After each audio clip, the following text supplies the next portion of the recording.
Okie dokie. I think we're live, pal. Hopefully everything is working fine. Hopefully everyone can hear me. I had to do a lot of self tech support yesterday to get, because it's been I think 8 months now since I did my last tier ranking stream. So I had to change a lot of stuff with OBS and get stuff reconnected with YouTube, but hopefully everything's working. Obviously, let me know in the chat if you can hear me, if you can't hear me, whatever works. So yeah, let's see here. I'll do this real quick. Okay. Let's see. Oh yeah, actually, yeah, that's right.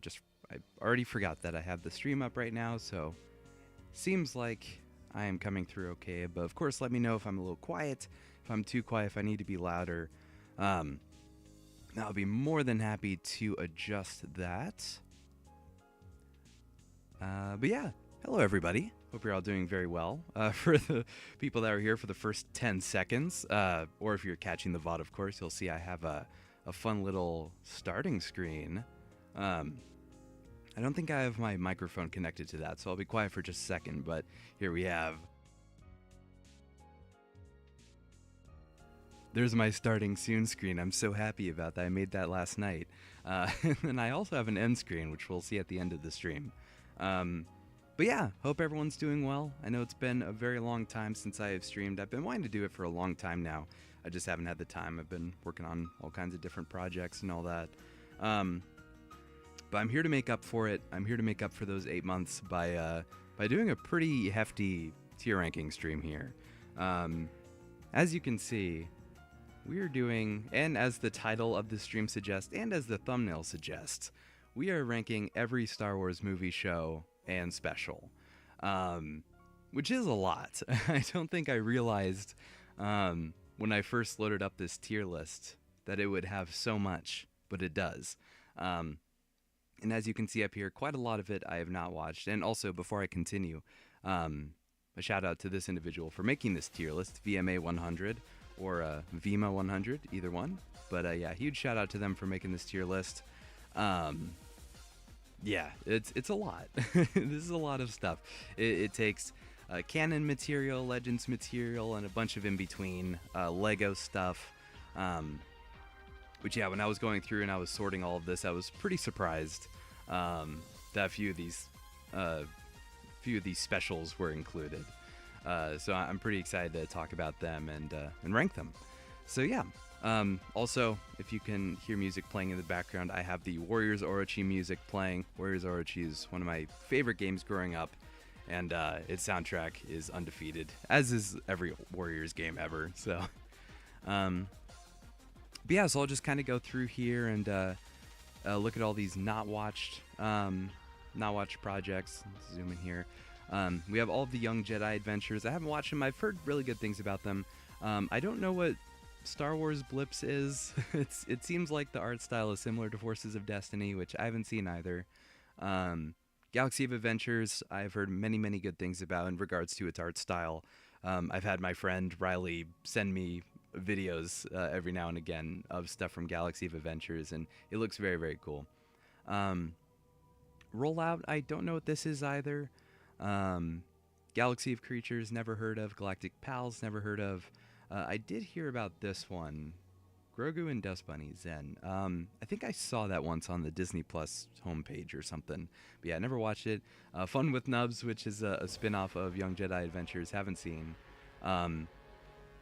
So with these ones, it's kind of an interesting thing. So Droids I have seen a bit of. I've probably seen the first season of Droids, but I've never finished it. So I don't think I have enough experience with Droids to quantify a tier ranking for this. Ewoks, as a kid, I owned a VHS of I don't know how many episodes. So again, not much experience with Ewoks, so not enough to justify a position. These two I actually have seen as a kid, but I've not seen them probably in the last 15 plus years. So neither of them I have enough memory of. I just remember I think it was Battle. Yeah, obviously it was Battle for Endor because I remember seeing this title and being like, "Wow, this is going to be like a expanded version of Return of the Jedi with stormtroopers fighting Ewoks and stuff." It was not that. So that goes into not watch. These two both go into not watched. Don't remember them. I did watch them, but I don't remember them.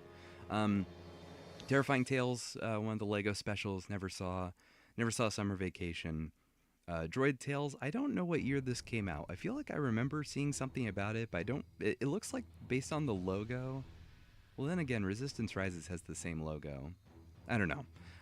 This seems like it would have come out in like 2013 based on this logo, because I think that's what the Lego sets were using back then. But yeah, not sure.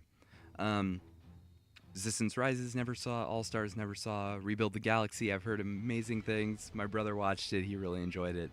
I have not yet watched it. And the Rebel shorts, I think I only saw the TIE Fighter one. And then Resistance shorts I never watched. I don't think this even existed. Or I don't remember this ever existing. But yeah, then we have all of these. We have the movies. We have the shows. We have Rebels, Clone Wars, I just said Rebels. Rebels, Clone Wars, Mandalorian, Bad Batch, the Tales series, Visions, all kinds of stuff here that I'm very excited to talk about and rank. I will preface this by saying I'm sure I have some very, very ice-cold takes when it comes to some of these, but I'm sure I also have a lot of hot takes about a few particular shows and movies. So without further ado, let's go ahead and jump in. Let's just start with A New Hope. I don't think I'll do it in this order. I'm pretty sure I'll jump around quite a bit just to mix things up. I don't want to end on Freemaker Adventures and, and leave some of my favorite things like sort of right before the end. So we'll be jumping around with this. Yeah, A New Hope. It's what started it all, right? It was yesterday. I was with some good friends of mine, and we watched the original trilogy and Phantom Menace. So it's good to have those fresh in my mind, because back then, I wasn't really a fan of A New Hope. Well, not necessarily wasn't a fan. I just felt like it kind of paled in comparison to its follow-ups, right? I always felt like A New Hope story was kind of bare bones, didn't really do much. It was very like kind of your run-of-the-mill story. It was Hidden Fortress, right? I haven't seen Hidden Fortress, but I know enough details about it to make that connection.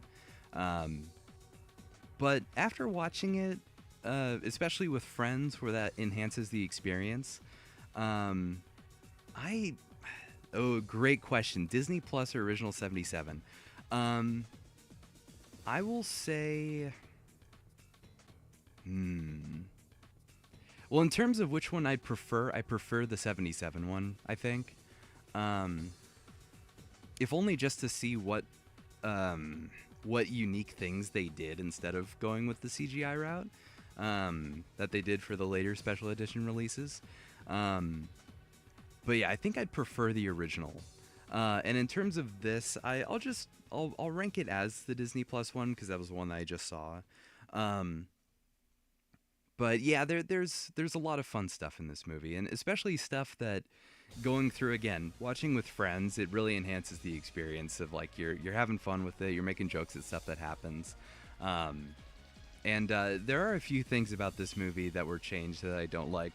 Like what was it? I mean, McClunky is one of them. I know that gets memed a lot, or it was memed a lot back then with the McClunky stuff with Greedo. But yeah, no, it's a very, very good movie. It stands on its own very well, obviously, because at the time it was just that. But yeah, I'd probably put it in A. I was considering putting it in S, just because of how fun it was with the dialogue, especially. I had so much fun with the dialogue. Like, wow, everyone really brought it. And I know that there's that story. I think it was Harrison. When they were doing a reading, and Harrison's like, George, no one talks like this. But it's just so perfect that no one does talk like this. Guess the only argument in favor of Guess the only argument in favor of A New Hope being higher of you found it boring is that it started everything. Exactly, right? Like, I try not to look at it like this wouldn't exist without this. I try to look at it as it's on its own 2 feet. Um, right? Because, I mean, obviously there is that importance factor to it where it's like, yes, this is the movie that started everything, but how good of a story is it that it justifies being in a position higher or lower than others, right? Like, for example, I don't think I need to really explain my reasoning on this, but Empire Strikes Back is S tier to me. Um, nice little segue into that. Empire is, in my eyes, a near perfect movie. Um, it has very few drawbacks. The chemistry between all the actors is way even better than it was in A New Hope. Um, there's just, I mean, the music in this movie is so incredible. I mean, obviously the music that John Williams did in A New Hope sort of revolutionized this whole thing, but I think he does some of his best work in Empire Strikes Back. The music on Hoth is so incredible, and yeah, just an absolutely amazing movie. And I was talking again with friends yesterday, and talking about how in the prequels, it's pretty noticeable that George had a lot of trouble when it came to writing romance between characters, right? Especially in Attack of the Clones with Anakin and Padme. But definitely here is probably where he hits his stride with Han and Leia's relationship. Han essentially gaslighting Leia into a relationship with him is pretty funny. Where like that scene when she's like doing some maintenance on the Falcon, and then Han comes in to help out, and then he's like saying that she's trembling.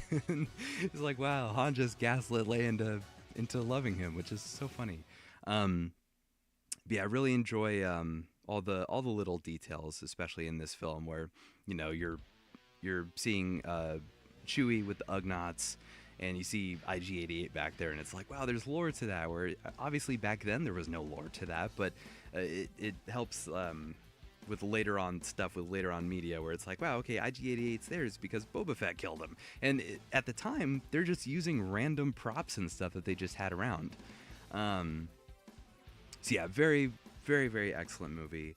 Obviously, the twist with the Vader reveal is undefeated. Like, I couldn't imagine what it was like in 1980 to be in a theater when that happened. It must have just been unbelievable. Yeah, and then watching this movie again, I just couldn't help but point out how Vader just looks at his best here. Like, the cinematography, especially for the Vader scenes when he's just standing on a Star Destroyer. He's just standing on a Star Destroyer, and he looks like the coolest dude in the world.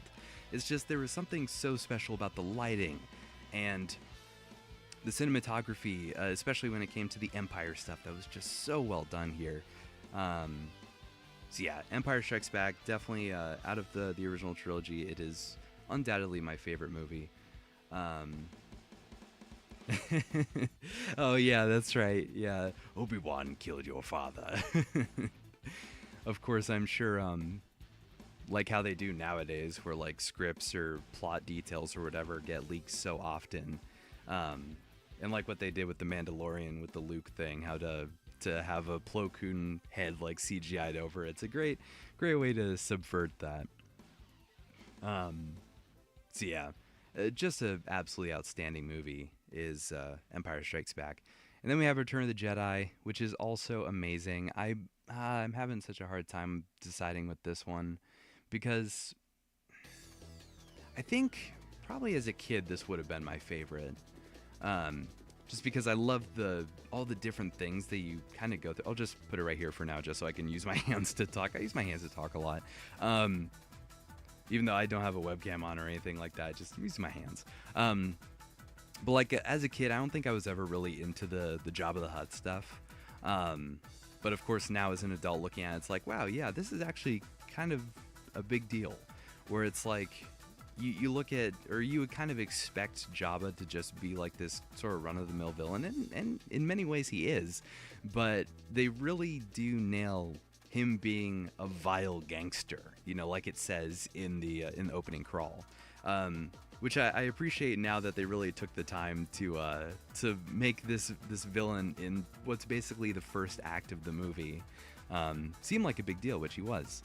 Um, but yeah, the Tatooine Jabba's palace stuff is a lot of fun, especially like getting all the characters back together. Um, I love just the 3PO and R2's shenanigans that they go through in that sequence is very fun, especially 3PO having no idea what the original plan was, or well, he knows what the plan was. It's just not what their role in the plan was, right? Um, yeah, the Endor stuff is so much fun. But I think where the film highlights is that in between section between Tatooine and Endor, right? Because you have the rebel meeting, which is a very awesome and very well put together scene where you have all kinds of different Rebel Alliance members, which you never really saw in the movies. Like, you just saw the pilots and a few generals and leaders, and that was it. But here you get to see all kinds of different creatures. The prosthetics were off the charts. The prop designs and the costume designs were so well done. Seeing all the Mon Cala, the Ishi Tib, the dang it, I can't remember their names right now, but like the prune face species, you know. But yeah, it's just so well done. But I love Luke's scene with Yoda, when Yoda confirms that Vader is in fact Luke's father, and the certain point of view conversation with Obi-Wan. Even though it's kind of a cheap way to like change what Obi-Wan had said in A New Hope, but it's still an interesting thing, because then a certain point of view would go on to be books and stuff. So, but yeah, I think I'd put Return of the Jedi above A New Hope. And oh yeah, of course the sort of like three-pronged battle that's going on for Endor, right? You have the stuff going on the ground with Han Solo and gang trying to destroy the shield generator. Then you have Luke fighting Vader with the Emperor, and then you have the space battle going on, which is a whole other thing. Yeah, it's a very well-structured movie that jumps around in meaningful and understandable ways. It doesn't feel disjointed or anything. It does feel like desperation is at an all-time high, right? Where they're really trying to destroy this Death Star, and now it's operational, and now things have just upped the ante. And then, of course, the ending as well. I'll also say with this one, because Empire wasn't really changed too much by the special releases. It's just like the Wampa stuff, and obviously more Cloud City shots and all that. But Return of the Jedi did have quite a few changes.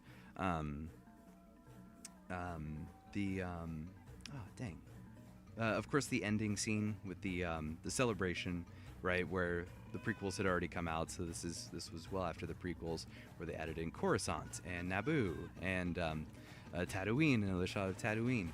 So there's quite a few changes that were made there, and I prefer that, because if you're watching just those 6 films, it really does feel complete, right? Where it really does feel like you're tying things back together with the prequels.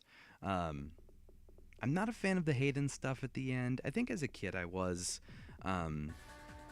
but in hindsight, I wish that they would have stuck with Sebastian Shaw as the ghost of Anakin that shows up alongside Yoda and Obi-Wan.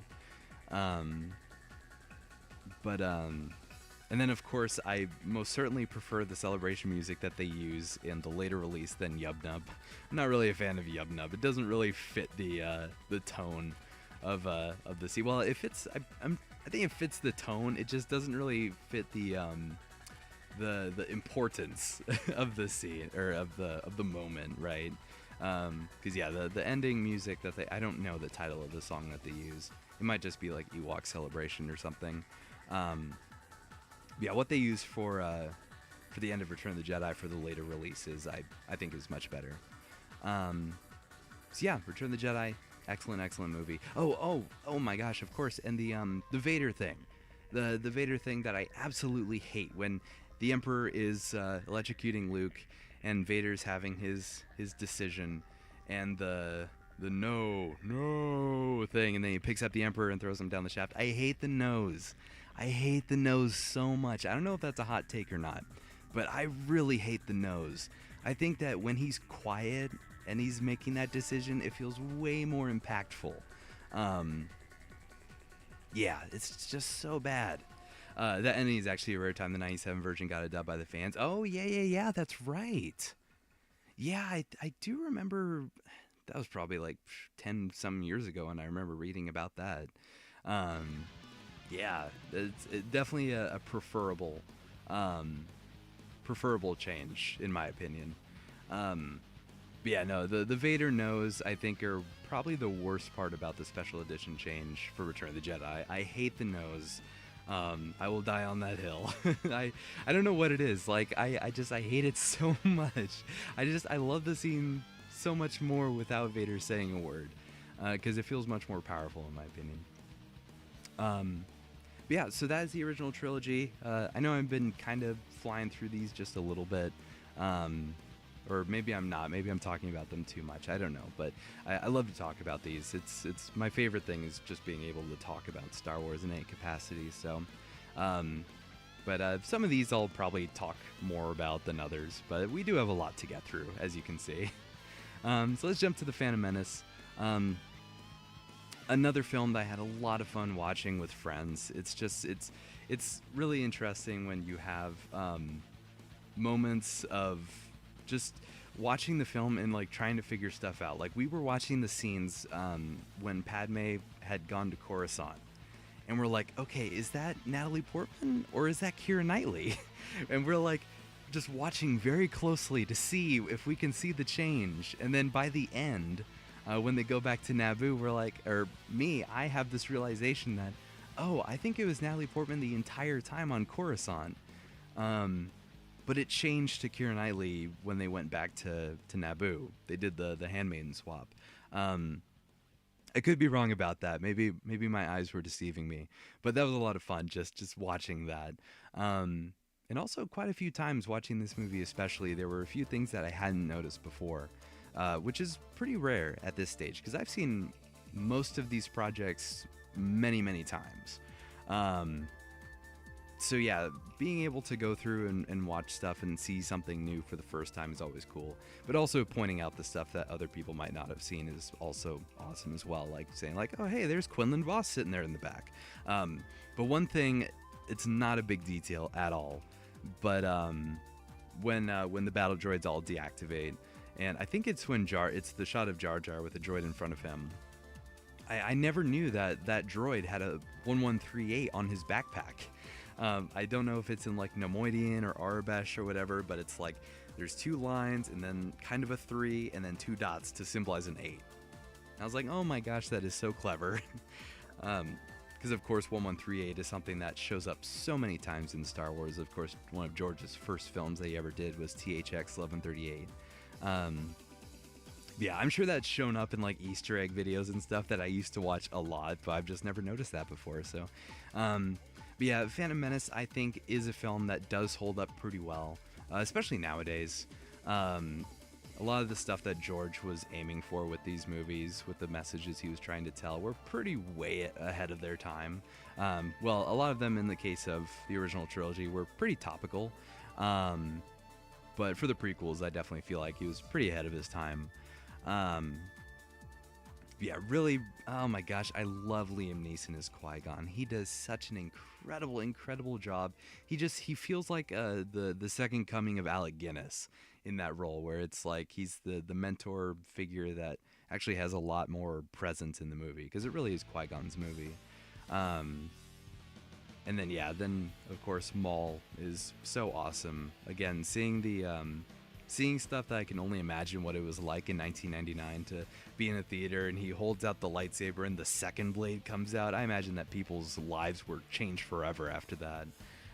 It's just such a cool moment. Again, the cinematography is just off the charts. And the stuff where it's like the political talks where he's in the Senate, where they're in the Senate and Palpatine's trying to manipulate the Queen into calling for a vote of no confidence. And just the whole disputes over the trade blocking, and there's just so much there that as a kid was very boring, and I'm sure adults at the time who were just super into the original trilogy and were instantly hating on the prequels, I'm sure they just loathe all of that. But nowadays I have a lot more of newfound respect for the stories that George was trying to tell for this. And were there lull moments in this movie? Absolutely. Lots of them happened sort of during the Naboo stuff, I'd say it's like with the Gungan stuff, I'd say I just wasn't really too into. It's definitely handled a lot better in Clone Wars, I'd say. Um, but yeah, I think Phantom Menace is a pretty solid movie that stands on its own. I'll give it a B. Um, yeah, I think B is a pretty deserving place for it.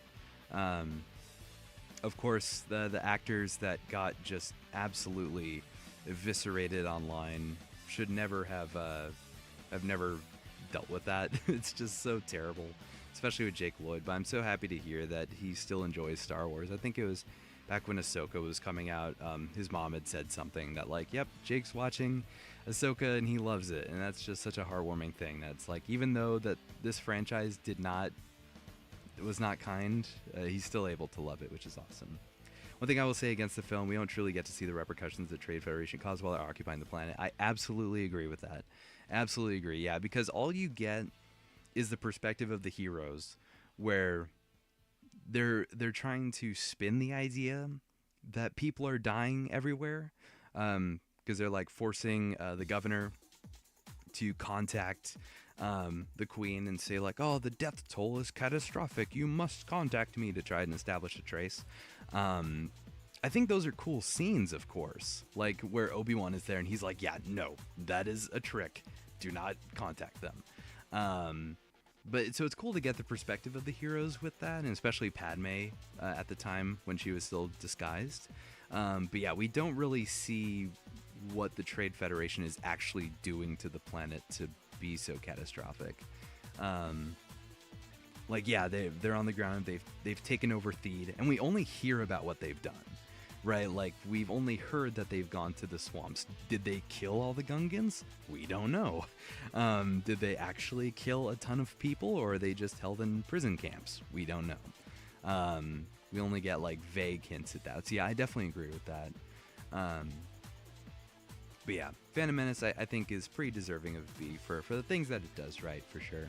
If it did tackle those issues a lot better, like again, seeing what the Trade Federation did, maybe having Maul have a bit more of a presence, yeah, I could definitely see this being like sort of around A, but it's definitely, I think, a solid B film.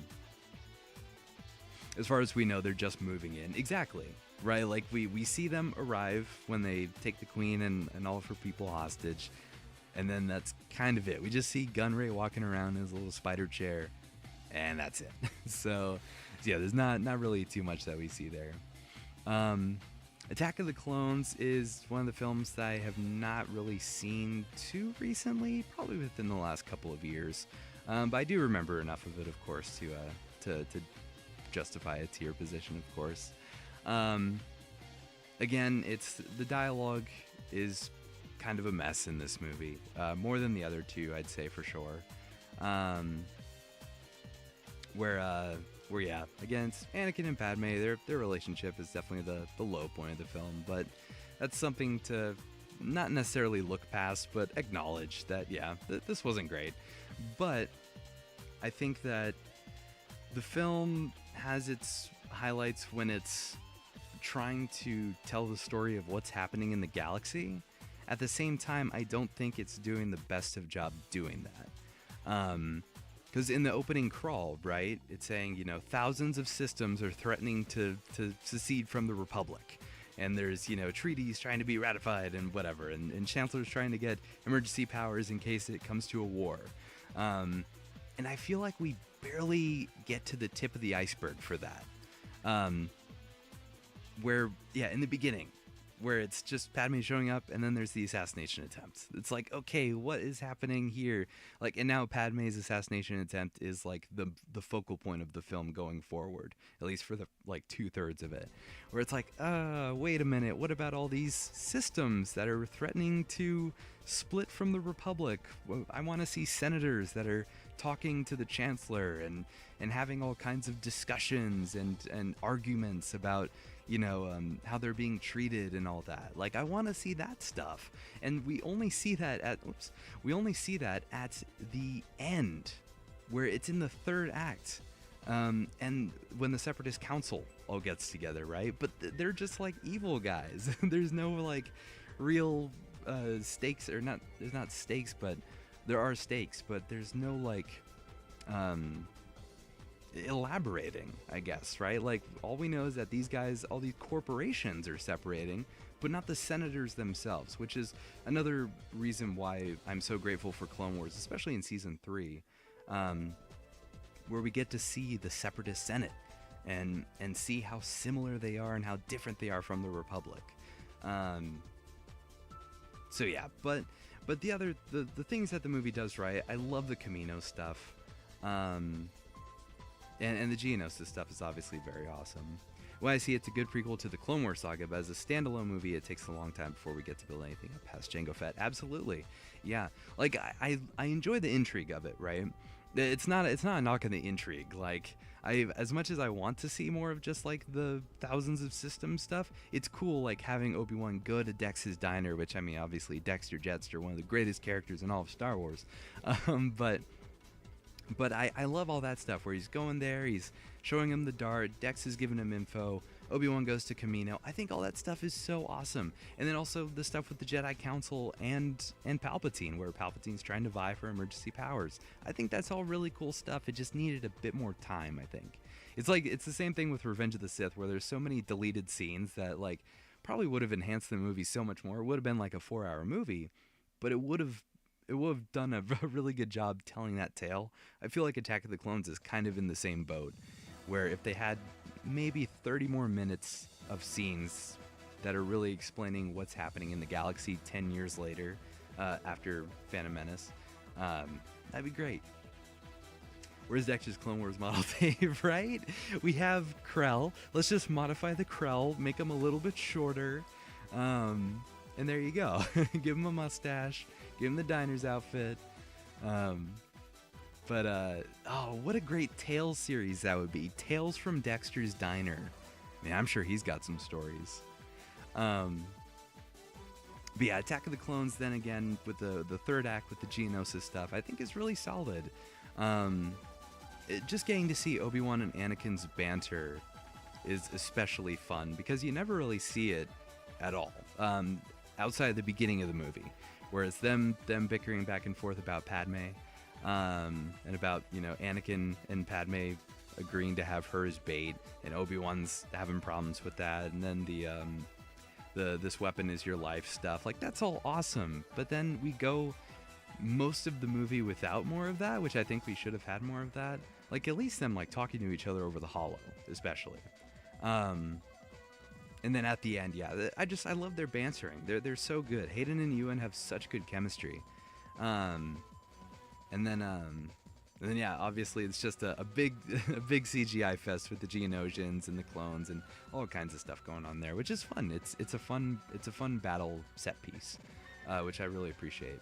And then yeah, the final fight with Count Dooku is also an interesting one. I think in lots of ways it does a lot of good things, but the glow stick rave that happens in the middle of it with Anakin and Dooku fighting, not really a fan of that.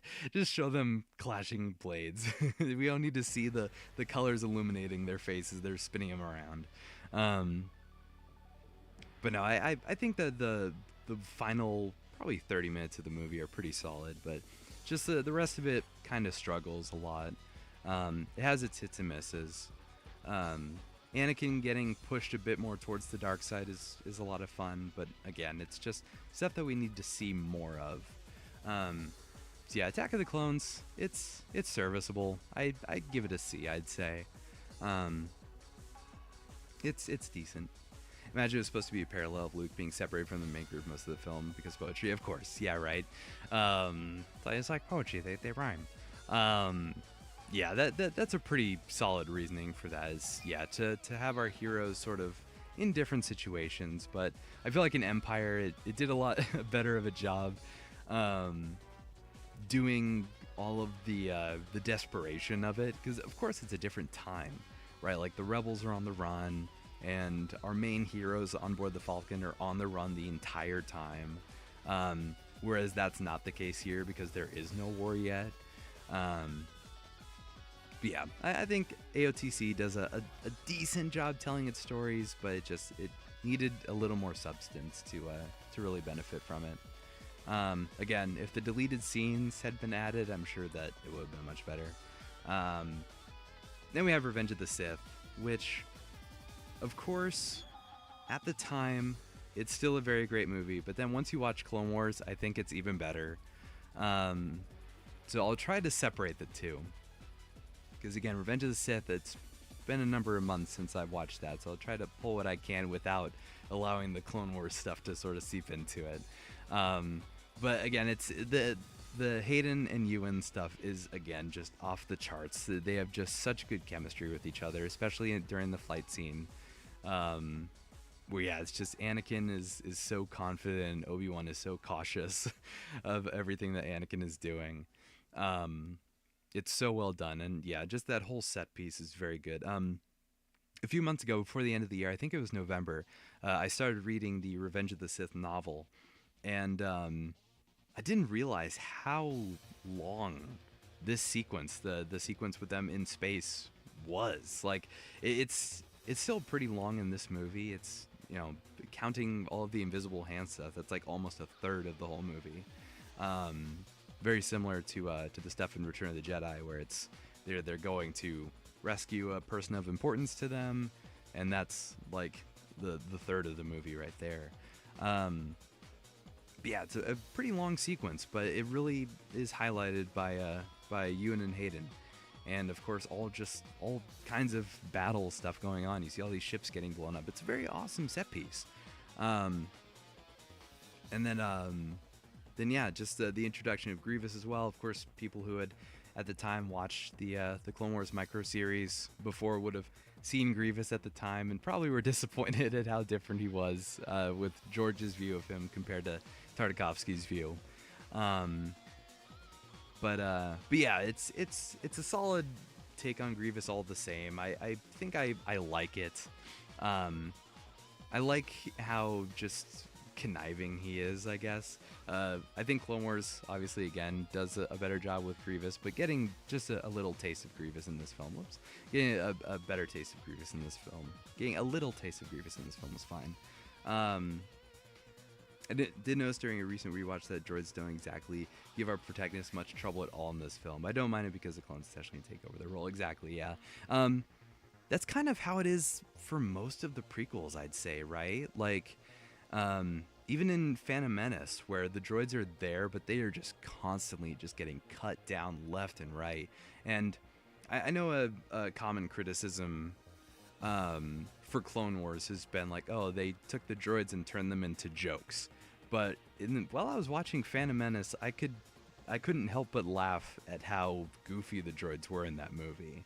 And we're talking about Phantom Menace here, but that's okay. Where, like, you know, Qui-Gon's there and he walks directly up to the droid commander, just strolls right up to him and says, "We're going to Coruscant." And that droid is just completely baffled by this. He has no idea what to think. He's like, Coruscant, wait, no, you're under arrest. And then he gets cut in half and the other droid gets his head cut off. And then you have like the separated legs walking around and during the Battle of Naboo with the Gungan fight, it's just, yeah, the droids are such chumps in this movie. I can't remember too much about Attack of the Clones. They didn't really have too much of a presence outside of the arena fight, and just some random shots you'd see. But yeah, oh, absolutely, yeah. They were a pretty big deal in that, because it was just such overwhelming numbers, and then with the super battle droids as well. But then again, in Revenge of the Sith, when R2 is, you know, on the ship and the super battle droids find him, they're chumps.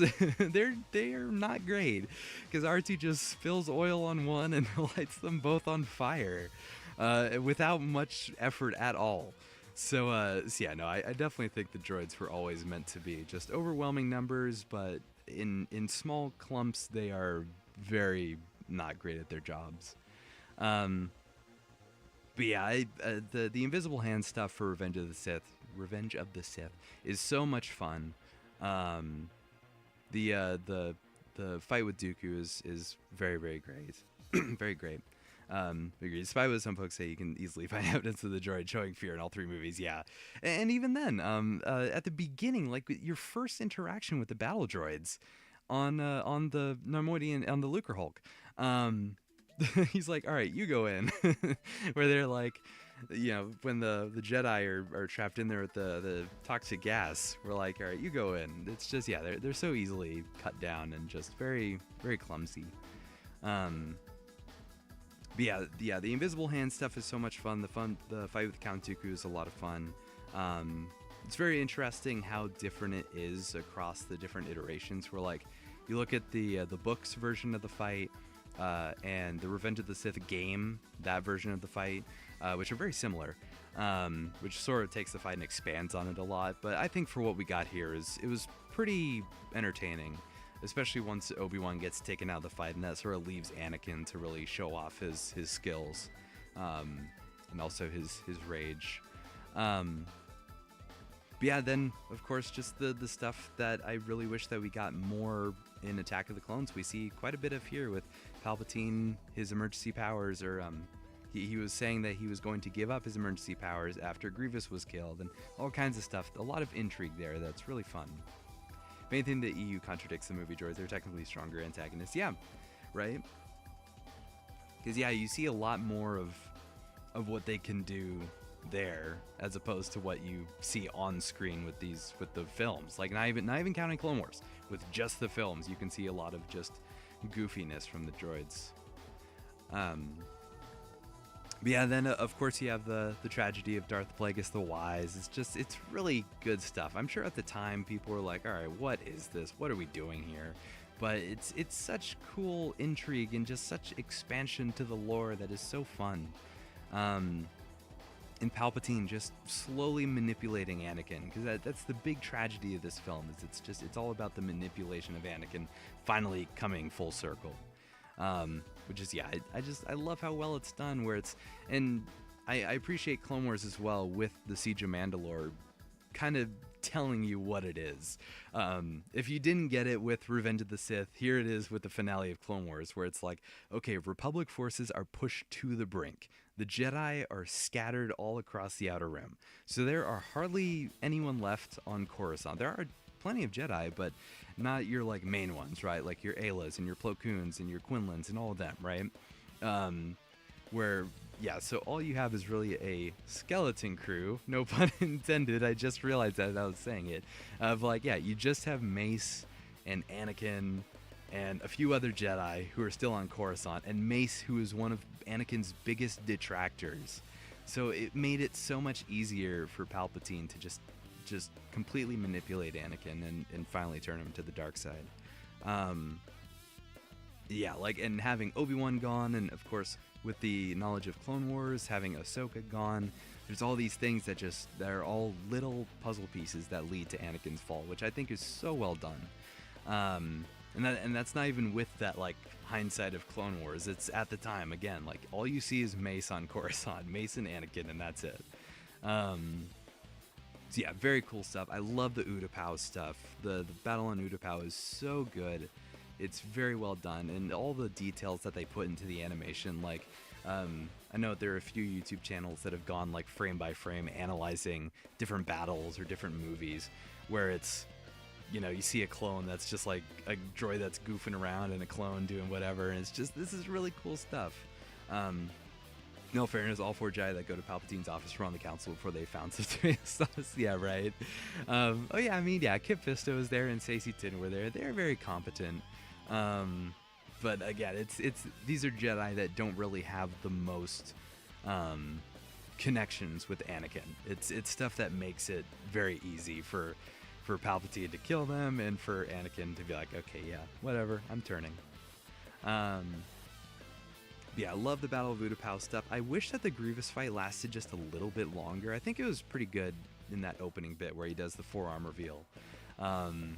Trained in the Jedi arts by Count Dooku and all that, as if Obi-Wan hadn't fought Grievous a million times before. But again, not again, it's my first time saying this, evolving mythology. I love with what Eric from Blind Wave says, what he says about Star Wars, about how it's an evolving mythology, an ever expanding and changing mythology.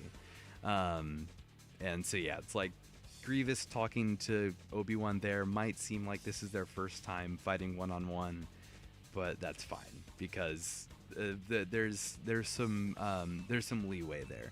Like, yes, they fought a billion times, but that it could also just be Grievous boasting to Obi-Wan at the time, right?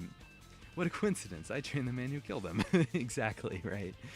Um, so yeah, so it's an interesting thing there with the Battle of Utapau. And again, with the games, I hadn't gotten that far into the book yet with the Utapau stuff, but with the games, with the Revenge of the Sith game, it's a fun set piece as well. It's a very expanded fight with Grievous. They're like fighting in the caves and fighting on this random like dish network and stuff. It's cool stuff. But yeah, it's very, very solid. I know there's so much more movie to talk about, and of course the Battle of the Heroes is such an iconic fight scene for very good reason. Very, very good reason. The ending of the movie is just also just unbelievably good, with just all the things happening with Padme's death, Vader's birth, the Empire, the Death Star being built, the twins being born and being given to their respective families. Like, it's just such good stuff that leads into the original trilogy. And yeah, it's an amazing movie. It is unbelievably amazing. I think it's pretty deserving of S tier. I don't know if I put it over Empire, but it's pretty darn close. At least right now, of course. They're right next to each other. That could change. They could be pushed aside one way or the other. It really depends. Yeah, I love Revenge of the Sith. It's such a fun watch every time. And again, especially with the previous knowledge of Clone Wars going into it, that always helps. But as a film on its own, it's very, very well done. Very, very well done. Okay, we're going to jump around a little bit. I'm not going to jump right into the sequels. Let's see, where can we jump to here? Let's do the micro series. Let's do the Clone Wars micro series. It's going to D tier. No, I'm gonna bring it right up here to A. This is not my final ranking of it. I just want to put it somewhere where it's at the forefront, just so I can talk about it. Amazing series for what it's meant to do, which again is tie the movies together. Meant to tie Attack of the Clones to Revenge of the Sith, and I think that the stories they tell are very good. I think Volume 1, it's interesting how with these, you get all the individual seasons of the shows, which yes, I will be ranking all individual seasons. But they didn't do volumes 1 and 2 for this, which I find a little interesting. They just stuck them both together, as why not? But yeah, Volume 1 I think is the weaker of the two. I really enjoy Volume 1, but really the best part of it is Fordo. And then there's also the Anakin and Ventress stuff, which is also very good. So just the entire Battle of Munilist and Anakin fighting Ventress are probably the best things about Volume 1, but I think that it's got some weak points for that first. Love-hate relationship with the series because all the internet is for. I will never forget just going on YouTube one day, because as a kid I used to watch so many like AMVs and like trivia videos for Star Wars, and so much of them I would find from Clone Wars, and it would just be Fordo stuff. It's like, yeah, rightfully so, because Fordo is the coolest part about this series. Yeah, the ARC Trooper stuff is awesome. It's a very Samurai Jack Star Wars, which of course it was made by Tartakovsky. That is the whole point of it. But yeah, for Star Wars, it's an interesting stylistic choice to go for. I'm not really a fan of a few things with Volume 1. I'm not really a fan of the Ilum stuff. The Ilum stuff doesn't really do it for me. The Battle of Mon Calamari is really cool. I wish there were aspects from it that were lifted and put into the Clone Wars. Like the giant shrimp cannon. Like, I think that stuff is really cool. But I think Clone Wars did it better. Showing the relationship the Republic has with the Mon Calamari, and having the stakes be much higher in it. Even though the Quarren have a super laser, several super lasers on the sea floor, it still doesn't feel as dire as it does in Clone Wars Season 4. So yeah, the Kit Fisto stuff is cool. It's just kind of falls flat for me because I know that there's something better. And again, I know I'm trying to rank these on the merits of their own, but even still, I'd still say that the Kit Fisto stuff is a little on the weak side. trying to think, what else is there? Oh, the Venture stuff I'm okay with. It's not too great. When she's in the the arena and she's fighting all the monsters. I think the designs are so cool in this series, but it just doesn't really do it much for me. Can't blame it for the show itself, just how it's the face to me for the EU fans that want everything flaming to burn. Yeah, right. Where it's like, oh, why can't Clone Wars have just been like this? Just make it like this. Like, why isn't Fordo in there? Even though it's just Rex, and Rex is just Fordo in blue, and he has a personality. Fordo doesn't have a personality. But yeah. So Volume 1 is fine. I think Volume 2 is a lot better. Anakin taking the trials is very cool. I think the intro sequence with Grievous and the Munilist 10 going to rescue Kiadi and his group from Grievous, I think is an incredible piece. Like, it's very Tartakovsky, it's very Samurai Jack, how there's like hardly any talking at all. But I think it's really stylistically cool, where it's the gunship is just flying with dust flying behind it, and they ram into the back of a super battle droid and drop all the bombs and all that. And then the ARC troopers with that little standoff with Grievous for the like 5 seconds before they all start shooting. I love how all of that is. Frodo doesn't have any on-screen name either. Yep, they do not. I'm pretty sure Obi-Wan only says Commander one time, and that's the only thing. I think it's the only time Fordo is ever like addressed at all. Yeah, I don't think, or well, yeah, no, I think one other clone says Commander during the Battle of Coruscant. Yeah, beyond that, nope, Fordo never gets name dropped at all. Yeah, which, yeah, I mean, yes, he's cool, but it would also be nice to know his name, since he's kind of a main character for at least Volume 1. But yeah, no, the Grievous stuff again is very, very awesome. Grievous is a very imposing character in the series, and rightfully so. And again with the everyone wanting everything Filoni touches to burn, they look at Grievous here and it's like, oh, why wasn't Grievous like this? Grievous was never meant to be like that. George was never going to have Grievous be like that. They all they had to work off of was concept art. And Tartakovsky looked at that and was like, that's really cool. I'm going to make this a world beater. And that's just not how he was. Meanwhile, Cody is said almost as soon as he comes in the frame, yes. Yeah, he drops in, General Kenobi, Commander Cody. Like, that's it. So, yeah. So, I mean, I'm sure at the time they knew that Cody was going to be in Revenge of the Sith, so they wanted to, like, tie him in. But yeah, Fordo is, like, completely, like, a Tartakovsky creation, which makes sense as well. But yeah, I really appreciate quite a few more things about Volume 2 than I did Volume 1. Like, getting to see the Separatist conquest across the galaxy was a really cool, like, not slideshow, but like a little montage that we get, where you see like the just all the folks like on Kashyyyk and all the different planets that are being subjugated by the Separatists. I think that was a really cool thing, because it really does make it seem like this is Grievous's big like push against the Republic. Now that he's in charge, everything is on desperation levels, just to make sure that we can stop Grievous. Which, yeah, it's really cool. And I think that's something that this series does very well with the Grievous threat, that I think Clone Wars Season 1 was doing, but then it kind of teetered away from, where I think it was in the Rookies episode for Clone Wars Season 1, the Clone Wars Season 1, when Anakin is like losing sleep because he's like, we need to find Grievous. Like, there is always that thing about finding Grievous.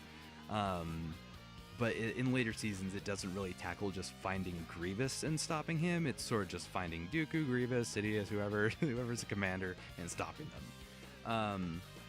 Disregarding the outside context, I will say the show is enjoyable. 2-hour action fest. Yep. Dirge and the Grievous fights are, being highlights. Absolutely. Yeah, the action in this show is very snappy and just so well done. Grievous's combat, where he's doing stuff where he's like grabbing lightsabers with his feet, it's such cool, creative combat that you never really see anywhere else, which again is a very much a testament to Tartakovsky's style. Yeah, then as it goes on, I think the stuff on Nelvon isn't all that great. I don't really care for it.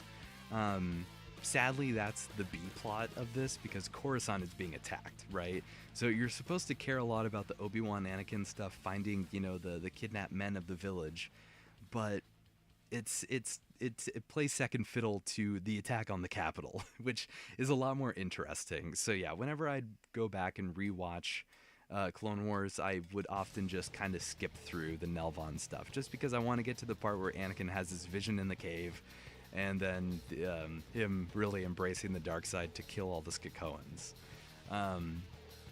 Yeah, but the Battle of Coruscant is so amazing. I think the shot where I think it was the Vulture droid crashes into Padme's apartment and 3PO is just, oh no, we're under attack.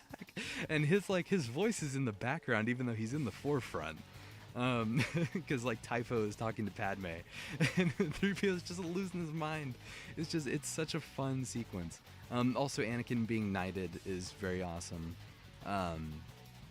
But yeah, that's pretty much it. And then of course the shot that would be forever used in every single AMV ever going forward of Fordo holding the line, which is the coolest scene in the entire thing. I know it gets talked to death, it gets shown to death, everyone hypes it up, but it really is that good. I've always wanted to recreate that in stop motion or whatever it may be. And whenever I was playing Battlefront 2 as a kid, I would just imagine myself as Fordo doing that. So yeah, it's really cool stuff. Plus, that was technically the first time James Earl Taylor had voiced Obi-Wan. Yep, so big points, because, yep, it was the 3 greats of the characters actors. Absolutely. I'm trying to think, because, yeah, Clone Wars came out in 2003. I feel like... Because James didn't voice Obi-Wan in the Clone Wars game for, I think it was on the GameCube, Xbox, and maybe PlayStation. PlayStation 2. Because, yeah, he didn't voice Obi-Wan that. The Obi-Wan voice actor in that game wasn't very great, but Anakin's voice actor was, I'm pretty sure, in that game. And in Clone Wars. So, yeah, that was probably the first time Obi-Wan had that James Earl Taylor had voiced Obi-Wan. Yeah, he does such a good job. James is absolutely the GOAT. Love his work as Obi-Wan and everything else that he does. He has such a distinguished voice where he's kind of in the same ballpark as Sam Witwer and a few other actors where if I heard them voicing a different character in Star Wars, I would know it was him. And D. Bradley Baker as well. Where it's if James Arnold Taylor is voicing I think he voiced a taxi driver or something in something in Clone Wars. And it's oh, yeah, that's James Earl Taylor. Of course it is. And then same goes for D. Bradley Baker, where it's yeah, he'll voice a Quarren or whatever. It's yep, so great. But yeah, I think Clone Wars probably... Oh, man, it's so hard to make a call. Because I think for all the stuff that it does right, it has almost as many things holding it back. I'd say 2/3 of Clone Wars is very good, and then 1/3 that's just not super great. Or maybe it's 50-50. I don't know. I'd have to really think about it, scene episode by episode, I guess.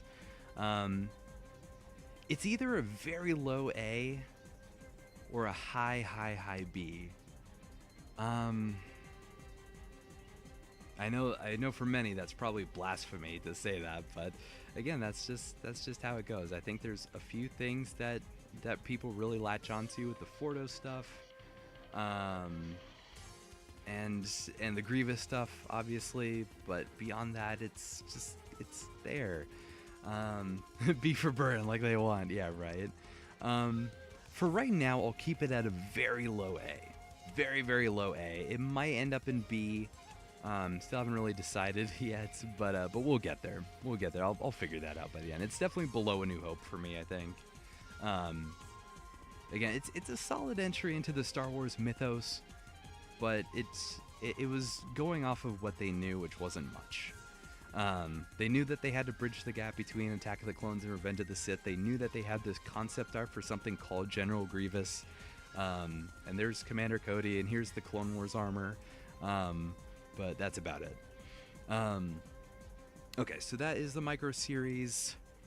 Where can we jump to next? There's some good choices that I want to hold off on, but Let's do one of these Lego guys. Let's do. Let me think here. Let's do Quest for R2D2. Grievous's cape on a train, a clip you can't find anywhere on its own. Yep, that is quite right. That's also a very entertaining sequence. Grievous just talking all kinds of trash, and then Shakti is just tying his cape to the train. It's so good. It's very, very fun. Okay. Quest for R2D2. For those who might not know, because, yeah, they included a lot of the Lego stuff on here, which is pretty surprising. Quest for R2D2, for those who didn't know, was a Clone Wars, pretty much a commercial. Because they had all kinds of like Clone Wars minifigures that were animated. It was completely CGI. Where R2, I think it was based on the oh my gosh, what's the name of the episode in Clone Wars when R2 is captured? Oh man, dang it. I know there's Duel of the Droids, but what's the one before that? Whatever that episode is. Dang it, it was right there. But yeah, so it's based on that, where Anakin, his ship gets shot, and R2 like flies out, and Anakin's like, R2! So then they go on this big quest to find R2. I think Grievous, Ventress, and Dooku get hold of him. I think, yeah, okay, yeah, that's one thing of it. It doesn't have Jar Jar, and I think that's called like the Bombad Janitors. I just remember Jar Jar being a janitor. Yeah, Quest for R2 is a lot of fun. Again, it's a big commercial for a bunch of Lego sets, really, and just to kind of highlight Clone Wars. I don't think it was even based on that. It was very original in what they did. Yes, it is original in of itself, but I mean, like, just the premise of the setup, right? Like, of how R2 gets captured. It's Anakin's ship gets shot and R2 goes missing. But beyond that, it's like, yeah, this is totally different, where you have the clones. Like, I think it was Rex and Cody were playing, like, ice hockey with a battle droid's head or something, and they were like knocking down an AT-AT, which makes no sense in the realm of like Star Wars realism, quote unquote realism. but it's just such a fun story. I had so much fun with this short film. It is pretty entertaining. It definitely it's of the time, again, where it's Clone Wars. But yeah, it's not a bad short at all. It isn't deserving of this. It does what it sets out to do, but it's not anything to get crazy about. As a kid, I was crazy over it. I love that so much. But I'd probably put it at C. It's not bad at all. It's not like so bad that it deserves to be in C. It's just a serviceable thing that does what it's meant to do. So yeah, pretty fun short. Okay, let's see here. If I remember correctly, it's ended with Anakin entering a Vader head. I think that sounds right. That does sound right. That does sound pretty familiar. So yeah, they were tying all kinds of stuff. Again, the Separatists with an AT-AT. It makes no sense, but for Lego Star Wars, it does. Okay. See, part of me is thinking I want to jump around with the Clone Wars seasons, but part of me also wants to go chronologically with it, so I'm not entirely sure. You know what? I think we'll maybe do Visions. Let's do Vision Season 1. Vision Season 1, I'll just rank it right now. I think I'm putting it at C. That's probably something that can probably be considered a hot take, but I wasn't really the biggest fan of Vision Season 1. Season 2, on the other hand, is a pretty different story. But Season 1, I wasn't too crazy on. It had a lot of interesting concepts, but I think the only two that I liked were the one where the two Jedi fight the old Sith. That one's really cool. And then the Ronin one. I think that was Vision Season 1, right? I think that's in like the picture for this. Yeah, the Ronin thing's there. And yeah, that's really it. That's the only two things from Vision Season 1 that I really latched onto was the fight with the Sith and then the Ronin fight, which I think was Episode 1. Because, yeah, I mean, obviously when you bring in all kinds of different animation studios to do individual stories, it's very Halo Legends. For anyone who's ever watched Halo Legends before, it's a very similar thing where a bunch of different animation studios were all brought in to tell their own individual stories within the universe. I think in the case of Halo, it's all of them are actually canon except for one, which is the 1337 one. But in the case of Visions, none of them are canon. I'm sure quite a few of them, if you actually dissected them and maybe gave a little bit of leeway, they could be inserted into canon. I think the one with the they called the Lepi, I think the rabbit people. I think that one can exist in canon because it's really just about like the Empire occupying a planet, and then like a sister goes to the dark side or something and becomes an Inquisitor. My biggest gripe with the special is how all episodes more or less had the same plot, with the executions being the true highlight. Yeah, right? Because, yeah, a lot of them... I think it was Vision Season 1, where it's like everyone was like this outsider on this backwater world that was Force sensitive, and then they become a Jedi. I think that was pretty much the case with most of Vision Season 1, because there was the Lepi one. Again, I think they're called Lepi. I'm pretty sure. But yeah, the rabbit people. That one, yeah, it's a Force sensitive kid that becomes a Jedi. There's the one with the 9 Jedi. That one's also pretty good, but it also, again, it just falls into that same story beat, where it's like, yeah, this kid that is like her father had a lightsaber or something, and then they're Force sensitive, and it's like, yeah, most of these episodes had the same plot, which is unfortunate. Clearly they didn't really have much not direction, but like do's and don'ts. Like, okay, don't like communicate with your other studios and make sure you're not just doing the same exact thing. So yeah, that ended up happening a lot. I think it was 9 episodes, or 9 or 7 episodes with this, somewhere around there. And yeah, most of them ended up having the same story. I think the one that I didn't like the most was the twins one. I thought that was just so cheesy, where like they had a name, and then like there was this Star Destroyer that was like the 2 Star Destroyers that were connected together, and it's like, oh yeah, because they're twins, one has one Star Destroyer, the other has the other, and they're connected. I was like, oh great, oh brother. But yeah, I'm not a fan of Vision Season 1. I think the animation styles for most of them are all really cool. But yeah, they're pretty unoriginal in most cases. The only ones that I really care for were the Ronin one and the Jedi one. I think, I don't know, is it called the Sith? It might be called the Sith. I don't know. But anyway, yeah. So there's that. There's Vision Season 1. Again, might be a hot take, but that's what we're here for. Okay, let's jump and do one of our Disney Plus shows. Let's do... Let's do Book of Boba Fett. I know Book of Boba Fett is not really looked on very highly, in hindsight. Obviously, the Mandalorian insert was not ideal. That was not very great. In the back third of the series, them just taking it and turning it into Mandalorian Season 2.5 was a bad idea. I did not like that at all.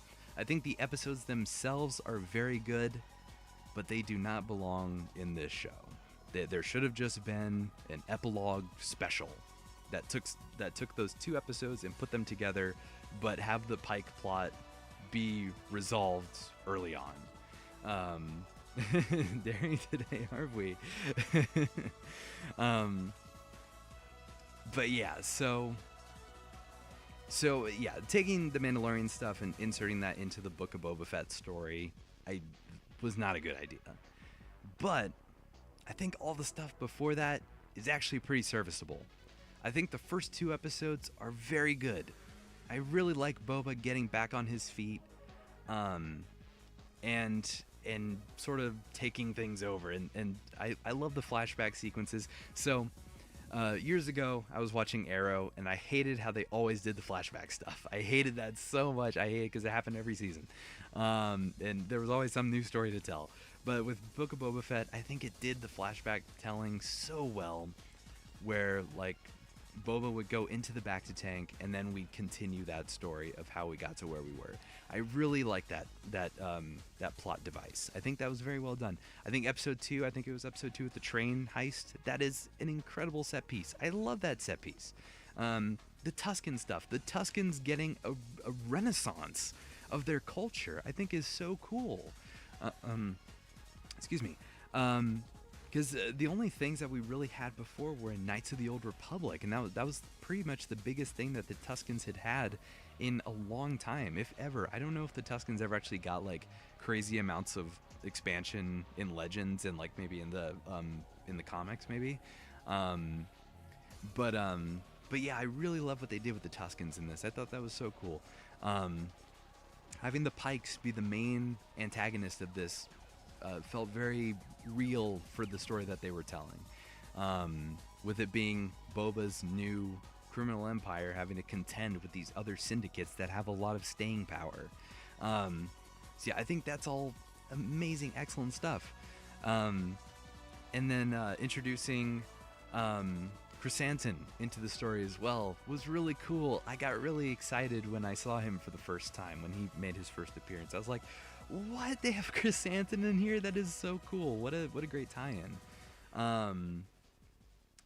I would say this for our first disagree and thoughts on the show is I just didn't find the two episodes. Found that the two episodes, two stories clash well in pacing. That they didn't clash. I can't talk today. That the two stories that didn't find the two stories clash well in pacing. Yes, there we go. Goodness, I cannot speak. With the present day story not really having anything until the finale. That's totally valid. That is very valid. I think I just like seeing Boba manage things. Like how he's sort of figuring it out in the present day, right? Where you have all the different crime families that are in Mos Espa at the time with the Trandoshan's and the Aqualish and what was the other one? Darn, can't think of what the other family was.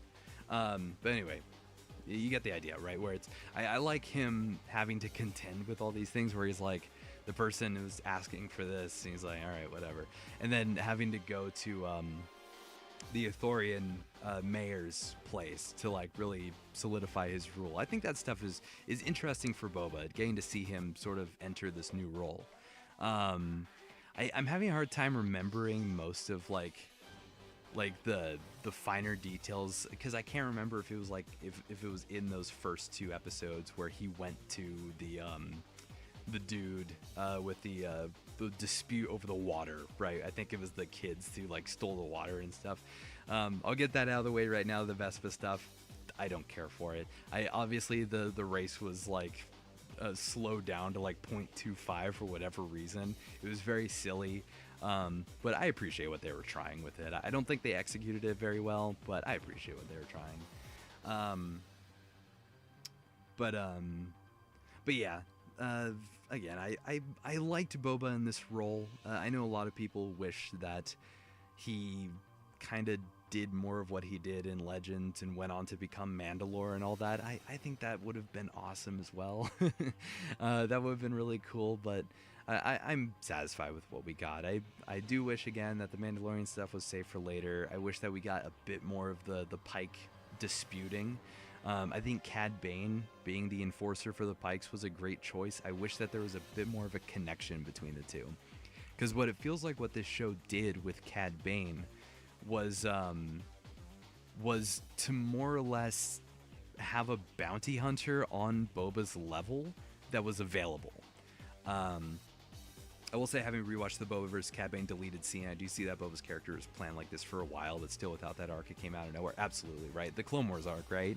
Where, yeah, so Boba, he would, gotten his armor and everything, and then he sees how the other bounty hunters are just pretty much willing to just kill whoever and whatever they want to story in a different thing. Oh, OBS just reconnected and died again. Okay. Hopefully we're still here.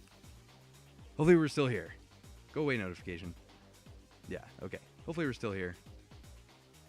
Obviously let me know in chat if everything is still working. I'll keep going. I didn't get any dropped frames or anything though, so that was weird.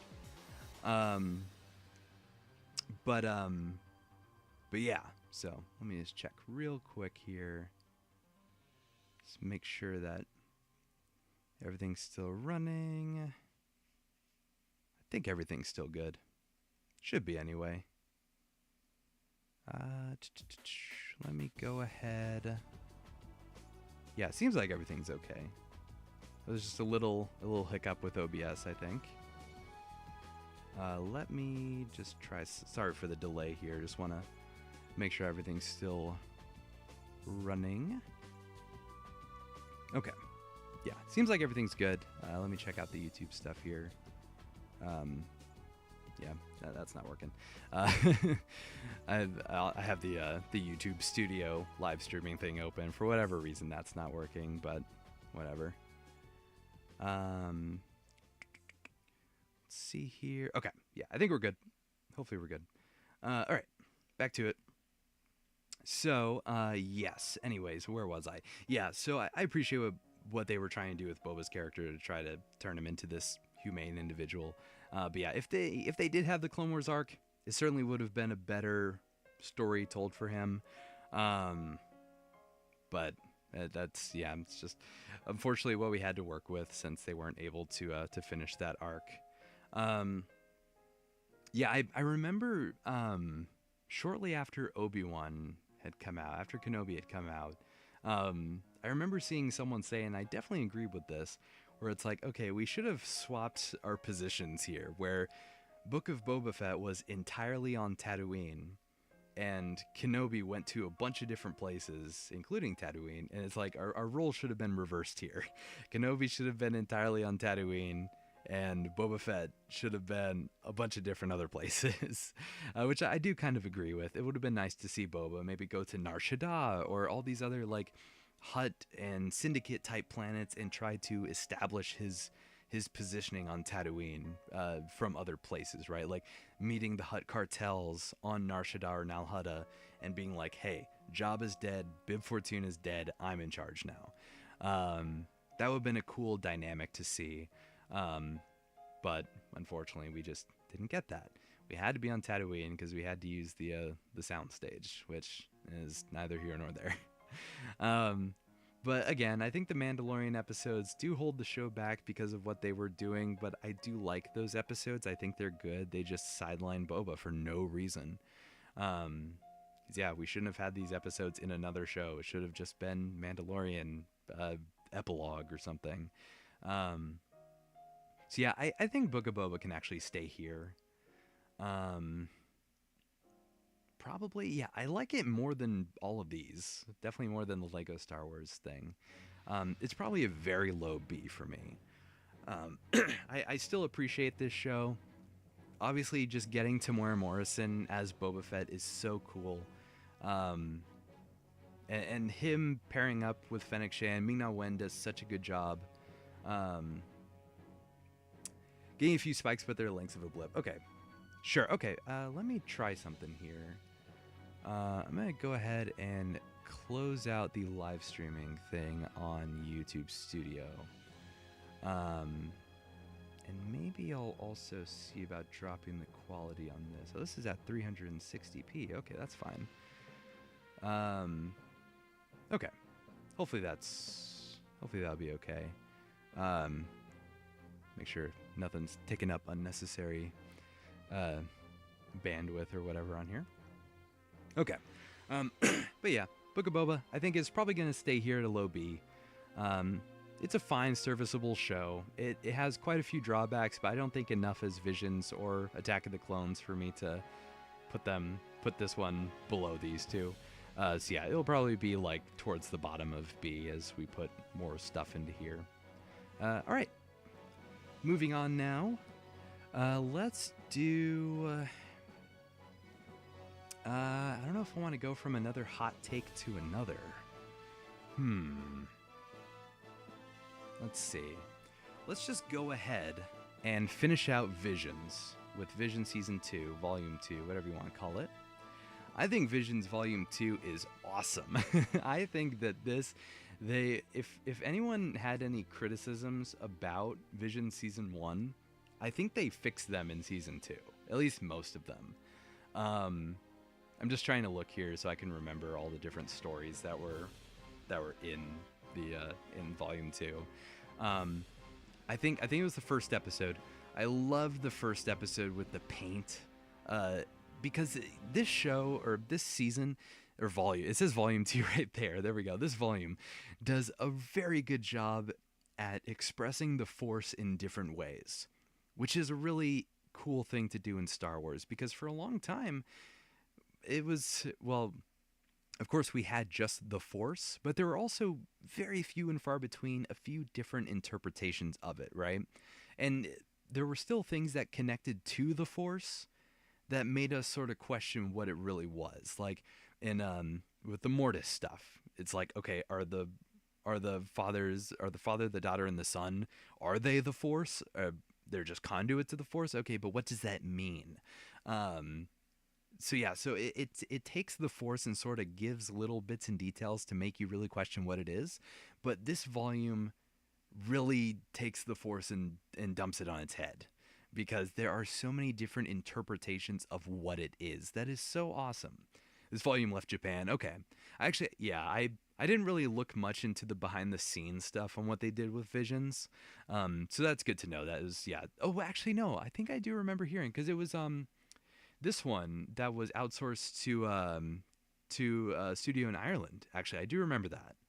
Um, and then yeah, then of course you get to see all kinds of different like cultural things as well. That's right, yeah, because this one I think was done in India, I believe. Um, See, I don't remember what the other ones were done in. This one might have been. Was this one in Mexico? I don't remember. But yeah, but like these ones, I don't particularly remember which ones these ended up being from. Um, but yeah, I love the one with the paint. I think the Wedge story is a lot of fun. Ooh, actually, wait a minute. Sorry again for the pause. I just saw that the Warriors Orochi, that the music just ended, so we'll go to Warriors Orochi 4. Let me go back to the beginning here. Oops. There we go. Okay, there we go. Um, but yeah, so I really appreciate again what they did with all the different stories. Yeah, the paint one was a lot of fun. A lot of fun, creative fight scenes as well. I think that this one, the race with like all the kids, I thought that was really cute. Having all these like different ships from their families. And one of them like looked like a Star Destroyer, and this one looked like a Death Star or whatever. I thought that stuff was cute. And then having Dennis Lawson come in to voice Wedge Antilles was so awesome. I got to meet Dennis a few years ago at a local con, and I remember going up to him. I was talking with him, and I was just saying, "Oh, it was so cool to just see you come back and do something in Visions, like selling Wedge merch. That was just so fun." And yeah, he got a kick out of that. He appreciated coming back to voice Wedge in that, which is cool because I remember hearing stories. I think it was a long time ago as a kid about Dennis sort of trying to separate himself from Star Wars. He was just like because he was mostly a stage actor. It's like, yeah, we did these movies, but like, all right, whatever. I want to do my stage stuff. But it seems like nowadays he's pretty into doing whatever they ask him to do, which is awesome. Yeah, so I enjoyed the Wedge story. It wasn't a Wedge story, but he made a cameo in it, which is a lot of fun. This one was so good. I can't remember the name. I can't remember the names of any of these, unfortunately. But this one with the two sisters, when they're like trying to break into the Imperial camp to like release the water or something. I can't remember. I haven't seen this since it came out. First Matthew Wood reprising the droids, then him. Yeah, right. Matthew Wood coming back. I mean, of course. Who else would come back to do the droids? Who else but Matt Wood? Yeah, this one is so good. I love the one with with this one right here with the kid who can't speak because she's kind of got Black Bolt, the Black Bolt thing, right? Where if you talk, like it kind of like shatters everything. It's like a shockwave type thing. This one's a very good story.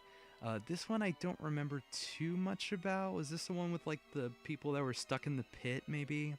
And they like got out like a call that got all the citizens to sort of rally up and free them. I think that was that story. That one's very good, very unique. Oh, OBS, what are you doing? Stop it, OBS. Um, yeah, it's really really cool stuff. OBS, go away. There you go. Thank you. So yeah, really really cool to have all these stories sort of again just dump them on their heads and just really twist your expectations. This one that used a lot of Clone Wars assets I thought was really cool because I remember just watching this one and being like, wow, this is like just such a Clone Wars feeling story because you had all these assets from Clone Wars. That I was really impressed that they used, and they also had like Purge Troopers in there, which was awesome. Having Purge Troopers in a Clone Wars type setting is really crazy because we never saw the Airborne Trooper. But then yeah, the fight with like the Inquisitor and all that, very awesome stuff. The dance one was really really cool, very stylistically impressive. I think it was in that one that they used that old school Kenner like little tank car thing. I remember seeing that and be like, wow, what a niche thing to bring up. I can't remember this one too much. Yeah, I don't really remember this one. But yeah, I really enjoyed so much of Visions. I like it more than Book of Boba. One fan, I think it'll be above Book of Boba. Yeah, Vision Season 2 is such a blast. Lots of fun, different stories. I highly recommend it. If anyone is kind of on the fence about watching Visions because it's like a separate thing, it doesn't really tie in with any of the stories, I'd say just watch it anyway. If not for what the stories do, for the art styles, for all the different animations that they use, because everything is so different. In Visions, a lot of it is the same because it was entirely in Japan. So a lot of them had that sort of like anime influence, right? But in this one, you have that, which is great. It's such a good art style to use, but you also have stop motion. You have like a very simplistic art style. You have a very advanced art style. You have 3D and just all kinds of different animations. So yeah, I highly recommend giving Visions Volume 2 a watch at the very least. Yeah, very, very good volume. Yeah, so that was Visions 2. Let's see here. Dang, there are so many good ones that I would love to just talk about, but let's go ahead and just finish out all the Lego ones. A few of them I have pretty fond memories of, others not so much. Revenge of the Brick. Revenge of the Brick is a classic. I wouldn't say this is what inspired me to start doing stop motion, but this sort of inspired my love for Lego stop motion. It isn't stop motion at all. None of this is stop motion whatsoever.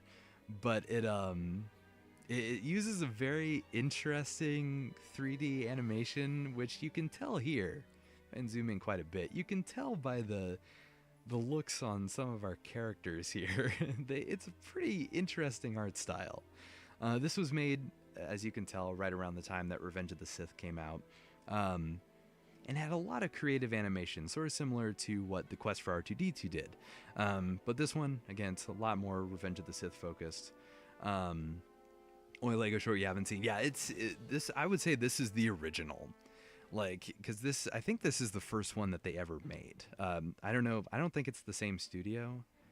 No, it does not look like it is. That's Treehouse. So yeah. Not the same studio, but obviously not because they're so different in art style. But I really love how they got really creative with the different buildings of different sets. Like a ship would explode, Yoda would use the Force and change into something else. It was very, very cool for its time. I don't know if it holds up nowadays because the animation is just so not good. They look like melted butter of Lego figures. But I think it's a pretty serviceable Lego short. I don't think it's as good as Quest for R2-D2. So yeah, it'll be right below that. They put a lot of them in onto the Padawan Menace as a bonus feature. Yeah, I guess they didn't. Yeah, I imagine it was probably for rights or something. Like maybe they didn't have the rights to this. Maybe there was a studio or something involved that didn't let them, or maybe they just wanted to keep it all in house. Because I imagine Quest for R2D2 and the rest of these ones were all like pretty similar in who made them. Oops, not those ones. These ones. But yeah, Revenge of the Brick is an all-time classic, but I don't really think it holds up too well. I don't think it's D tier. No, the animation's still clever enough. Let's go ahead and do Empire Strikes Out. Empire Strikes Out is another pretty fun one. Just put it up there, I guess. We'll go someplace else. Yes, the classic Darth Maul thing. This is the one I don't remember the most, I want to say. I remember they were on Naboo, fighting the Empire on Naboo. In the storyline, this is supposed to take place sometime after A New Hope, but Darth Maul's here. And Darth Maul with his awesome lightsaber. Of course, if you've seen that, you know the Darth Maul scene where he's singing that he's awesome with the lightsaber, Wolverine lightsabers spinning out or emerging on both sides. So yeah, it's a pretty entertaining film. Again, I don't remember too much of it. It's not like Quest for R2D2 and Revenge of the Brick, where these are really just shorts that don't really have much dialogue at all. Quest for R2D2 has a couple of lines, but they don't really do anything. And Revenge of the Brick, I don't think, has any dialogue. But Empire Strikes Out is an actual like short story that has talking and all kinds of stuff. But yeah, it'd probably be right above there. These will probably end up in the same spot for the Lego stuff.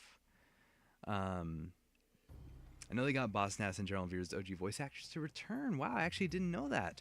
Maul's TCW voice and Chad Vader himself. Yeah. Okay, so Sam Witwer would have voiced Maul in that then. That's interesting. Wow, okay, that's fascinating. Yeah, Boss Nass and General Veers. That is crazy. I didn't know that at all.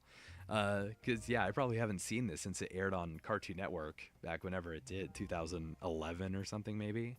So, yeah, that's fascinating. And then let's go ahead and do Padawan Menace. So I'm pretty sure that kind of closes out the that era's like single special releases. No, it's not F tier. We'll just put it up here. I'll put Padawan Menace at the top of these because it is the best one. I think this came out probably about, again, the same time period, about 2012, 2013, where it's very close, or actually it might have actually been before. It might have been 2010. I don't remember. Yeah, so they're on Coruscant. I think Ventress is trying to steal some plans or something, and then Yoda arrives to stop her. There was some very clever use of animation there. Han Solo is in this, as you can probably tell here, as a kid. Han Solo arrives and is inserted into this story and sort of helps out 3PO and R2 and the droids and whatnot. The one with George in it. Wow, I totally forgot about that. I need to rewatch all of these. It's been way too long. But I do remember this one having a very fun, serviceable story. They end up on Tatooine at the end. As you can see there is like a Jabba's palace, but it's Las Vegas, basically. So yeah, a very, very fun story that I do highly recommend checking out. And then, yeah, let's go ahead and do the Yoda Chronicles following after that, because I'm pretty sure that Padawan Menace was kind of like a backdoor pilot for the Yoda Chronicles, which was a mini-series that involved Yoda, and then up here is Jack 14. Can't believe I remember that name after all this time. I just remember the Lego set. Excuse me. But I believe Jack 14 was like a Force-sensitive clone that they made that fell to the dark side. But yeah, it's a fine story. It's again, it does what it needs to do. It just tells a cute little story of animated Lego figures and Yoda at the forefront of it. Excuse me. So yeah, it's a fun, serviceable story. I think that's really all there is to say about it. I think it starts at the Battle of Geonosis, I want to say. Um, excuse me again. So I remember the Lego sets that were coming out at the time, again, probably around 2012, 2013, they were like Yoda themed. I remember up in the top corner where they always have like a little figure of whoever. This one was sort of around the time that Yoda was the featured character up in the little banner, the upper third. Let's drink some water in a second. Seem to recall that the events of Padawan Menace is canon to this show, as Yoda and Han cross paths in one episode and recognize each other. That's awesome. I don't remember that at all. So yeah, it's probably been since then, so about 12 years since I've watched this. But I remember having so much fun with it. It was just a very enjoyable experience because, again, at the time, I was obsessed with stop motion. It was Revenge of the Brick that really got me into watching Lego Star Wars stop motions, and then it was these two that really just enhanced it, where I was so obsessed with it. So I was seeing really on Cartoon Network, I was seeing basically a next level up from stop motion. I mean, obviously this is completely CGI, so it's not stop motion, but it really takes the imagination and runs with it. You know, I'm seeing this Yoda, I'm like, oh wow, I have this Yoda minifigure. Wait a minute, that's really cool. So yeah, so it's just a very, very awesome thing as a kid, especially to watch. Which yeah, I'll have to rewatch it one day. Okay, let's do Freemaker Adventures. I actually don't really like the Freemaker Adventures, unfortunately. I don't know if this is a hot take or not. I think that it tries to kind of capture what the Yoda Chronicles and all that did, but it kind of felt like the Star Wars Rebels to Yoda Chronicles, where like it moves that it's not a story. They're not connected, I don't think, anyway, but it moves that story forward in the future to, like, you know, I think it's in the Imperial era, maybe, or maybe it's in the Republic era. Excuse me, actually don't remember. Oh yes, it is. That's right. Yes, Jack 14 is in it. That's right. I totally forgot about that. Yep. Yes, Jack is in it because he's like an older man. He's at like the scrapyard, and he like, yeah, that's right. Because Nare, I think Nare is the name of the Sith lady that's hunting down the family. And Jack 14's there, and he like makes this giant like creation or something to try and stop her. I remember. Yeah, interesting. Wow, that's crazy. I totally forgot about that. Yeah, Freemaker actually watched a lot later. I think I watched Freemaker Adventures probably 4 years ago, maybe. Or yeah, I think it probably came out around then. Dang it, OBS. OBS, what are we doing here? Let me close this out. So weird. Anyway, but yeah, strangely though, this does make the Yoda Chronicles short, non-canon to the main content, as they had him give up his power by the aid of Yoda. Yes, that's right. Yes, so it's kind of like it's like a semi-connected, kind of not really type story, which is interesting. But yeah, Freemaker, it's fine. I don't like the later stuff of Freemaker especially. That's what really holds it down for me. Is I was kind of hoping to get more of the story going forward, like into the Resistance era, but it was very like, here's a short story every episode. They didn't really feel too connected, and they'd jump around quite a bit. So I wasn't really into that. I thought the first season of it, or however much it was okay. But yeah, I don't think it quite captured the magic of the Yoda Chronicles, but they did bring in a cool couple of lore things with the Wheel. I think that's where the Freemaker family were at, was the Wheel is where they lived, and the Wheel is actually a location in Star Wars mythos.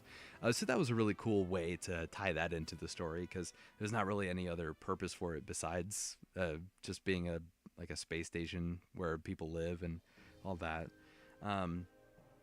They tried an actual series for Lego, but I think they made Overstay its welcome. Yeah, absolutely, I agree. I'd say that the only good part about this series was Roger and Graballa the Hutt. Graballa was great. I think Graballa might have been voiced by Grandmaster Shake from Aqua Teen, I want to say. I think that was the same voice actor. if nothing else, it made me respect Dengar more. Yeah, I don't really remember Dengar's role in the show. I remember he was there. I think there was a Lego set that had come out that had Dengar in it. That was a Freemaker set, but I don't really remember much about his appearance. But yeah, Freemakers I think is a fine, serviceable D tier. It's our first. Won't be our last, but it is our first. Okay, 1 second. I'm just going to take a quick pause here. I'm going to have a quick drink of water, and then we'll get right back to it.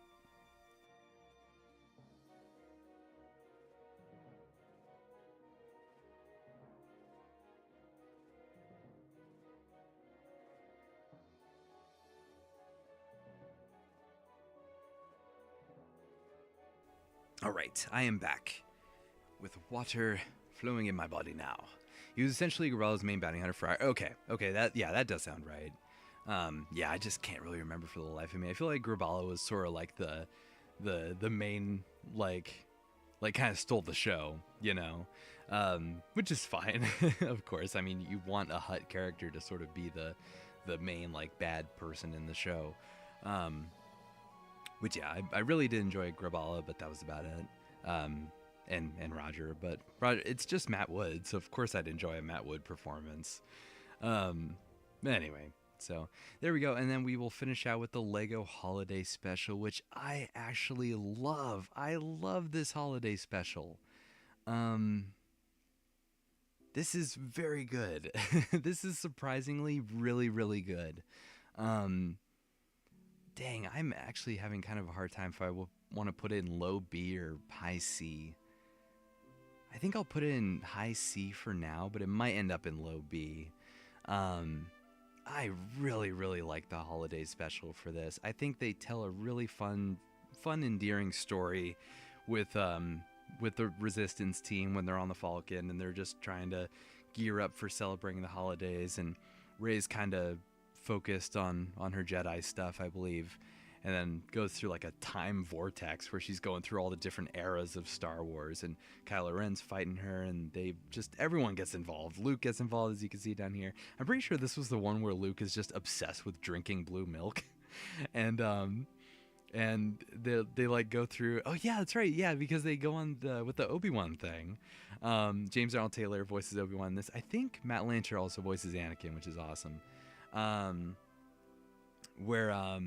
Then like all the Obi-Wans are together, like Phantom Menace Obi-Wan, Attack of the Clones Obi-Wan, and Revenge of the Sith Obi-Wan all say hello there to each other. It's like, this is Star Wars, let's go. It's so good. I remember watching a reviewer critique the show saying it's worse than the original. No way. That is just bad faith statements. That is a bad faith review. Just because it's a sequel-based story is probably the only reason why they're saying that. This is a very fun story. It really just takes the highlights of Yoda Chronicle, Freemaker, all these Lego stories that they've done, and brings it all together for like an actual story that does exist. Like it exists in its own realm. It's not a canon story, obviously, but there are lots of elements of it that could be. Because this is the only adaptation of anything in Star Wars so far where Finn is actually training to be a Jedi. So there are lots of aspects here that could be tied in into the mythos going forward, which, I mean, you never know. They could take something in the Rey film from this, which they could. There are things there that would work. So yeah, this is a very, very, very good Lego story. I love it a lot. It's always a fun watch every holiday season, and even outside of holiday seasons. This is just very, very fun. Yeah, I think there was. Oh yeah, no, it was just the Luke thing that I was thinking about. I was like, I think there was someone that was just like obsessed with one thing. It was the Luke thing. And then yeah, at the end you get Luke and Rey fighting Vader and Kylo Ren, I think, or maybe Sidious and Kylo Ren. It's one of the two. I think Vader gets involved with that as well at some point. But yeah, very, very good. Guy seemed pessimistic in his review. I believe the guy's famous for taking on CW Flash. Oh, okay. Well, there you go. But yeah, Holiday Special is very good. I could definitely make an argument for it being a low B, but just for the sake of keeping it sort of consistent with the Lego stories, which, yeah, it being above the rest, I think is it just feels right for me. Um, all right, so I believe, yep, that is all of the Lego stuff taken care of. So now we have all kinds of fun stuff here. Here's what I'm gonna do. We're gonna jump around a little bit more still, but I'm gonna do Clone Wars season 1. I'm gonna get this out of the way right now. I think Clone Wars season 1 is a very low B, possibly C. I was thinking about it. I was like, oh, it's probably gonna be blasphemy for me to put anything Clone Wars below A, but Clone Wars season 1 as a kid was something I really enjoyed watching, but it doesn't have too much substance for it. It definitely feels like they are just getting started. Um, I think the best parts of this season are at the end. It's the Ryloth arc, obviously, is very, very good. Um, and then I think the Malevolent stuff has some good moments with it. I think the first 2 episodes of the Malevolent arc are really good. I don't really think the third one can hold a candle to those two. Um, Lair of Grievous is a fine episode.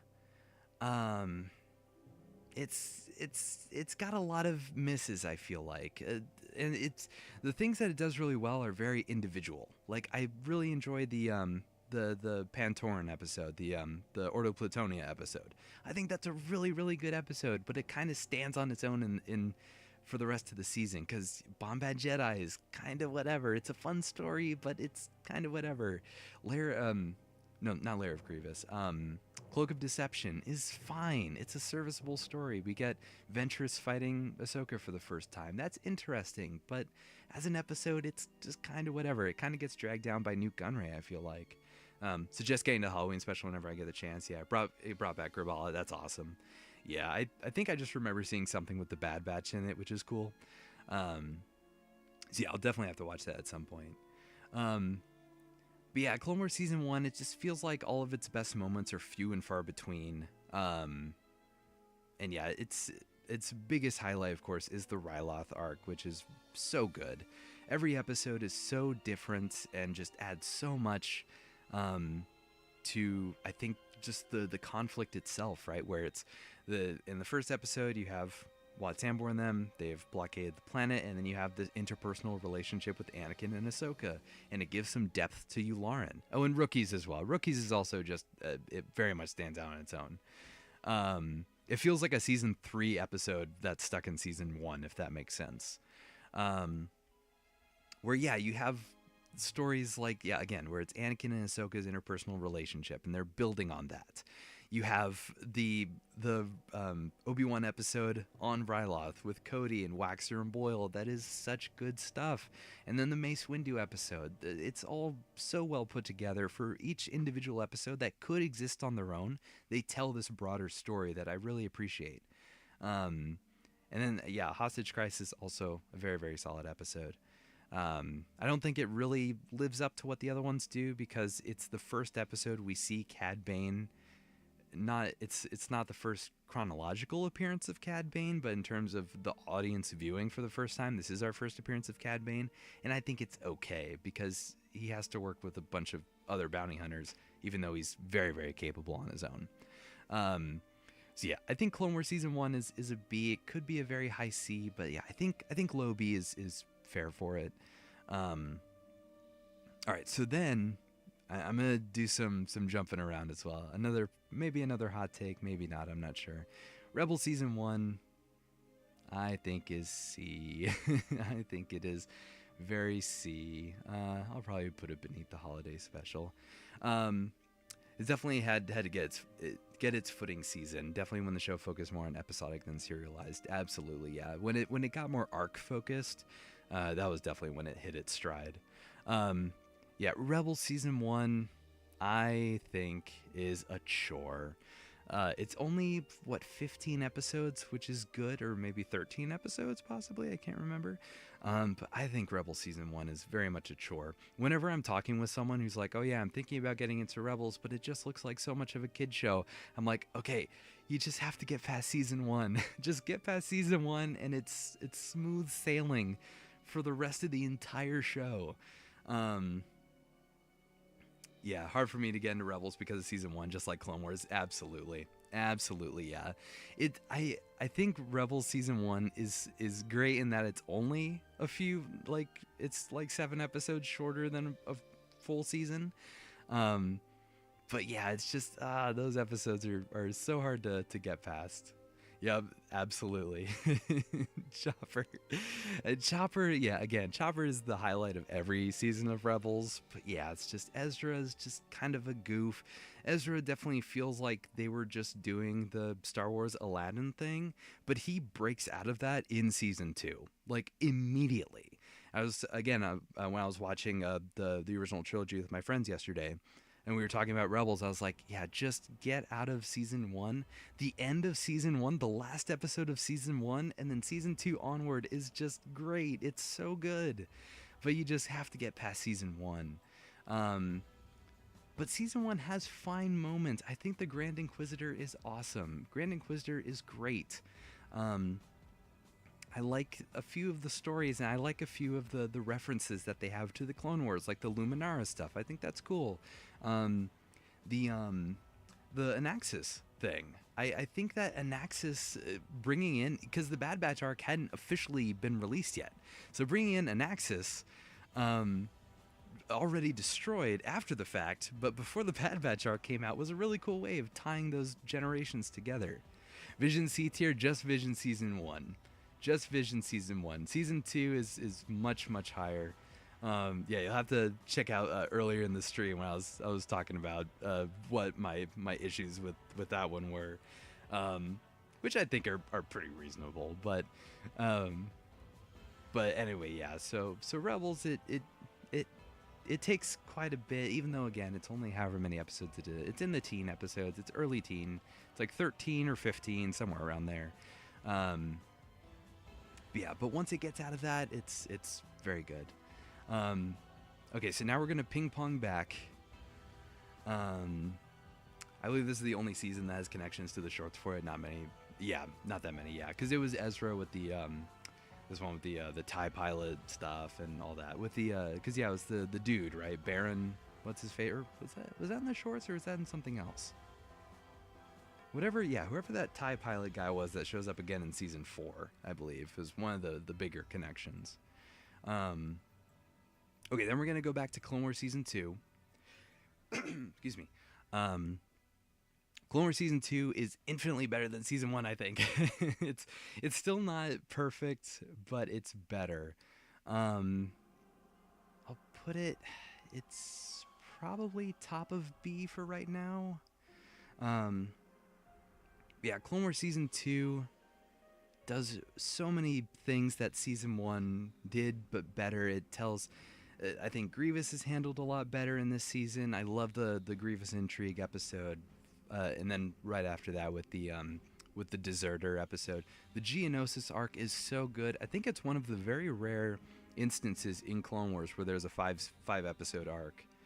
Yeah, because it's the Senate Spy episode, then Lania Point Rain, Weapons Factory, Legacy of Terror, and then Brain Invaders.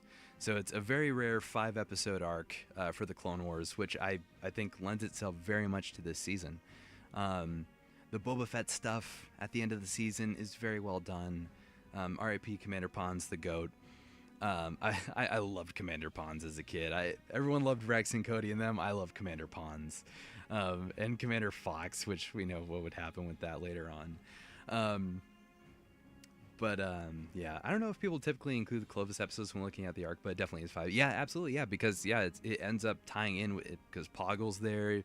Padme gets the technical readouts for the droid factory. So yeah, it ties right into it because yeah, immediately after that episode is Lania Point Rain. Lania Point Rain doesn't really treat Senate Spy like it's connected because it begins. I think there are a couple of mentions with the Tom Kane narration, but it treats it like the Geonosians just revolted and now the Republic are coming back. Yeah, the origin of Nice Boba in this season, right? Yeah, where he's having his troubles executing prisoners and all that. Where Aurra Sing is just vile and ready to do whatever it takes to finish the mission and kill Mace Windu. Boba hesitates. even though he didn't hesitate when Mace was nearly stopped from stepping on the tripwire, but that's neither here nor there. Um, but I guess with Mace, he made an exception. But for everyone else, like his clone brothers and all them, there's that. Um, and then and the Zilla Beast stuff is really really good. Um, it's only a 2-episode arc, but just the Godzilla references, just the kaiju fighting is just very very cool. Future Halo or Transformers tier list? Absolutely. I would love to do both of those. That would be so much fun. So much fun. If there are good tier lists out there on Tier Maker here that are both Halo and Transformers, you can bet I will. Absolutely. Yeah, I think season 2 is a very, very, very good season. I want to keep it in very high B for right now. I just think that it's fine being there. Because I know that there's going to be a lot of these seasons that end up in these two. So, I believe some of you fans don't like that arc, not because of the content, but because Bosk and Boba were never friends in the books. Yeah, it's only really out of mutual connection either way, right? But yeah, then in season 4, right? Then in season 4 they're actually buddies. So yeah, I get that, but that doesn't matter to me, man. They're bounty hunters. They'll know each other through various jobs and connections. It's fine. They can be buds, especially when they're in prison together. That's fine. Yeah. So there's Clone Wars season 2. Let's go ahead and move on to Rebels season 2, which Rebels season 2 for me is here. I think Rebel Season 2 is here for me. Whoops. Rebel Season 2, like I said with Rebel Season 1, once you get past Season 1, Season 2 is smooth sailing, and that is very much the case here. Starting out by having Vader be Vader and just be awesome is incredible. Like, what else would you do with, especially when you introduce him at the end of Season 1, and just why not have Vader just be this menace for basically the whole season? He only shows up a handful of times in Rebels, but he is sort of the through line, where he shows up in the first couple of episodes and then he's there again in the last. I think he shows up a couple of times. Higher highs, lower lows. I agree. I think, yeah, because it starts out very great with the return to Lothal, and then the introduction of Vader. And then following up with that with the Lost Commanders, with bringing back Rex, Wolf, and Gregor is just, what a great choice. I will never forget, because I think this season came out in 2015-ish. I will never forget, or probably end of 2014, early 2015. I will never forget watching that trailer that came out at, I think it was Comic-Con, when it was revealed that Rex was going to be coming back. There was just so much hype behind it, and rightfully so. I think Rex was handled very, very well in this show. Excuse me. And, yeah. Vader was an excellent villain this season, but I did not like how they handled the Inquisitors for antagonists. Yep. Callus was good, but not really a major villain. Absolutely. Callus kind of stayed in a similar spot as he did in season 1, where he was very much like, if Vader was your number 1 bad guy, and then the Inquisitors were your number 2, Callus was definitely 3. And then a similar case for Rebel Season 1, where either the Grand Inquisitor or Tarkin are the main villains of Season 1, and then Callus is either like 2 or 3. So yeah, he kind of stayed in the same role for most of the time. And yeah, the Inquisitors themselves, again, were pretty chumped out pretty often. Even though they get introduced in a pretty significant way with the fifth brother and right, it's fifth brother and dang, which one's the seventh sister? I think it's seventh sister, right? There's so many of them. But yeah, so it's kind of around there.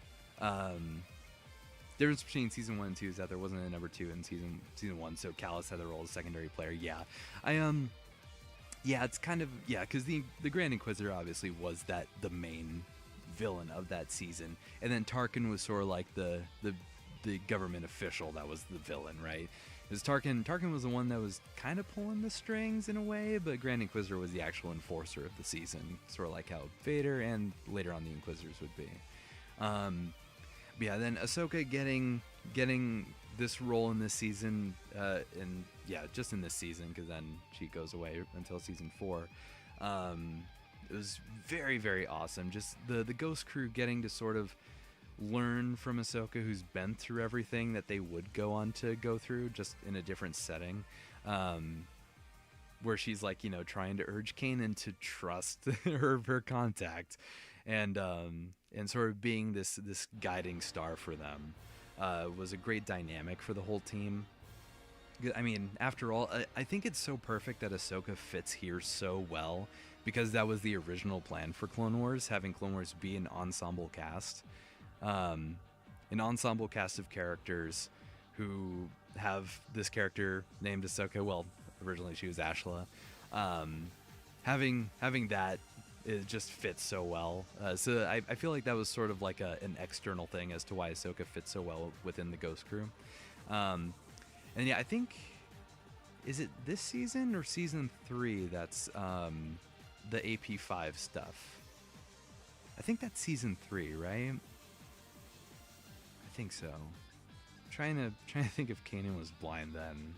I don't know if he was. I don't know, but anyway, but Chopper is great. Chopper's great in this, as he always is. Chopper, best droid. And then I think also we had the Ryloth stuff, I believe. Ryloth stuff, it's kind of hard sometimes to differentiate, because I know they go back to places every now and again. The Ryloth stuff was definitely in season 2. So yeah, getting Cham back along with Gobi and Numa was so cool. Again, just bridging the gap between Clone Wars. Season 1 had a few things, again, with the Anaxis base, Ahsoka showing up at the end. Just a few things here and there that connected it to Clone Wars. But this season really honed in on the connections to Clone Wars, which is great. Yeah, Kanan does become blind in this season finale. I'm just trying to think if he was blind when Chopper finds AP5 and like when they go to Ryloth. I'm just trying to, I don't think Kanan was blind for the Ryloth stuff, so I think that'll happen in season 2. That's sort of the differentiation for me, is to figure out when things happen is if Kanan was blind or not, which is an interesting way of going about it. And then we also had the Protectors. The Protectors were a really awesome introduction in this season. Getting more of Mandalorian culture is always a great thing. I don't think it... Dang it. Again, trying to think if Gar Saxon was introduced in this, in season 2 or not. Because I know that they had Fen Rao with them for a while when they went back to Concord Dawn. That was 3 episodes prior. He was perfectly fine for that time. Okay, awesome. Sometimes like the storylines kind of pick back up way later, where it's, again, I'm trying to think, is Kanan blind there or not? Like when he's playing chess with Fen Rao in the cell, is he blind? But either way, the Protectors getting introduced is very, very awesome. Love them being introduced. I think season 2 is a very, very solid outing. Again, like you said, very high highs, pretty low lows. But I don't think that I think that it supersedes Rebel season 1 in so many ways. For sure, this season was when they was what they based the designs for Disney Infinity on. Sabine's blue haircut. That's right. I do believe I never played Disney Infinity, but I do remember seeing like the avatar or whatever for Sabine having the blue hair. So yeah, that does sound right.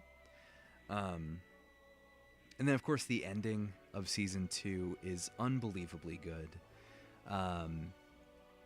It's the going to Malachor, tying in the Old Republic stuff into again another thing. What I think that Rebels does so well that makes it stand out on its own. I don't know why I say again a lot.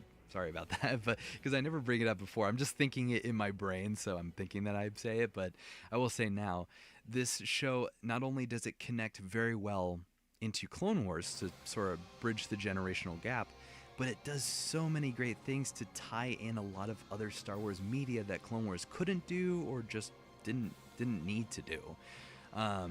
Where again we have Old Republic stuff that gets brought into this. They go to Malachor, which had this big devastating thing happen where it's basically it's Rome, right?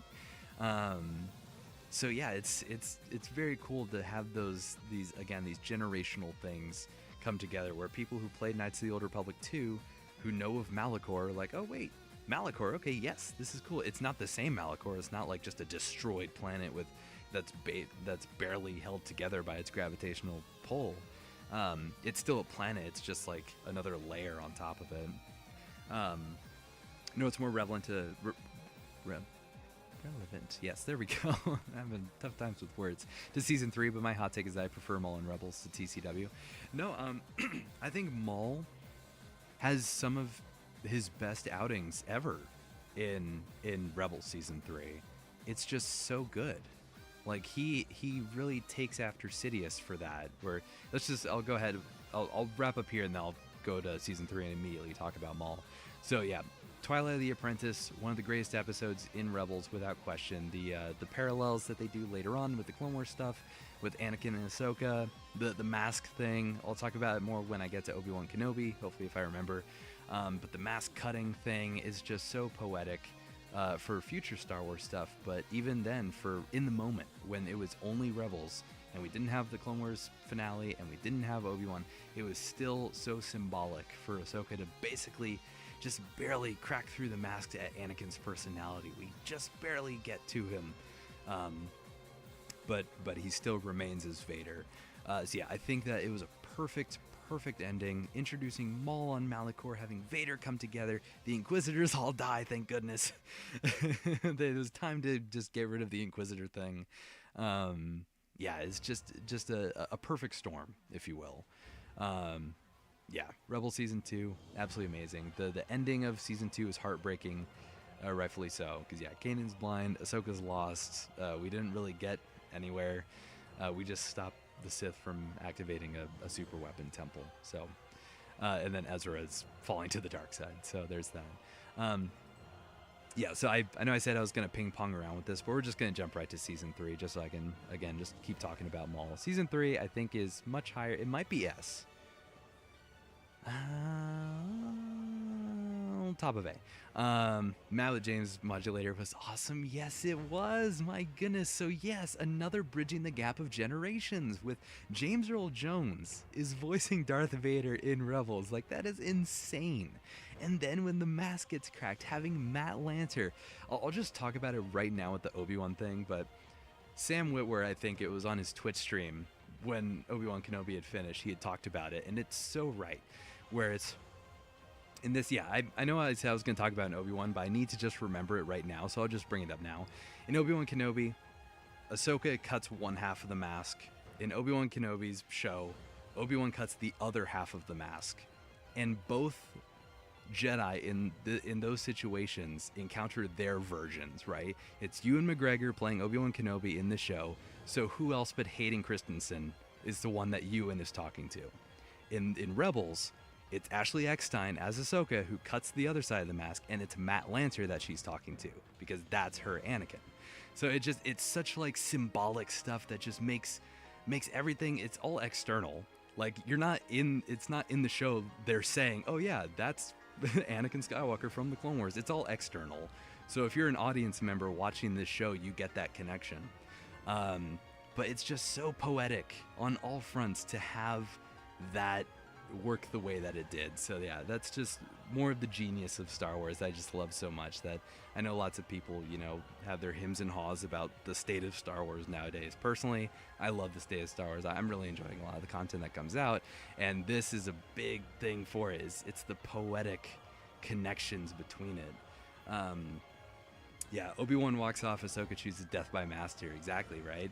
Where Obi-Wan has his responsibilities that he needs to protect, where he finally accepts that Anakin is gone after actually facing him, because Ahsoka hadn't done that yet. Ahsoka hadn't faced Anakin before that day. So Obi-Wan already knows at this point now that Anakin is finally beyond saving, and now he's going to go protect his son to defend the next generation, where Ahsoka has to actually face her master now, because that's her lot in life. So yeah, again, just the poetic justice of it all is just so perfect. But anyway, so on to Rebel Season 3. Maul is amazing. He is so good. He takes so many cues from his former master in this season. He is just a master manipulator. But his goals are so much more selfish than even Sidious's, which Sidious is, very selfish goals to control the entire galaxy. But Maul is only doing this so he can kill one man for ruining his life, even though he had that opportunity a long time ago. But he's now equally ruined Obi-Wan's life, and now he wants to actually kill him. So yeah, Maul's appearances in this are so great, with the Dathomir stuff, with the bringing it back again with Clone Wars, with the Night Sister stuff, and then going to Tatooine with the Twin Suns. I think Twin Suns is one of the best episodes in probably all of animated Star Wars. And then for the Maul and Obi-Wan fight, I think is probably one of the best duels in all of Star Wars. And I know it's such a quick fight that, anyone that's just watching it for the first time or whatever might be like, oh, that was it? Like, I was expecting this grand duel that was going to be Duel of the Fates 2.0. But it was so much more than that.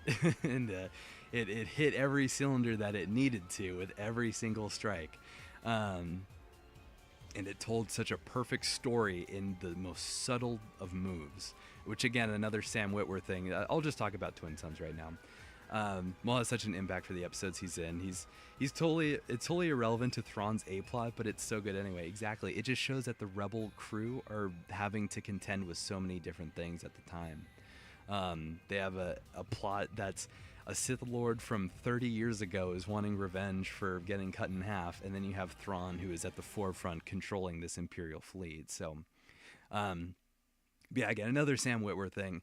I don't think I would have noticed this until I saw that video of him talking about it. It was at a con. Someone had recorded him talking about it, why he explains that the duel between Obi-Wan and Maul on Tatooine is so perfect.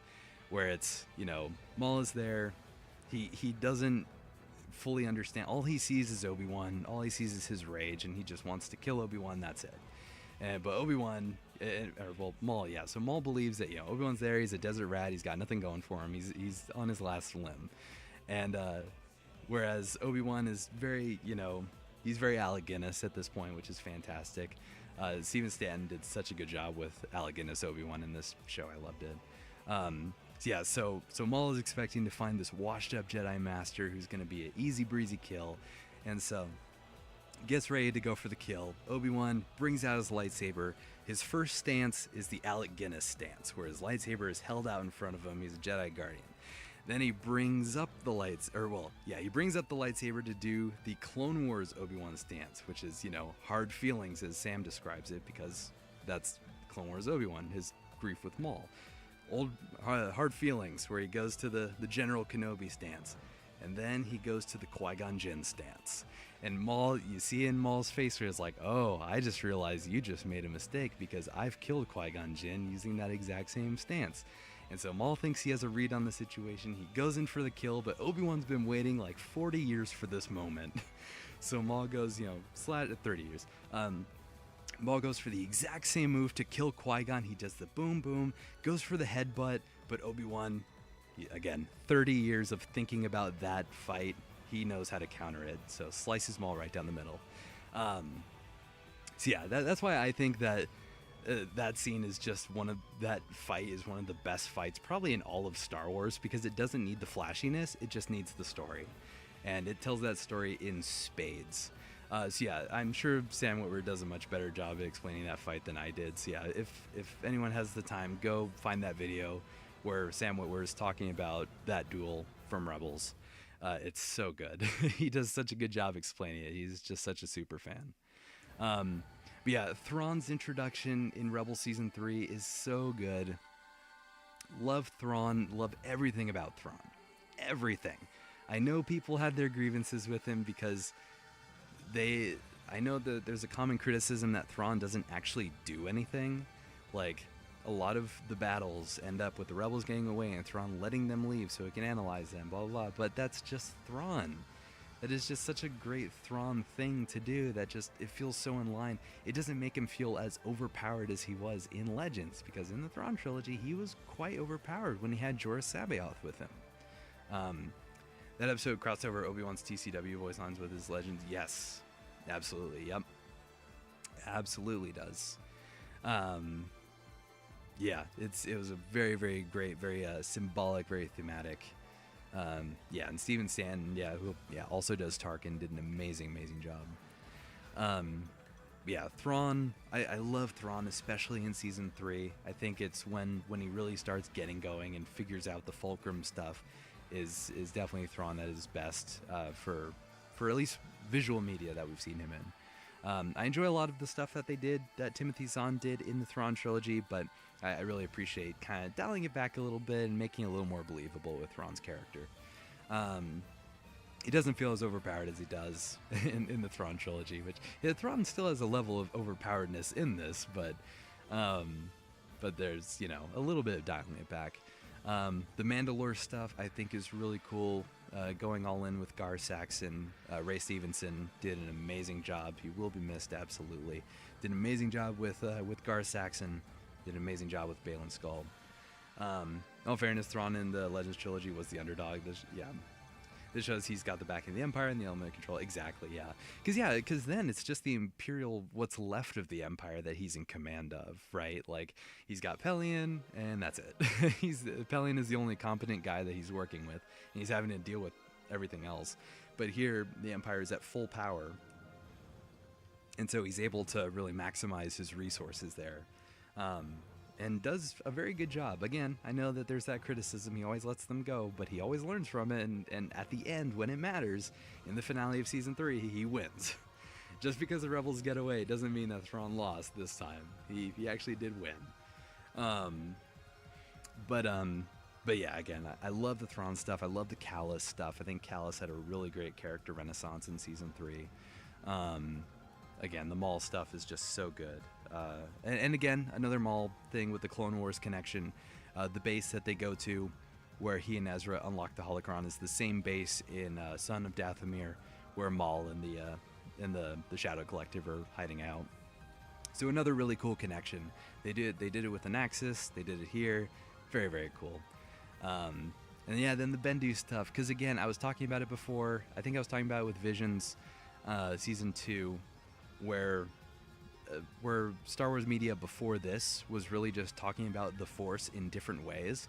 And I think this is where things really started to get interesting with Rebels' depiction of the Force, where you have the Bendu that is kind of, again, just tossing the Force on its head, because what is the Bendu? What does Atollon have to do with the Force? There's so many different things, so many moving parts. He does have Pelion from what teleshows as, yes, yep. But until Season 4, I think he was only using the equipment provided by the Lothal Force, yes. I just read a number of months ago, probably back in October or November, I finished reading the Thrawn trilogy, the canon Thrawn trilogy. And Pelion really only shows up by mention at the end of Book 3, when they're going back to Lothal, and Thrawn just has him come along with whatever forces that he is now curated. Because Rebels, or not Rebels, the third Thrawn book in that trilogy does a very interesting thing where it takes place in between like 4 episodes of Rebels Season 4. When Thrawn leaves, whatever episode that was, I think it was Jedi Knight, when Thrawn leaves, and then that book takes place, and then it was right before Thrawn comes back to Lothal for the final episode. So it's kind of an interesting placement for that book. But yeah, Pelion does get mentioned a few times there, and that's when he links up with Thrawn. But he is there for Tales, of course, and then we know also the Shadow Council that Pelion has had some contact with Thrawn or Morgan Elsbeth through Thrawn or something. But yeah. So yeah, Rebel Season 3 I think is awesome. It does not overstay its welcome for lots of characters and moments. Vader not coming back for Season 3 I thought was the right move. Same with Tarkin. Because I'll get to it when I talk about the Bad Batch. But I feel like Tarkin is kind of not lazy, but it's like an easy choice to use for a villain, right? Because yeah, Rebel Season 1, Tarkin was your Imperial enemy, uh, which is fine because again, you're introducing a new generation of fans to Star Wars. So if you're having your kids or whoever watch Rebel Season 1 and then they watch A New Hope, they'll know, oh yeah, this is that same guy. So that's kind of the easy thing, but I'm so glad that they didn't stick with it for each season. Where here there was just in Season 1 it was Grand Inquisitor and Tarkin. Season 2 it's Vader and the Inquisitors, and then Season 3 it's Thrawn and Maul, which is such a different thing for everything else, which is really cool. I will say I did see a fan stop motion series that very well handled Thrawn, Rebels Thrawn, while giving him some of his Legends feats, such as iconic ship L. Yes, I might have seen the one that you're talking about, but maybe not. I'll have to see if I can find it. But yeah, that's always a great thing, is where if you can handle Rebels Thrawn's personality and do that great Lars Mikkelsen's voice, and then also having Thrawn's his feats in battle with the ship, with the Chimera and ship-to-ship combat, that would just be perfect. Yeah, so there is Rebels Season 3, and now I'll go back to ping-ponging between, even though we only have 1 season left of Rebels and 5 seasons left of Clone Wars, but that's okay. Clone Wars Season 3, I think, is a very, very good season. I think it'll go right below Rebels Season 2, I think. It's kind of the same case with Rebel Season 2. Higher highs than Season 2 of Clone Wars, and also lower lows. I think Clone Wars Season 3 starts out very solid with the Domino Squad stuff. I think the Domino Squad episodes are so good. I'd argue that Cadets is one of the best episodes of Clone Wars, probably in the top 10 for me. And then ARC Troopers, also very, very good episode with the defense of Kamino, tying back that storyline from Rookies. And then I think Supply Lines, also very good episode with Jedi Master Amagundai and Captain Keeley, alongside the Jar Jar Binks and Bail Organa stuff, which does kind of whatever, but the Ryloth stuff is a lot of fun. And I think after that there's a bit of a lull for Season 3. I think the Sphere of Influence stuff with Chairman Papanoida and the Pantoran stuff is fine. But nothing else really grabs me until we get to kind of the Savage Opress episodes and kind of the Mortis area. Can't remember which comes first.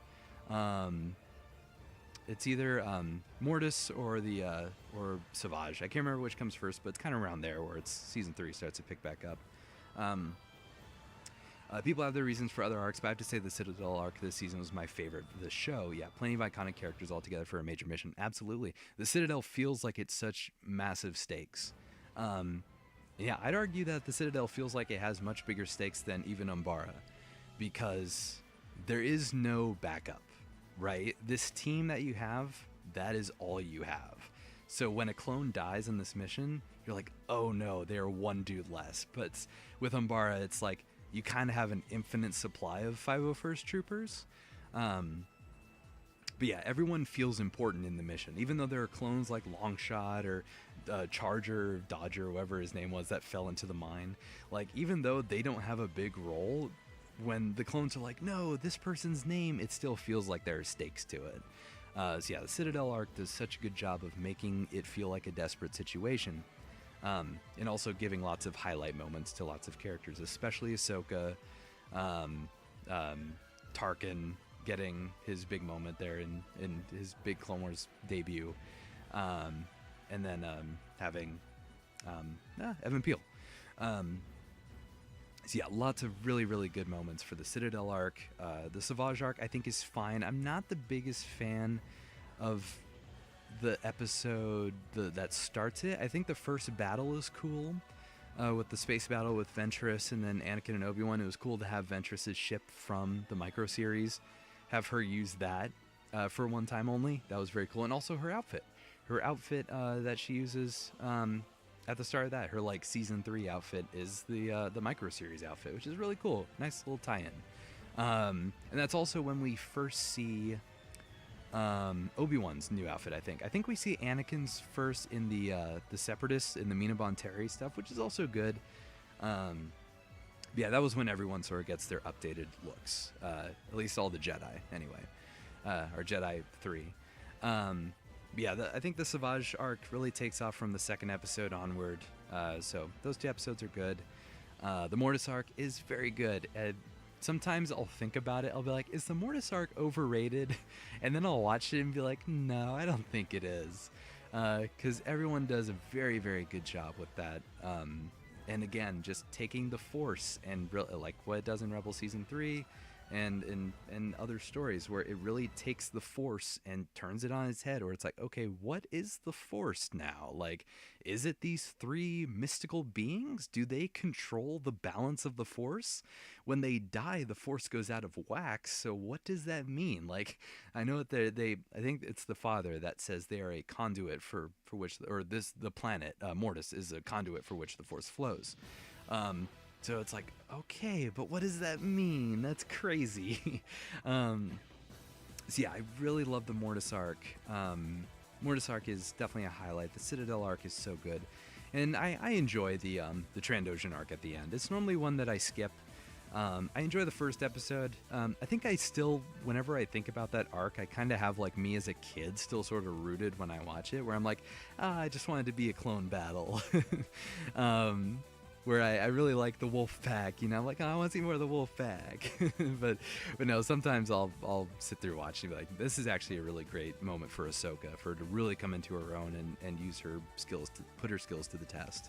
Especially coming right after the Citadel arc too, because those 2 arcs go back to back, where it's Ahsoka kind of going on this mission without permission at all, and really proving to be a necessary factor, and then you have her unwillingly going on another mission and using those same skills to survive, and using Anakin's lessons, which is really awesome. So yeah, I think that yeah, season 3 is a very, very solid season that most certainly deserves to be an A tier for sure. Oh no, I just saw that I have dropped frames. I haven't been paying attention to that, but I see that I have 95 dropped frames. That's unfortunate. Hopefully everything's been running okay. I haven't obviously gotten another notification from OBS that things have crashed, so hopefully everything's running okay. Yeah, Citadel arc, definitely, like you said, definitely stands out very much. Yeah, very, very, very solid season. It has some pretty low moments, especially early on, but as it goes on, it gets quite better for sure. Okay, we will do... I guess I'll just finish off Rebels. Rebels Season 4, I want to put an S tier. Because this season really just blows everything out of the water, I feel like. I love... Again, I know I keep talking about how they interpret the Force, but again, just here... introducing the world between worlds with this and the capabilities that has, though thankfully as of now it hasn't been overused yet. I think there's a potential for that, but hopefully they just sort of keep it minimal. World between world stuff is awesome. Again, just reimagining what the Force is for different people, especially going back to the Jedi Temple, which has such a interesting experience for the Ghost crew. So yeah, there's that. I love the ending. The ending is so good. Everything comes together so well for this. The Ghost crew, again, really being on their own once again, because before, for seasons 2 and 3, they had the backing of the Rebel Alliance, or at least the Phoenix Squadron, Phoenix Cell, whatever. Now they're on their own. They're kind of part of the Masasi group now. They're kind of bringing the Alliance fully together, but for this Lothal mission, they're completely on their own. So, I mean, there was the attempt to get the ships in to destroy the factory, but that didn't work. So yeah, they were very much on their own until they were able to get help from everyone else. So yeah, it really does feel like this band of rebels having to come together to overthrow the Empire, or at least overthrow this occupation. And very, very good. The Jedi Knight is another one of those episodes that's just one of the greatest episodes in animated Star Wars, probably in all of Star Wars shows, I'd say. Kanan's story there is so good. Just him sort of fulfilling his destiny there. Very, very awesome stuff.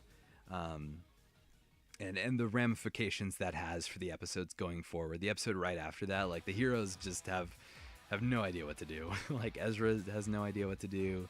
Sabine and Zeb, they're on flight, or on autopilot.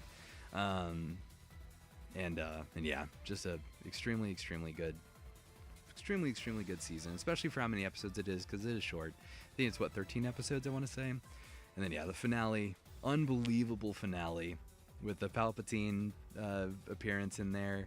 It really does make it feel like it's a big deal, which it was, with him trying to get Ezra to unlock the temple. And then Thrawn being his Thrawn self, which I know there are some contradictions there with Thrawn, where it's like, okay, Thrawn in Rebels is kind of a somewhat sadistic guy, and then in the Timothy Zahn trilogy, he's not terrible. He's still a bad guy, but he's a bad guy with morals. But all those morals kind of go out the window when he starts orbital bombarding Lothal. But it's just one of those things where, again, it's ever evolving mythology. So some interpretations have this, some have that. But yeah, I think the ending to Rebels, the ending, and then the epilogue is unbelievably good. I always get emotional every time I watch it. And then yeah, the ending that they would eventually tie in with Ahsoka is extremely good. There's, this ended in 2018, so it would be another 5 years before we got any sort of resolutions to this, where I was like, oh no, are we never finishing this story? So a very, very fitting ending to the series. And yeah, love the epilogue scene where Sabine's kind of narrating and giving the updates on what happened after the Death Star was destroyed. Yeah, Rebel Season 4, absolutely outstanding. Clone Wars Season 4, oh boy. I'll have to actually think about this one. It might be up here, it might be up here, I don't know. Let's think about it. So, the Mon Cal arc, I think, is very good, like I was talking about with this. I think the Kit Fisto stuff in the micro series is fine, but Clone Wars Season 4 just does it way better. Actually involving with the Mon Calamari, all the Jedi that are involved there, and then once things get really bad and they have to bring in the Gungans, it just feels very tense. I think that arc's fine. Obviously Umbara is very, very well revered. I think rightfully so. It's an exceptional arc that does so much for clone characters. Obviously we've had 3 other seasons of clones having personalities. We've had Rex, especially Rex and Cody. We've had the rest of Domino Squad. We've had oh no, it was right there. Oh no, I was right there. I just completely derailed my train of thought. Season 2, Waxer and Boyle. Season 1, we've had Waxer and Boyle. We've had all of them. We've had all these different clones that we've gotten to experience, grow, and evolve as people, so that we don't think of them as these soulless troopers that would go on to execute all the Jedi. They're actually people. But the Umbara arc just completely reinvents what that means, for clones to not just be mindless machines. They are people, and they all have their own individuality, which is, yeah, just an amazing story. Oh yeah, Season 2 with Cutlet Quain, that's what I was trying to think of. But yeah, so yeah, just every character getting real spotlight moments. Obviously Rex would, but Fives, Hardcase, Jesse, Kix, Top, Dogma, all of them, they're just so good. And it's like, naturally, of course, with all these clones, with all these different personalities, of course you'd have one who's loyal to the general, who's clearly things are kind of iffy, but he's still the general and all that. And then you have Rex, who really falls in the middle. Fives is against. There's so many really, really cool things. And that Umbara does, and it's like, okay, yeah, this guy is clearly a bad guy, and then once it's revealed that he's a bad guy, it's like, well, yeah, obviously he was a bad guy. So I feel like in that way, it feels a little bit, it kind of dials it back a little. It's not, I wouldn't necessarily say it's a knock on the Umbara arc, but it doesn't, I don't know if it feels earned, where it's like you have Krell, who's just evil, very very bad general, and then it's like, yes, he was evil. Congratulations, you figured it out, even though we kind of already all knew that. So yeah, I'm not sure. And 1 second, everybody, I'll be right back. One moment.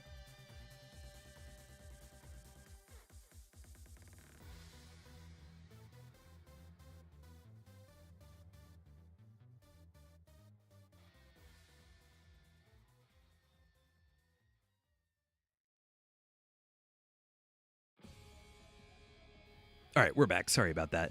Cat was outside the door being a little bit of a nuisance. So I had to send her on her way. But anyway, yeah. So I don't know. Again, I don't know if it's necessarily a knock on the Umbar arc to kind of make the Krell quote unquote reveal.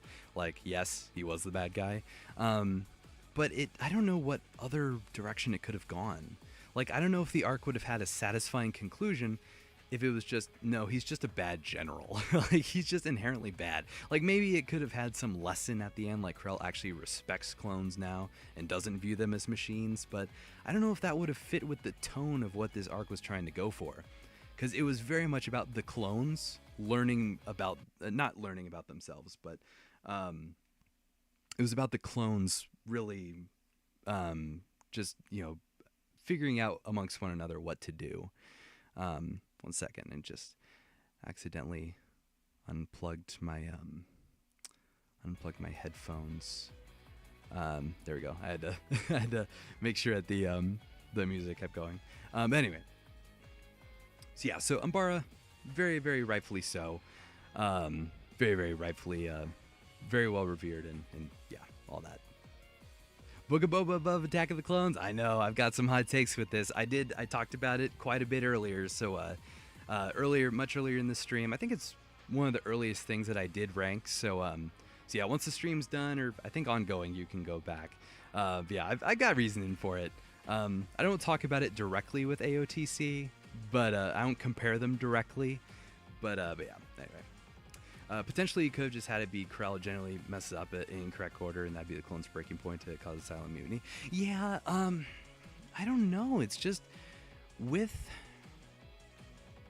the conflict being what it was, or this like very like Vietnam War inspired type battle. I don't know, like tonally, if that would have worked with. I don't know. Yeah, it's such a hard call to make. I have no idea. I have no idea how they could have fixed the Krell thing being a little less obvious. I don't know.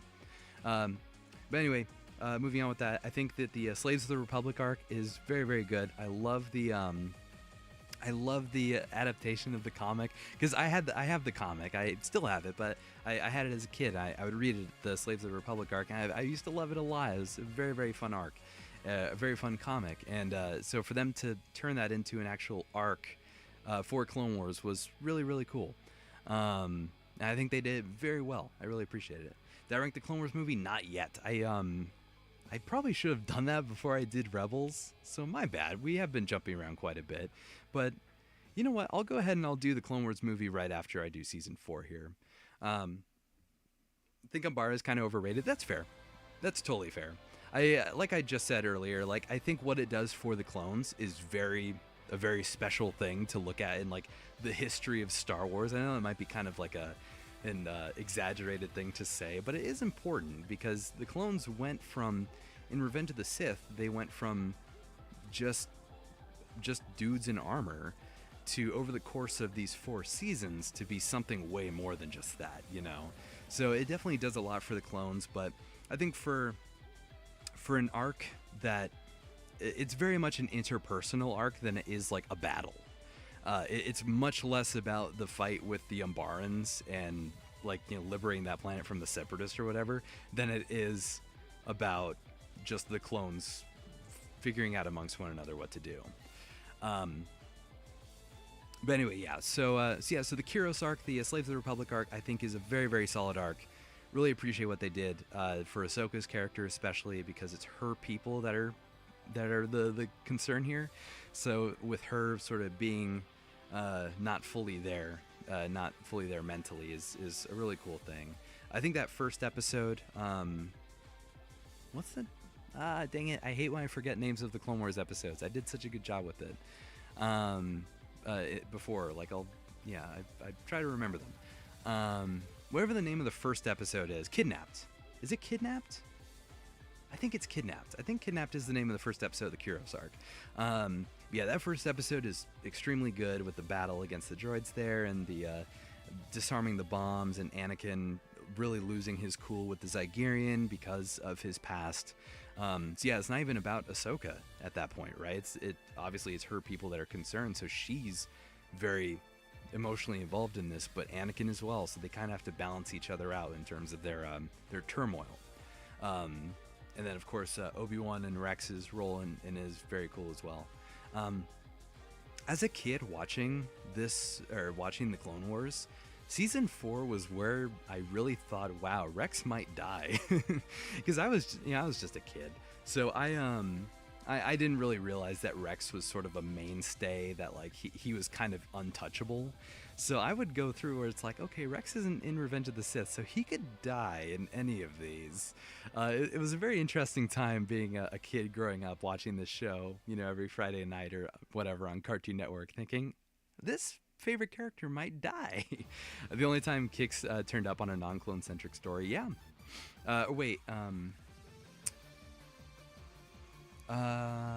Because he was there for the Deserter. I think he only makes 4 appearances, right? So yeah, that was probably it, right? Or wait. Because he was there for the Deserter, he was there for Umbara, he was there for the Fives arc, the Conspiracy arc, and then Bad Batch. So yeah, all of those kind of feel clone-centric. Yeah, it's really just his short story when he's wakes up out of cryo in the sequel trilogy is when he wasn't in the non-clone centric story. But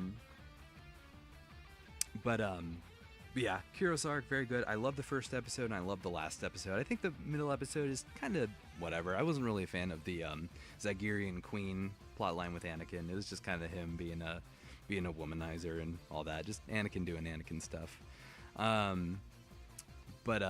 so that arc's pretty good. I love the last episode. I love the Wolf Pack. So of course, any appearance that they get is always great. I didn't talk about the R2 and 3PO Nomad Droid story. Love that. That's a very, very cool story. I know a lot of people are probably kind of whatever on that arc because it's just an R2 and 3PO story. But I love the Wolf dynamic with them. Getting more sinker and boost is cool. And yeah, just having that dynamic with C-3PO and Commander Wolf is so chaotic. I love it so much. And then the Nomad Droids arc, which takes from quite a few things, but especially Wizard of Oz, when they go to that planet that's like run by the pit droids. Very super Wizard of Oz inspired, which is fun. I always appreciate when Star Wars takes from other stuff and is inspired by that. He's the only non-Captain Clone to get that luxury before the finale. Yeah, right? Yeah, pretty much. Yeah, basically. But yeah, so yeah, I really enjoy the droid story. I don't think that's really a knock on the season, personally. I know a lot of people would probably skip those episodes on rewatches just because, like, all right, it's just R2 and 3PO, whatever. Show me Darth Maul. But no, the Maul arc is also very, very good. The Mandalore stuff is great with Ahsoka and Lux Bonteri. Yeah, very, very good stuff. For how dark the show got over time, I got really caught off guard when I realized Palpatine has only a major role in the Bounty Hunter arc. Yes, right? For this season, absolutely. Absolutely. And, well, yeah, because it was this, and yeah, that was the only time he was really direct. Well, I guess Hostage Crisis back in season 1 when no, because Palpatine wasn't really directly affected, because he was just kind of a a mutual piece to get Zero the Hutt released. So yeah, he wasn't really directly involved. But yeah, the Bounty Hunters arc, yeah, absolutely. Also a very good arc. I love the Reiko Hardin stuff. Normally, I feel like whenever I do rewatches, it's normally an arc that I would just skip, just because I'm not really feeling watching it at the time. For me, it kind of just requires me to like be in a certain mindset to watch that arc. But it's a very good arc. Cad Bane, Moralo Eval is is just such a goofy character. I love him. Same species as Ozzy Sobek in the Citadel arc. But yeah, Cad Bane is great. The Dooku stuff is very, very good. And for this season, all his other appearances, definitely a. But yeah, in terms of like him being at the forefront of a conflict, that's probably right for just this arc. Is that he's the only one where he's like physically involved, I'd say. Or okay, the Zillo Beast, but I know that. Yeah, I don't know. Zillo Beast in this one, basically, are pretty much the only two where Palpatine is Palpatine, or like the only two that are really directly involved, I feel like. But yeah, Bounty Hunter arc, very good. I love the Reiko Hardin stuff. I think James Arnold Taylor did a great job doing that. Also, our first appearance in Clone Wars of bald and no beard Obi-Wan, which is pretty cursed, but but we love that here. But yeah, so there's that, and then of course the Maul arc of him coming back is so crazy. It's just insane how Maul came back. Like, I know that there's that the comic where he came back and he had the legs, and he fought Obi-Wan at the Lars homestead or whatever. But I've never really cared for that comic or that little short story. So yeah, so like when Maul actually came back in Clone Wars, I fully was like, wow, okay, Maul actually lived. That's awesome. And yeah, an amazing showing for Maul. Just absolutely vile, savage as he could be. Where it's like Maul back then, he was just the hunter, he was just the assassin. He wasn't a personality, he was just a force of nature. In here, he immediately developed his personality, and it was so great. Yeah, somehow Maul returned, but good. I just imagine, like, you know, the if anyone's seen the Robot Chicken Star, why isn't that here, by the way? Robot Chicken Star Wars, come on VMA 100, what are we doing here? Only kidding. But yeah, I just imagine the Robot Chicken Star Wars thing when Maul, like, half of his cut in half body lands at the bottom of the shaft, and there's like a janitor sweeping down there, and he just sweeps Maul's body away. I just imagine that happened, just dumped him in a trash ship, and then that took him to Loathed Minor. But yeah, just immediately slaughter of the innocents. Dude hasn't been back for a full episode yet, and he's already killing innocent people, children, and all kinds of stuff. It's just absolute monster. And I didn't really point out. Excuse me, I didn't point this out with season 3 with the Savage stuff, just because it's kind of just like a random throwaway line. But when Savage is revealed to Obi-Wan, and his immediate thought is that Darth Maul alive, even though it's a different Zabrak entirely, all that stuff. I don't know, I feel like that was a bit of foreshadowing. And then eventually when Mother Talzin has the crystal ball that has Maul's face on it. To some, they call him character assassinated, the most overused phrase in media coverage. You are absolutely right. I would say he was the opposite of character assassinated. I think he had a career character renaissance, because this is the patient zero for everything that happens going forward for Maul's character. I'd say the only thing that he shouldn't have been in was Solo, and that's all. But yeah, no, from everywhere here on out. Like, the only character assassinating was in Empire Strikes Out. Like, come on, that's not Maul. So yeah, no. Maul had a renaissance of a character, and it's from here that he became one of the greatest characters in Star Wars, without question. But yeah, and then tying in Ventress with that arc as well at the end with her and Obi-Wan and Savage, just bringing back the Savage arc to make that come full circle was a lot of fun as well. So yeah, that was season 4. And now, as I promised, I will talk about the Clone Wars movie. I probably should have ranked this before I started doing the shows, but that's fine. Clone Wars movie. I know a lot of people hate it. I know a lot of people.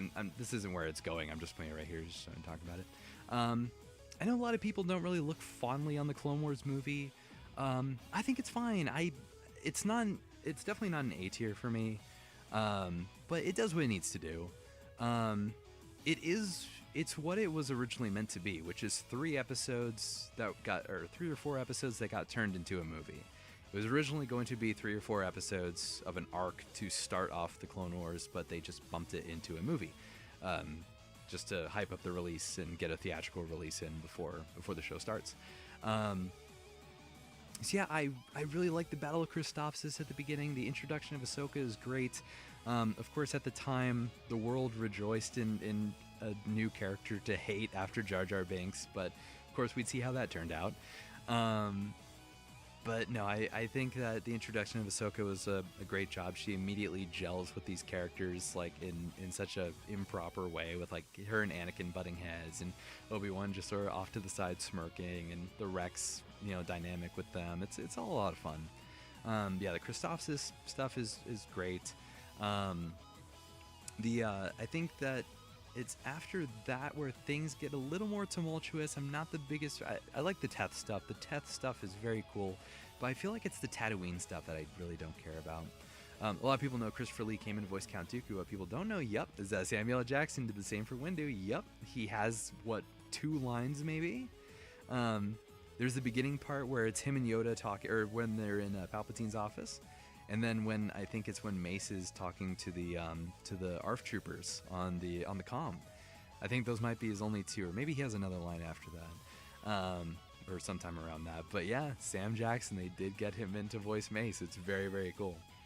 Very cool that they did that, another bridging of the gap between the movies to hype up the show. Even though Christopher Lee and Sam Jackson wouldn't voice their respective characters, but it was cool to do it for this. But yeah, so Christophsis stuff is a lot of fun. I think the Teth stuff is really cool. But after that, it's like after they get to the top of the towers when things I kind of stop caring. I think Obi-Wan's got some cool stuff. His fight with Ventress is okay. It's kind of Clone Wars still figuring out the animation for lightsaber fights. But I think that would have been the first lightsaber fight at the time was Ventress and Obi-Wan for the Clone Wars.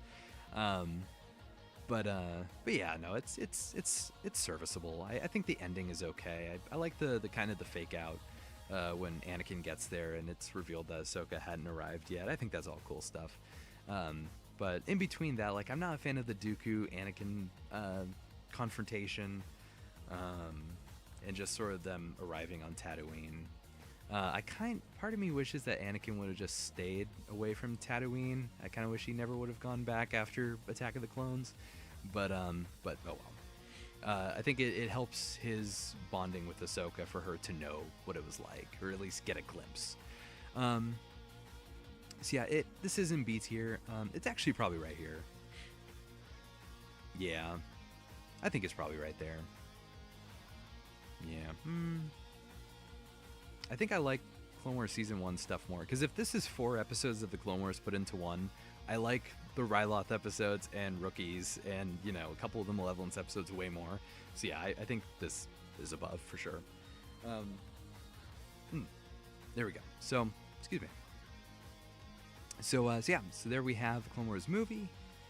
And let's go ahead and I think finish off Clone Wars, or maybe we can bounce around with another show, another anime show. So let's do Resistance. I know people don't like Resistance, but I like Resistance. The irony is that the film shows Anakin as PTSD from the Tusken Raiders, but we don't see those characters in the show. We don't get them until Rebels. Yeah, because the budget. That's right. Yeah, they did not have the budget to animate the outfits for the Tusken Raiders. Yeah, they were going to be in the Boba Fett Cad Bane arc in Clone Wars, but sadly we did not get that. Yeah, it's definitely one of those things where it's, the budget just did not allow them to do that. But okay, Resistance. Yeah, I know a lot of people don't like Resistance, and I think whenever I see other people do tier listings, they're like, It's a kid show, which is fine, but it's in D tier. But I don't want to look at Resistance like that. I want to look at Resistance, does it do what it has to do well? And I think it does. It is a kid show, and it is goofy. Kaz is a goofy character, and so is Niku. Like, they are goofy characters, and that's the heart of the show. But then you also have really cool character moments, like Yeager. I think Yeager is an awesome character. His veteran status really informing what Kaz has to become to be like a competent Resistance. Like, Kaz was already a really good pilot, but can he become a good person? And Yeager is really what brings Kaz down and really makes him think about, like, okay, how can I benefit the Colossus? Which, yeah, like, his relationship with Tam was really interesting. And I remember when I first started watching Resistance, this was probably maybe 3 years ago now when I watched Resistance. But I was kind of confused at the time, where I was like, wait, does Tam know or not? And then over time I'll figure out, like, okay, yeah, Tam doesn't know, which is interesting. I know one thing about Resistance, one thing alone, that Oscar Isaac returns in it. Yes, he does, and he does an amazing job. He does very, very good. He's a very good voice actor. But yeah, I really enjoy Resistance's the big moments definitely feel big to me. Like, this story, even though again it is for kids, it's more for kids than other Star Wars shows like Clone Wars and Rebels, which is saying a lot. Because Rebel Season 1, wherever it is, Rebel Season 1 is definitely like, this is for kids. Resistance is definitely more for kids, but the moments that it has that builds the world, I think, are really cool. Like, the first season especially, really subtly shows how the First Order has established their dominance, has established their presence in the galaxy, right?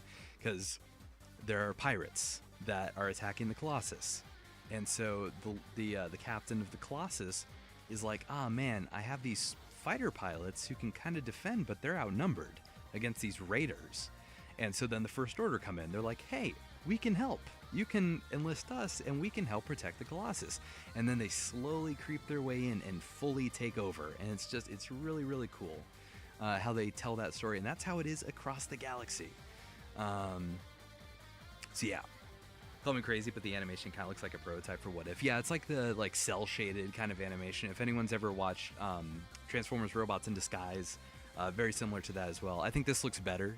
But yeah, What If, absolutely, it does. This does sort of feel like testing grounds for the What If animation style.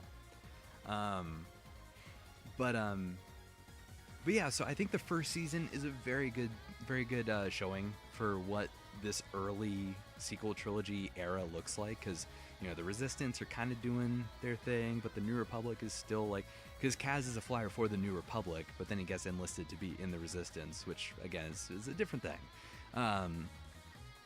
But yeah, I really enjoy the first season. I think the voice acting gets slept on a lot for this, because everyone does a really good job. Christopher Sean as Kaz is amazing. Leah McIntyre voices Commander Pyre, who's the First Order Stormtrooper commander. He's got gold armor. Very, very cool commander. I like him more than Phasma. And then there's Vonreg, Major Vonreg, I think. And he is voiced, which is funny because currently I have Dynasty Warriors or Warriors Orochi music playing in the background. Vonreg's voice actor, Vonreg is like the pilot he's like their best pilot in the First Order.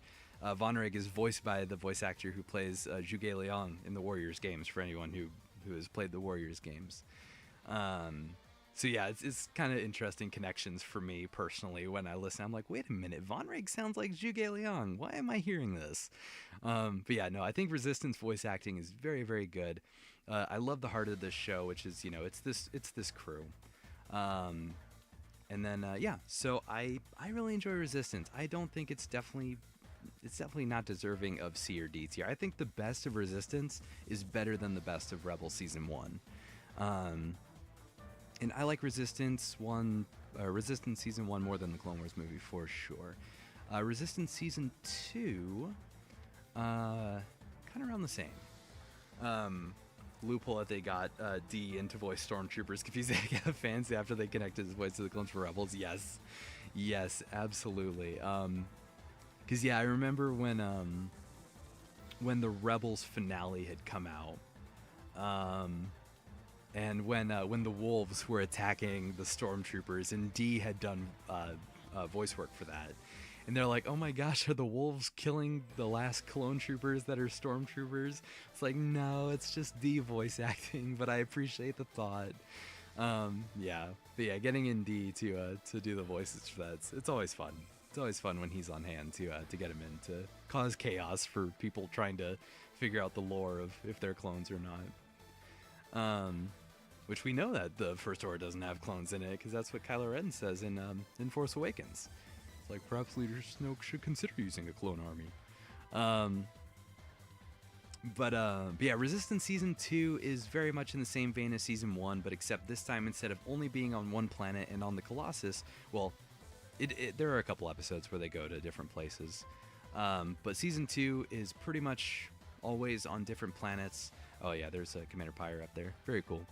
I really, again, Season 2 is a interesting one because I think it kind of loses a little bit of what Season 1 had with this, like, because Kaz is trying to keep up his appearances, because the rest of the Colossus are not supposed to know that he's with the Resistance because they'll report to the First Order and all that. So it's interesting now, like, Kaz has been sort of outed and he's with the team, and they're all sort of working together to survive being part of the Resistance now, so it's kind of an interesting dynamic change. Then Tam's character evolves quite a bit, which I really do like Tam's character. She kind of feels like the testing grounds for Crosshair. Which, I mean, yeah, I probably should have said spoilers at the beginning, but spoilers. Tam does join the First Order after she learns about Kaz being a part of the Resistance, and Tam does feel like testing grounds for what Crosshair would be, because it's one of your heart and soul of the show is now with the bad guys, and you're trying to figure out that dynamic, and she eventually learns that, like, yeah, this isn't okay. Yeah, I still love all these characters. Kaz, again, he's still a goofball, so is Niku, but they're still fun. Yeager is still a great character. Captain Doza, awesome. Tora Doza, yeah, they're all great. They're all great characters. I can't believe I remember all of their names too. It's been a few years, but I do really like this show. Yeah, I don't think that it's I don't think it's better than the things that Clone Wars Season 1 and all these other ones establish, but yeah. Crosshair, how about no? Yeah, so that's Resistance. I enjoy Resistance. To anyone who hasn't watched it and are kind of on the fence about watching it, I'd say give it a shot. It's probably not your demographic. You're probably not in the target audience, but there's still fun stuff to learn from it. That's sort of the best thing about Star Wars, is that no matter what age group it's made for, and that goes for all these too. Like Young Jedi Adventures, I haven't watched it, but I know that there's stuff that I can learn from it. And that's what Star Wars is all about, is just learning important values and traits that you can apply to your life, which is really cool stuff. It's like Sam Witwer said once on his Twitch stream again, where he's, Star Wars at its core is about being a good person and not being a jerk. So yeah, so that's that, and that's what Resistance encapsulates. It's about being a good person, this family dynamic, and not being a bad person. All right, so moving on, let's finish out Clone Wars. We'll do the Lost Missions. I think the Lost Missions are fine. Whoops, Freemaker, no, stay down there. Stay down there, Freemaker, you're not coming up. I think the Lost Missions are good. The Conspiracy arc is extremely good. I'll probably put it up here. The Conspiracy arc is very good. I love the 5 stuff. The Camino stuff is so fun. The first episode on Ringo Vinda is incredible. I love that battle. It's such a unique setting. Like, you're fighting on a giant ring space station around the planet. It's kind of like Kuat. It's kind of what it reminds me of, is the Kuat shipyards. Because yeah, it's like you're just fighting on this giant space station repair like ring around the planet. And it's like, what a unique setting. Like, it's so cool. And then you have the 501st alongside the Commander Doom and his group, and the Jedi twins, Tipley and Tiplar. It's really cool. It's a really, really fun dynamic and fun battle sequence. The Jar Jar arc derails it that badly. I agree. Yep, that's why it's at B, unfortunately. And, well, there's also a couple of other parts of it as well. So yeah, the Fives arc is extremely good. Love the Fives arc. The Clovis arc, I think, is hit or miss. I don't like the first episode of the Clovis arc. It's 3 episodes, right? Because it's there's Crisis at the Heart. It's the other two. I can't remember the name. I just remember Crisis at the Heart. But yeah, I think the first 2 episodes are fine. They're serviceable. The Embo stuff is cool because it's Embo, right? Like, of course, but it's whatever. It's just Anakin, Padme, and Clovis. It's fine. Oh yeah, the arc that broke the EU. No, Clone Wars is truly never the same again. Darth Bane and all that. But yeah, so yeah, the first 2 episodes are fine. It's more of what I wanted from Attack of the Clones with the Banking Clan stuff. I think the Banking Clan stuff is cool. I just don't care for Clovis. I don't care for Clovis, and I don't care for this dynamic that we already got in Season 2, because it's Padme manipulating Clovis to find out what's going on with the Separatists. And that's exactly what we're doing again. It's Padme manipulating Clovis to figure out what's going on with the Banking Clan. So I don't care for it that much. The last episode, Crisis at the Heart, is good. It's a pretty good episode. And it's the episode that would forever be ingrained in everyone's minds for Commander Thorn. And that's the only thing that anyone ever remembers about that arc. About that arc and that episode. Everyone only remembers Commander Thorn with hammer, and he's gunning down droids, shout for the Republic, and then he gets, shot several times, which is fine. You can remember it for that moment because it was really cool, but I don't think that moment makes the episode. It's a very cool moment, but it exists on its own. It's like Fordo. It's exactly like Fordo in Volume 2 of the micro series. Is that it's just one moment. It's better to think that arc is just the TF2 medic before he passes lines. There we go. Yeah, I'm not super in the know on TF2, but I get the reference for sure. Yeah. But yeah, it's fine. It's a fine episode. I just like seeing the 501st in action at this point, because we don't really Season 5. Wait, did I skip Season 5? I did skip Season 5. Oh wow, whoops. Okay, well, we're gonna do that right after this. My bad. I totally forgot. Wow, Resistance really threw me off. Okay. Yes. So yeah, I think that Season 5 didn't really have much battles to speak of. So for me, like, as a kid watching this, I'm like, okay, I'll take as much 501st content as I can get.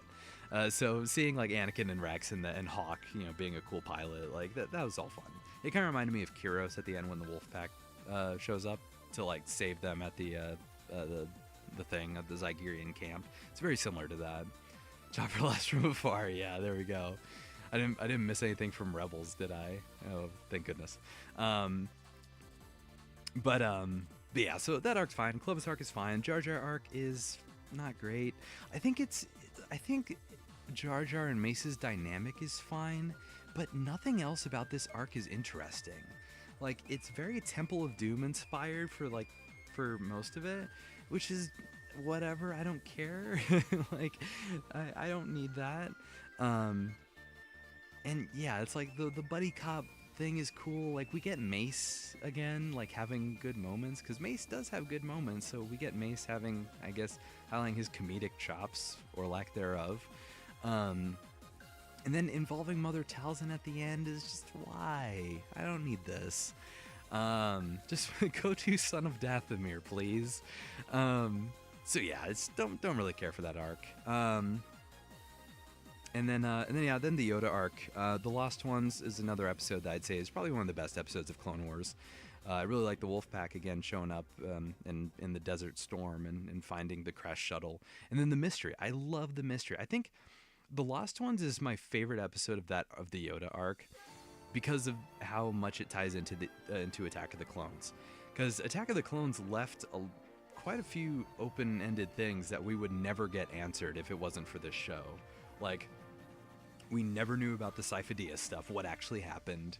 We never knew, like, how deep the conspiracy was, and this, that, and the other, right? Where it's, okay, well, now we learn, like, I love Yoda going on this quest to, like, he goes and asks Palpatine, like, okay, we found a ship, that was Sifo-Dyas' ship, what do you know about this? And he's like, well, I wasn't Chancellor at the time, that was Valorum, you should go talk to him. And then he goes and talks to Valorum, which was really cool. It was really cool to bring Valorum back. So yeah, I love the whole mystery of it, and then I love the Anakin Obi-Wan fighting Dooku stuff, and Anakin and Obi-Wan on Obadiah finding Silman. I think that stuff is really cool. I love Silman, like, he's crazy, but he's still kind of explaining what happened. Like, you know, someone who wanted to be Sifo-Dyas. I'm like, oh, this is so cool. Like, this is probably Dooku at his best in the show, I think. Dooku's had a lot of great moments in Clone Wars, but I think he's definitely at his best in this one episode alone. So yeah, Dooku is very, very good in this. And then, yeah, Obi-Wan learning that Dooku is Tyrannus. It's like, let's go. This is such an Attack of the Clones inspired episode, which I love. It's like this episode could have happened, like, in season 2. Or, like, any of that. Like, it really could have happened anywhere. And it would still tie in all those loose ends from Attack of the Clones very well. But yeah, so then there's the rest of the Yoda arc, which I think is good.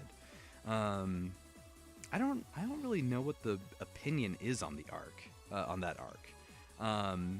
I enjoy it. I don't know if I've seen many people actually talk about it, like with Umbara. I know that some people think it's overrated, and I don't know if I've ever seen that with the Yoda arc. I don't know if I've seen people say it's overrated or bad or it's extremely good. It's one of the best arcs. I'm not sure, but I enjoy it. I think the first episode when, or not the first, it would be the second episode, when Yoda goes to Dagobah and all that, I think that's really awesome. I love the Qui-Gon stuff. The Qui-Gon involvement is so cool, because this is a tie into Revenge of the Sith and beyond. Excuse me. Yeah, so I really love those connections that are being made there. And then there's the further mystery of the Force again.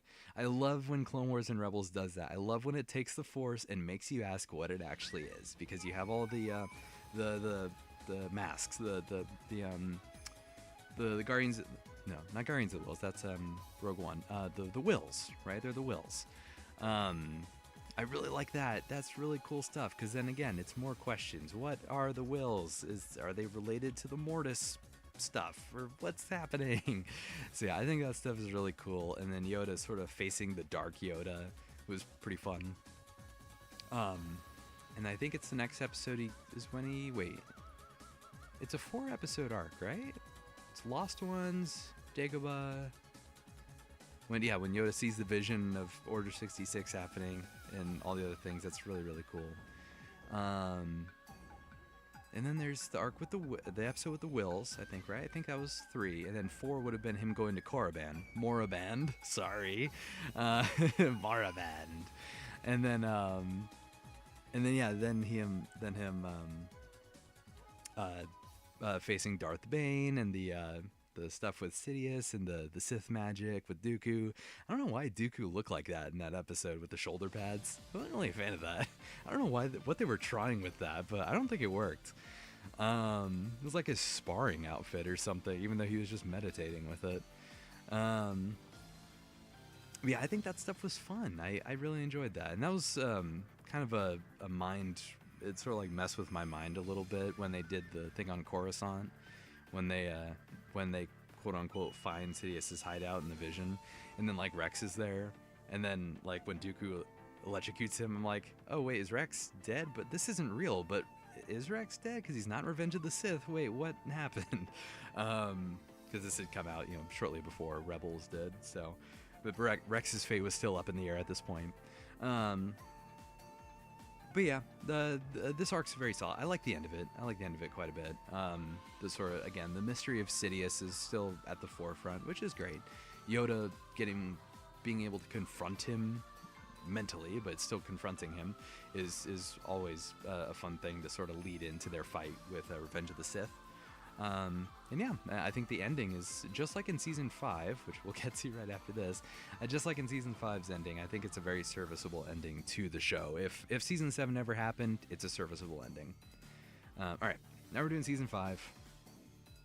Season 5 is fine. Do I like it more than season 4?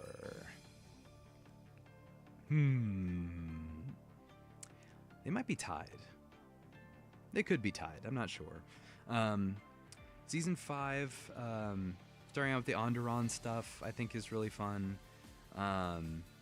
Getting, Saw Gerrera, Steela, Lux, getting Ahsoka, again, having another experience that sort of shows like what the Jedi should be, is always a good time. Just sort of elaborating on what that was like before the Clone Wars, what Jedi would be.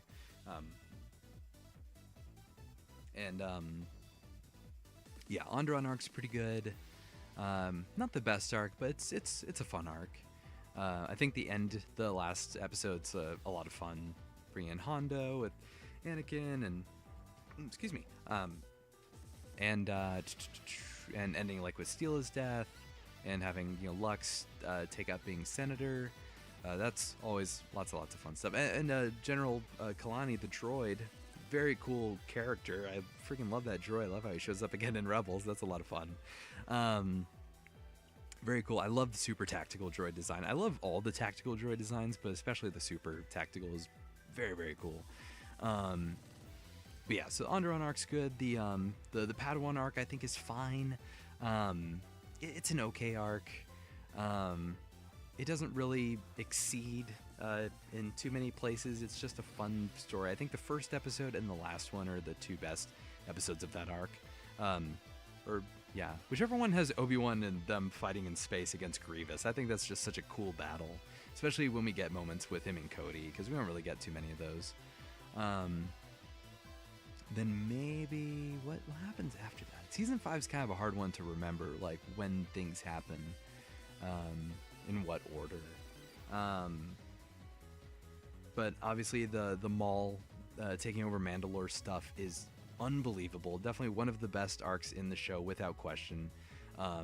Just the level of intrigue and manipulation, and just involving the Death Watch stuff, like having these two massive forces just coming together is such a cool thing, especially for a story like Clone Wars, where early on it would be like, okay, the Republic are fighting the Separatists, and that's all we get.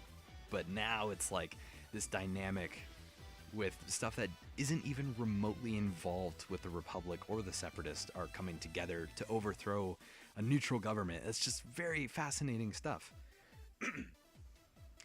So yeah, that arc is unbelievably good. And then of course the Ahsoka arc is also just to follow that right after is also just amazing. Very, very good arc. And then of course just a heartbreaking ending that, again, it's one of those things where it's like, okay, where do we go from here? Oh, Clone Wars is canceled. No. So yeah, so a very, very good arc on all fronts. And then yeah, Barriss's betrayal, the Ventress involvement, Anakin just falling further and further to the dark. It's all just exceptionally good stuff. I'm trying to what am I missing from season 5? I know I'm missing something. I'm probably missing quite a few things, because it's Onderon, the Padawans, the Maul stuff, and the Ahsoka arc. What am I missing? That's what, 16 episodes? I'm missing like 6 episodes. I don't know which ones I'm missing though. Anyway, either way, I think even with those 16 episodes alone, that still is very deserving of A tier, just because how solid those arcs are for the most part, especially those last two. Those last two do a very good job of doing that. But yeah, I think season 4 might have a bit more to put it over 5. I'm not sure. Yeah, I think they're pretty much tied for me. All right. I think I'm going to hold off on the Clone Wars series finale. let's do the holiday special real quick. Let's just put that where it belongs. I don't need to talk about this. We know where this goes. Come on now. We know where this goes. Yeah, no way. The only good thing to come out of the holiday special were the animated things, which I think was only one thing, which was the faithful Wookiee. That's the only good thing to come out of the holiday special. That's it. Okay, let's move on to something else here. Let's do something that just came out, that just finished. Skeleton Crew. I really like Skeleton Crew. I think it, much like with Resistance, it had a lot of heart. It's probably right around here for me. I probably like it a little bit more than the micro series. Maybe? Or do I? I don't know. Part of me feels hesitant to put Skeleton Crew in A because I know a lot of things from here on out are going to be going in A. Not all of them, but a lot of them will be. So I don't know. I don't want to make A too bloated, but honestly, just based on how I felt about Skeleton Crew, I liked it. I liked it a lot. The casts were all amazing. I really liked the story that they told. They told a pretty mature story for a for a cast comprised of only children, but you know, this is just Goonies, Star Wars, Stranger Things, Star Wars, all that all mixed together. But yeah, Jod's character was exceptionally good. Jude Law did a very, very good job with this character. I love tying in with the whole pirate stuff. I love the intrigue of it because in the first, I think the first 3 episodes that dropped together, or maybe it was less, I don't remember, maybe the first 2 episodes. I didn't watch it right when it came out, I watched it a little bit after. But it was, I just remember after finishing the 2nd episode, I was like, whoa, the theory wheels are spinning. This hasn't happened in a long time.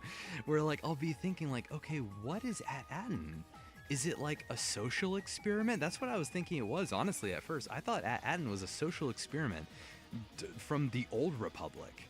And I was like, whoa, wait a minute. But I had to think, I was like, okay, wait, the credits that they have are Galactic Republic, I think. So it had to have come from that era, maybe? I don't know. It was such a confusing thing. It was just like, yeah, it really just got the wheels spinning, which I loved. I loved doing it. I loved thinking about it. I was like, wow, okay, did Palpatine put this giant barrier around the planet just to see what would happen? So yeah, no, it was a lot of fun. It was a lot of fun just watching the show and theorizing, but also just fun watching it. Yeah, especially towards the end of the show, it really picked up. I really, really like what they did. To really have this heartfelt story with the kids, sort of, you know, they're missing home, but then they have to become very responsible very quickly, especially when they have Jod as their, you know, enemy and not friend. Yeah, Skeleton Crew is a lot of fun. No, I think I'll put it in B. I didn't like the ending. There's my justification for putting it in B. I did not like the ending. I think it happened way too fast. I don't know if that's a common sentiment or not, but yeah, I don't like how the barrier falls, the New Republic show up, and then it's just over. I kind of wish we got like maybe 5 more minutes just to tell what happens now. Does like, I mean, there's the shot of Wim looking up as the X-Wings fly over, so it's like he probably wants to be a pilot. But what else? Like, does At-Aten get reintegrated into the New Republic? What happens?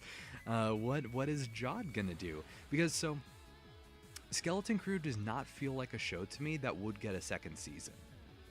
I could see it, but I don't know why it would, because the story, it happened and it concluded. Like, the kids got back home, the bad guy was beaten, that was it. Like, you don't really need to go further from there. I would obviously welcome a 2nd season. I think that'd be awesome, but it doesn't need it.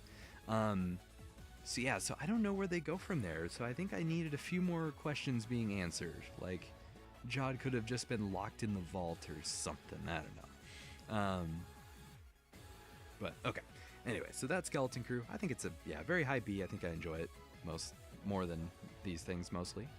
Okay, what do we do now? I don't know if I want to jump to the Acolyte yet.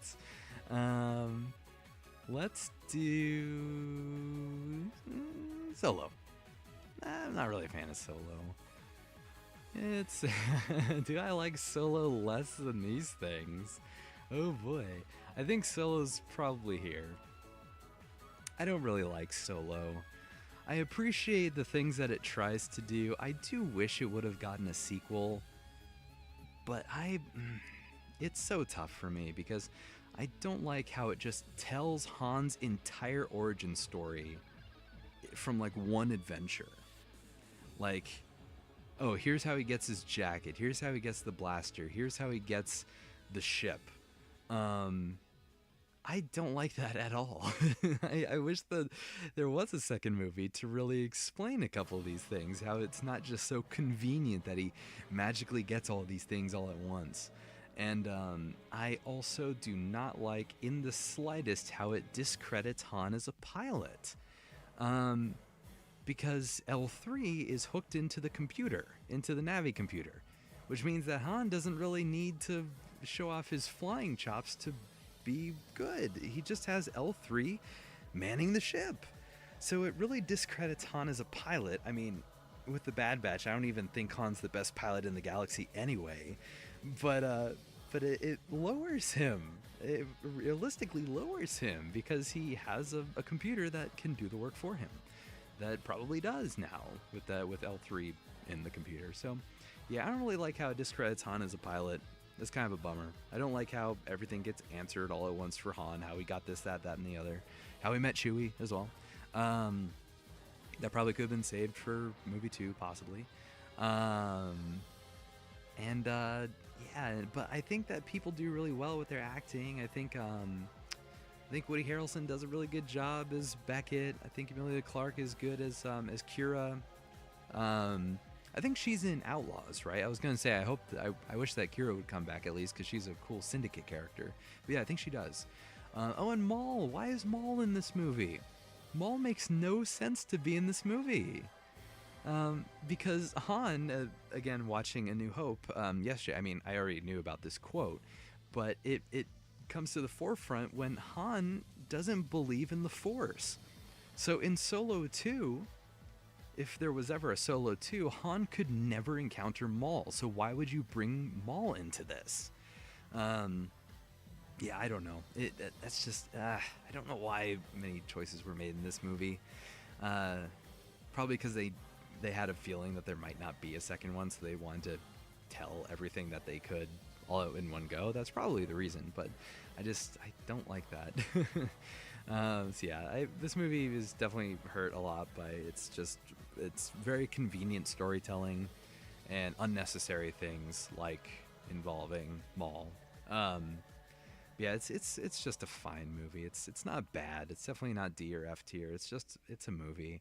I think the acting is very good. I think the props and like set design and the costume department did a very good job. I don't like the range troopers, and I'm just kind of nitpicking at this point, but I don't like the range troopers. Why do stormtroopers have puffy coats when snow troopers exist? That just makes no sense. But anyway, yeah, it's like why are range troopers a thing? All right, but anyway, so yeah, so there's Solo. I think C tier is kind of fair. Yeah, okay. All right, what next? All right, here's an easy S tier. We haven't had an S tier in a while. Andor is amazing. I've got to rewatch it before season 2 comes out. I was contemplating waiting for season 2 to finish before doing this tier list, but I was like, nah, that's a bit of a wait. I'll just do it now. So yeah, Andor is amazing. Andor is awesome. It's such a dark, gritty story. I'll get to Rogue One when I talk about it, but I think it does everything that Rogue One tried to do better. It tells this very gritty, grounded spy thriller story. It does it so well. Yeah, Diego Luna is amazing as Cassian. He's just so good, and everyone else that they had. This entire cast. Everyone that they had here did an amazing job. Absolutely everybody. There isn't really a single thing about this show that I hate or dislike or am not a fan of. Yeah, I don't think that there's anything. Maybe that they had clone troopers in that flashback, and one was like way shorter than the other. That's probably my only problem. Is clones are all the same height. Just get people that are all the same height. That might be difficult, but I don't care. But yeah, so yeah, Andor is amazing. It's so good. I can't wait for season 2. I'm sure season 2 is going to be equally S tier. So I'll just spoiler alert. When Andor season 2 comes out, it'll be right here or right there, either one. Do I like it more than Revenge of the Sith? Probably, yeah. I probably enjoy the suspense and just all of like the character beats and everything of Andor more than I do Revenge of the Sith. So yeah, that's fair. And yeah, just the practicality of all this movie, like they're filming on actual set locations and all that instead of just using the volume. I think that's all really cool. I really appreciate that. So yeah, exceptionally good show. Exceptionally good is Andor, and I'm probably gonna rewatch it again very soon. Okay, now moving on from Andor, we will do. Let us do Tales. We'll do Tales of the Jedi, and then Tales of the Empire, and then we'll figure it out from there. All right. Tales of the Jedi is very good. It's a very good series. I will put it right there, I think. Maybe? Yes, I will put it right there. That's actually, I think, a pretty good spot. If I was ever conflicted about any other spots here, I don't think I am about this one. I think after the micro series, before Clone Wars Season 3, I think that works. Yeah, I love... so the only thing I don't like about Tales of the Jedi is the Ahsoka first episode, and that's it.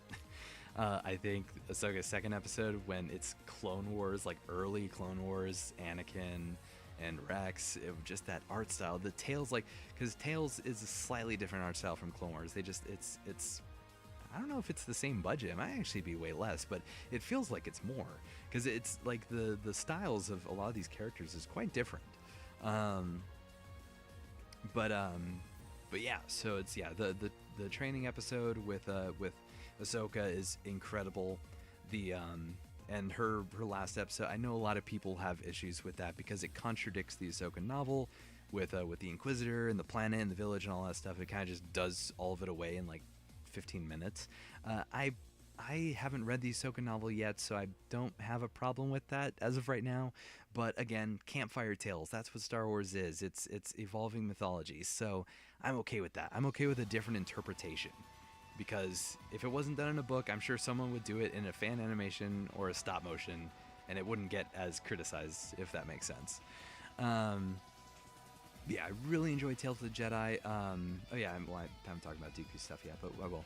And Ahsoka with I love the Naboo thing at the beginning of her last episode with her going to Padme's funeral and her and Rex are there and the Bail Organa conversation. I think that's such a great sequence. And yeah, then the Dooku stuff. I mean, where do I begin? Dooku, out of the two, definitely my preferred story out of the two.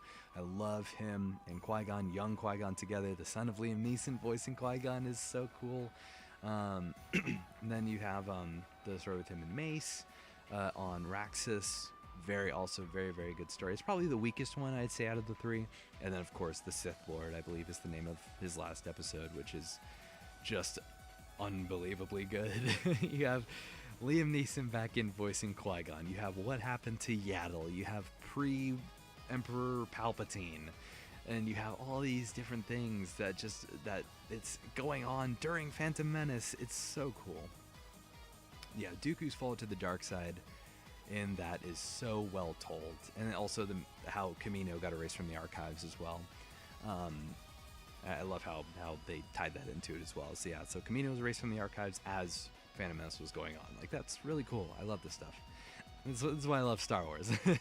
I think the Sith Lord is like why I love Star Wars episode. It's very cool.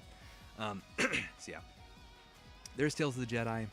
Then we have Tales of the Empire, which I think unfortunately does not hold up to what Tales of the Jedi established. I think it's top of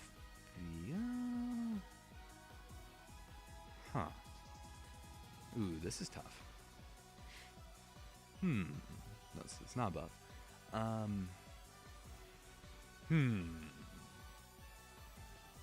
This is interesting. I don't know where I'm putting this.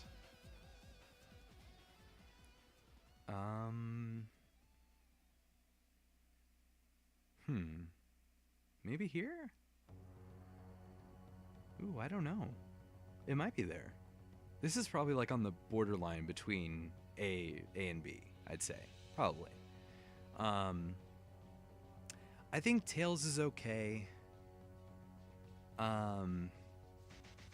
It's whatever. I don't know. I don't know how I describe this.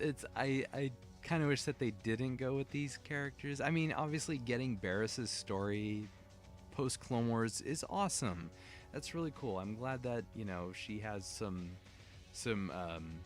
resolution to her character, right? I think that's awesome. And also getting a story with was she the third sister? Is that what she is? I don't know. I can't remember. Fourth sister. Fourth sister is what she is.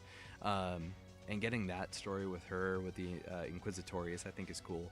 I've made a timeline video for Tales of the Empire that if you haven't checked it out, I definitely recommend it if you're into timeline stuff like I am, where I think that the first episode has a lot of timeline flaws.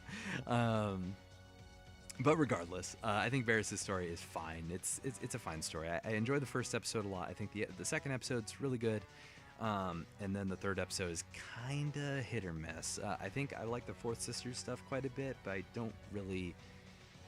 I kind of wish it was a bit more elaborative on what has happened to Barris, because very little time has passed, and she looks like way older.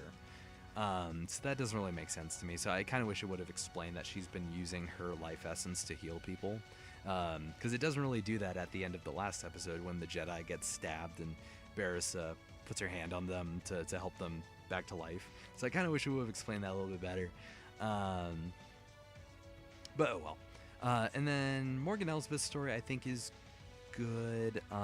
First episode's pretty good. I really like the first episode, tying in with the Grievous stuff. I know people have said that Grievous has never looked more intimidating or scarier since the micro series, and I'd be inclined to agree. But yeah, it's the Grievous stuff was really fun, and then just more of the Dathomiri witchcraft stuff. Learning more about that has been really cool as well. The second episode, which one is that? That's the Thrawn episode. Thrawn episode's pretty good. I love how it introduces the TIE Defender. I don't know how I feel about that, though, actually. Now that I think about it. I don't know how I feel about Morgan Elsbeth being kind of retconned to be the one who created the TIE Defender program. I kind of like it being more of a Thrawn idea because Thrawn is a lot more practical. Yeah, not sure how I feel about that.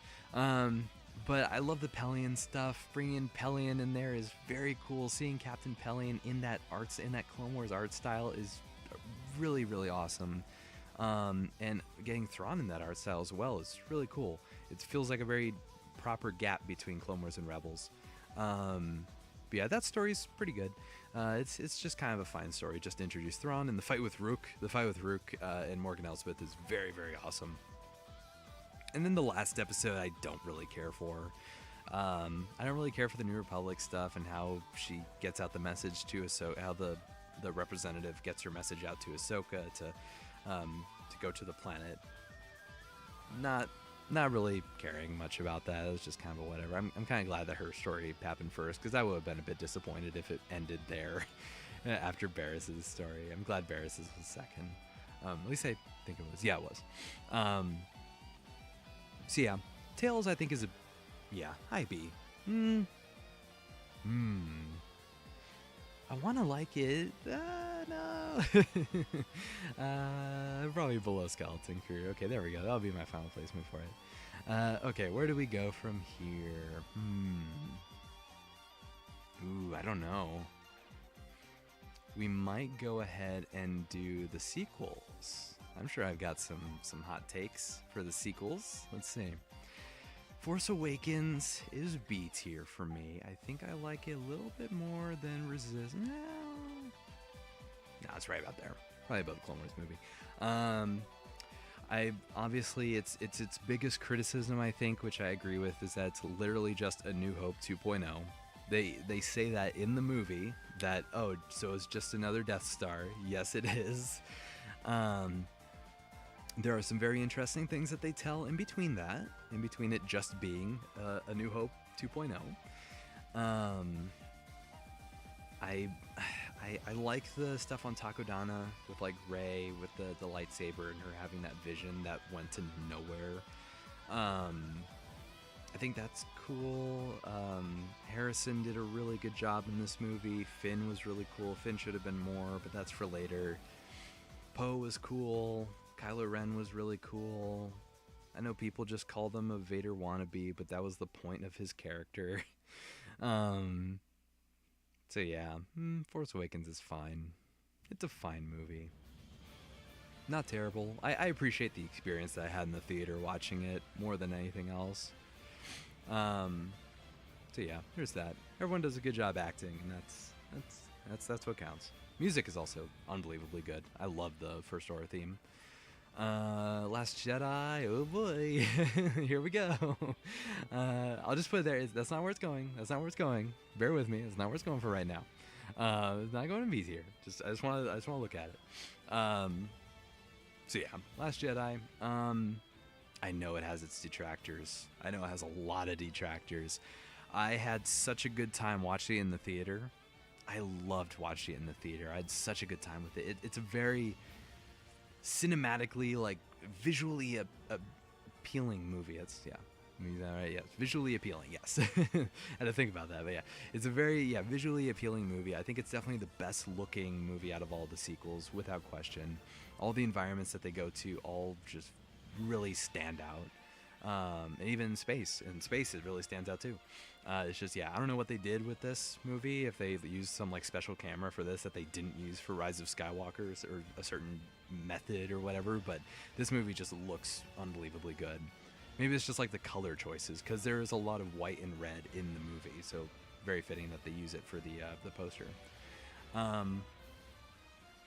I really like Kylo Ren's character in this movie. I think this is him at his best in this movie. Rey is very good in this movie. Finn is not good in this movie. Poe Dameron isn't very good in this movie. Leia is fine. Luke is interesting. I like the ideas that they had with Luke, but this movie was so intent on being a comedy that a lot of those things fall flat.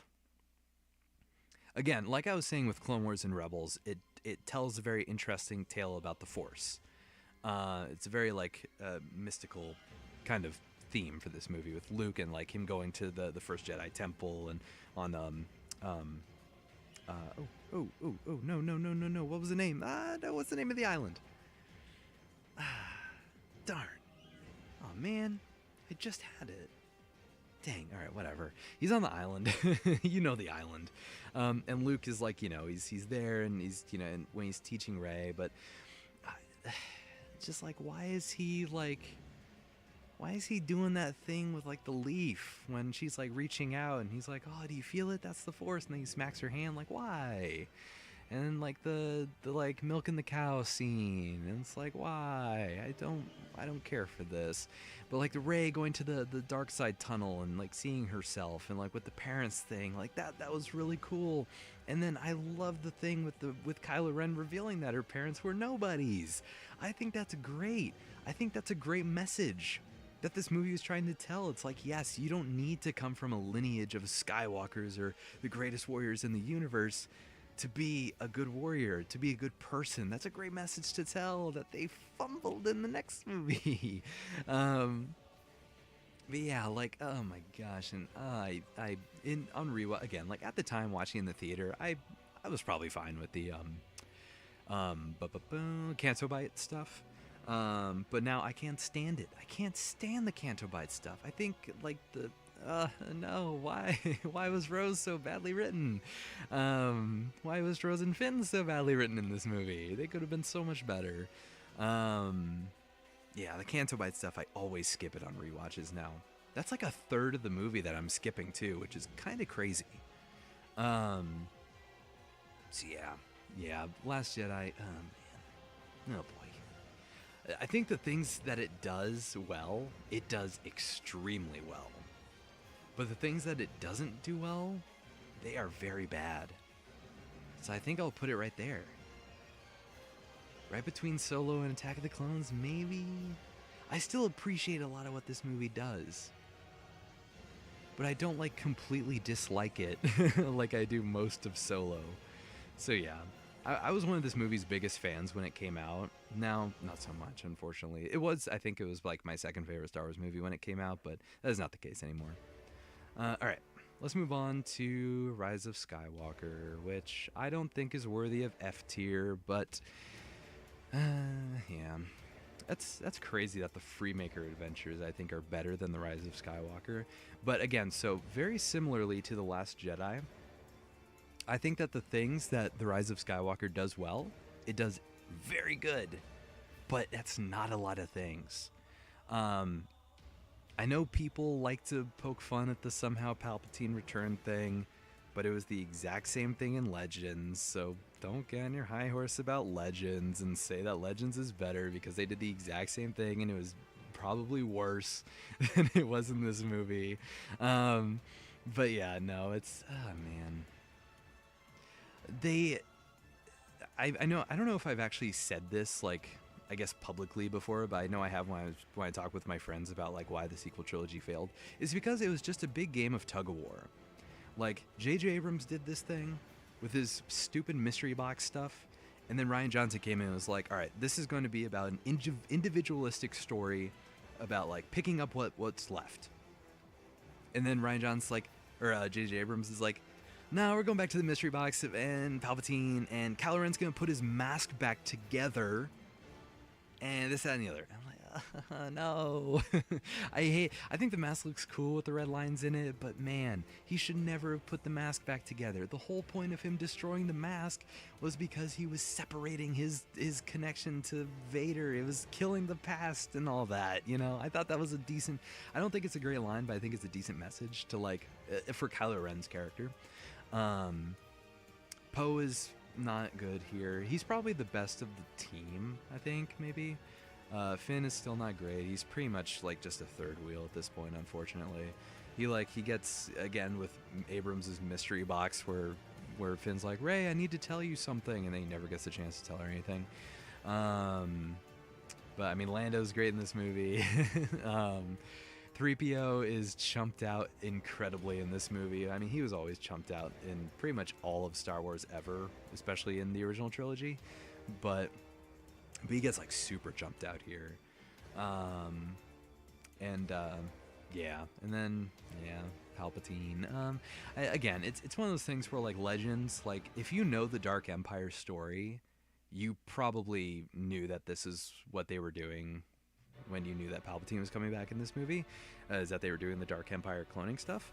And I feel like if this was done better, they could have made Dark Empire work, because Dark Empire does not work in Legends. But it could have worked here if they just didn't do basically the same thing. And just did away with everything else. It's like, oh yeah, I was the one controlling Snoke. You've been speaking to the ashes of Vader, like that was me, you know, or whatever. Whatever that idea was with that. So yeah, it's like, oh man. And then, yeah. The only things that I really, the only things I really like with this movie are the callbacks that it does. Like, I love going to the Death Star ruins. I thought that was really cool. I think that fight scene is okay.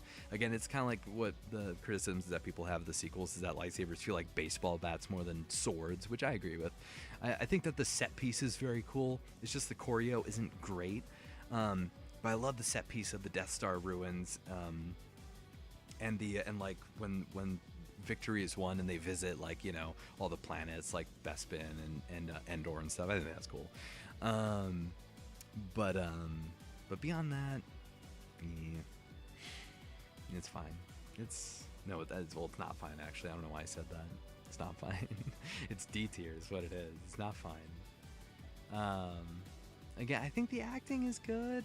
I think the acting's good. I think the music is really good. Like, even though I'm not really crazy about this movie anymore. Again, when it came out, watching it in theaters, I loved it a lot more than I do now.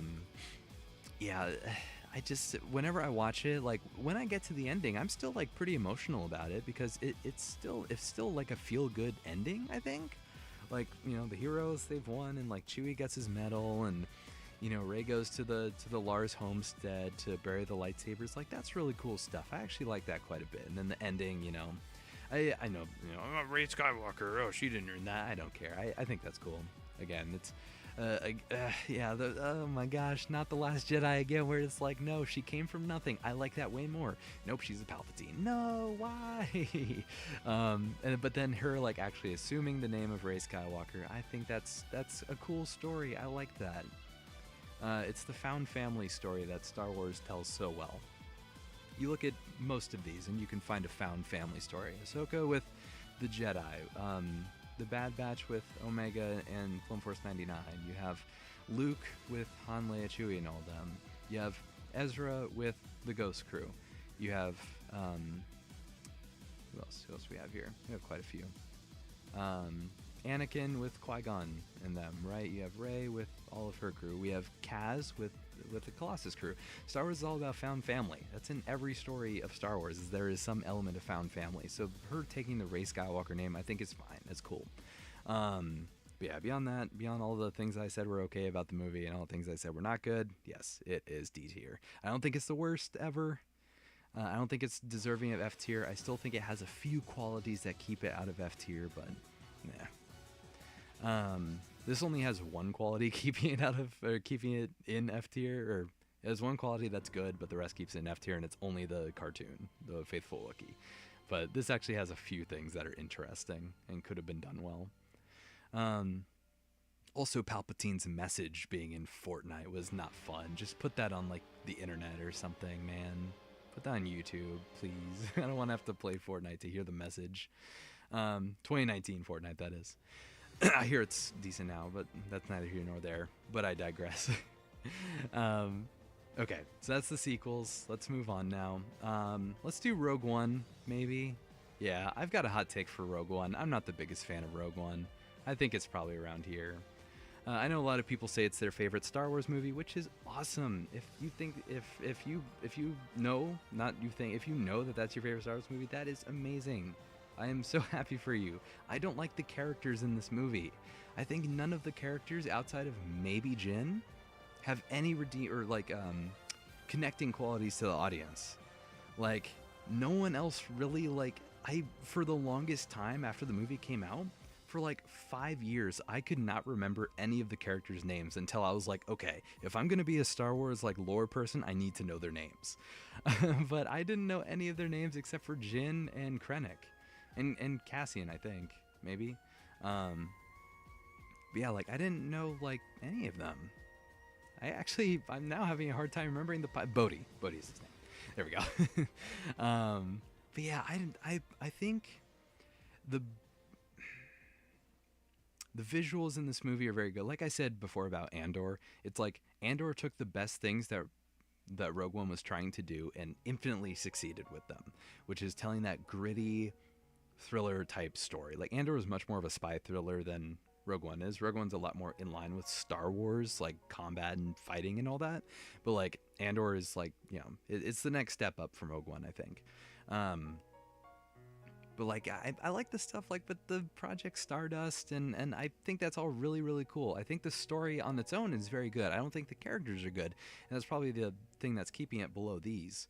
But the visuals in this movie are so good. They're probably on par with Last Jedi, I'd say. Very close.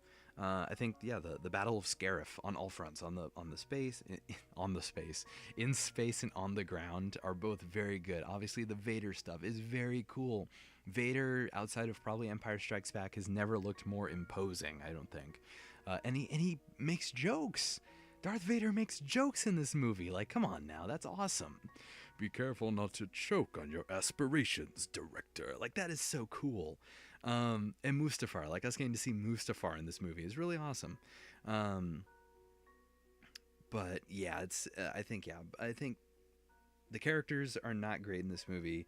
The moments, the moments and the story I think are very solid, and of course like the cinematography, the music I think is really solid. It's very unique for Star Wars. Um, but yeah, like the set pieces with the planets and all that, every planet that they go to, very cool. Excuse me. And also like tying in with the lore with Jeddah, like with the Jedi Temple and all that. That's just, yeah, I love that stuff. I love that stuff. And also Saw Gerrera.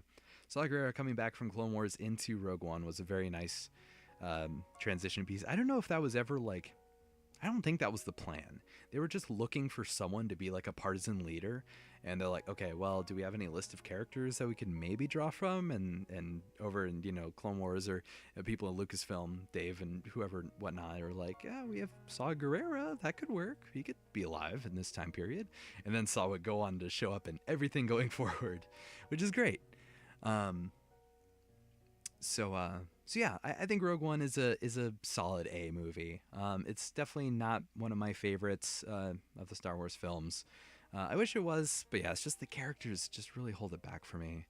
I think the acting is very good. It's just the characters aren't very memorable. I know I keep harping on that, but it's kind of a big thing with me. It's like, yeah, if I can relate with these characters, if I can feel them as the heart of the story, then I feel that. I know I'm talking about this movie like it's a B tier movie, but it really isn't. It is actually very good. So yeah, A tier after Clone Wars Season 3, before Rebel Season 2. I think that's a pretty fitting place. Okay. We only have, what is this, 9 more? 9 more to go. Almost at 4 hours. Let's go. Let's finish strong. Let's just do Kenobi. Kenobi's very good. Wait a minute. Now I'm just saying things. No, Kenobi, I actually really enjoy Obi-Wan Kenobi. I had a lot of fun with it when I was watching it. Like I said with Book of Boba Fett, it would have been better if it was a story told the other way around, where Obi-Wan's story is only on Tatooine, and Boba Fett's story was on a bunch of other planets and Tatooine. I feel like that would have been a better cohesive story for both of these characters. But I enjoyed what we got. The Leia chase scene in episode 1 is terrible. It's very bad. It is Vespa speeder levels of bad. Rightfully criticized, but whatever. I don't care. But I love Obi-Wan dealing with his PTSD, and he keeps trying to commune with Qui-Gon, but he just can't do it because he still has all this grief that he's living with. I don't think Reva needed to be in this show. I'm not a fan of Reva at all. She didn't need to be in this show. This was a story about Obi-Wan and Darth Vader, and Reva didn't really have a place in it, I don't think. If Reva was just like, I don't know, I don't even really think that, I don't think she should have just been in the story. I know when the show came out, people were hating on her actress and all that. That's just not cool. Like, just because if you don't like her character in the show, don't harass the actress or actors or whoever it may be. That's just so stupid. But yeah, so I wasn't a fan of Reva's character. I think the actress did a very good job with the character. I just wasn't a fan of how she was written. I don't think she needed to be there. Again, this was a Vader and Obi-Wan story more than anything else. But yeah, I love Obi-Wan's dynamic with Leia. That was a lot of fun. I love their scenes together when he's like kind of accidentally drops info about knowing Padme and kind of talking about her and talking about her father and all that. I think those scenes are very heartwarming. Ewan is such an incredible actor. He just does such a good job. But yeah, I enjoy... I think it was episode 3 when Vader shows up and just starts ripping people out of their houses and stuff. It's like, yep, here it's Rogue One, Empire Strikes Back, and Obi-Wan Kenobi when Vader has never looked better. Vader is so imposing in the show. He's just such a monster. He's so brutal. I think Vader was handled very well in this show. I think Obi-Wan was handled very well in this show. I think there were a couple things that weren't needed. Like, he didn't need to just recreate Jedi Fallen Order by going to Fortress Inquisitorius to rescue Leia. I wasn't really a fan of that. It's literally the exact same thing. He goes in through the water, into the fortress to rescue person or item, and that's it. And then escaping, like, in the jacket, that was just very Indiana Jones. Like, I'm okay with that. I know a lot of people had issues with that too, but I'm okay with it. It just, again, it's a Lucasfilm property. George probably would have done something similar, because something similar is probably happening in Indiana Jones, with like Short Round and all that. But But yeah, I think the last two episodes of Obi-Wan Kenobi are very, very good.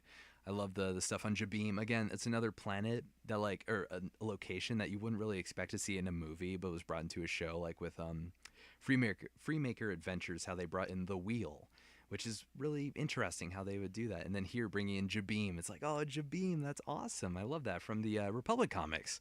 So yeah, and I don't know if I've said this on a stream or anything like that either, but I don't know why, but every time I watch that episode, which it has been a long time, I always think about the Mysteries of the Sith, the first level, when Mara Jade, Kyle Katarn, and the New Republic base gets attacked by the Imperials, and you have to go and fend them off. That kind of reminds me of what happens in this episode of Jabim when the base gets sieged. It's interesting.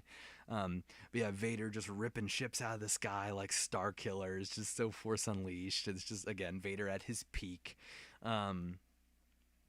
Yeah, then the fight with him and Vader I thought was amazing.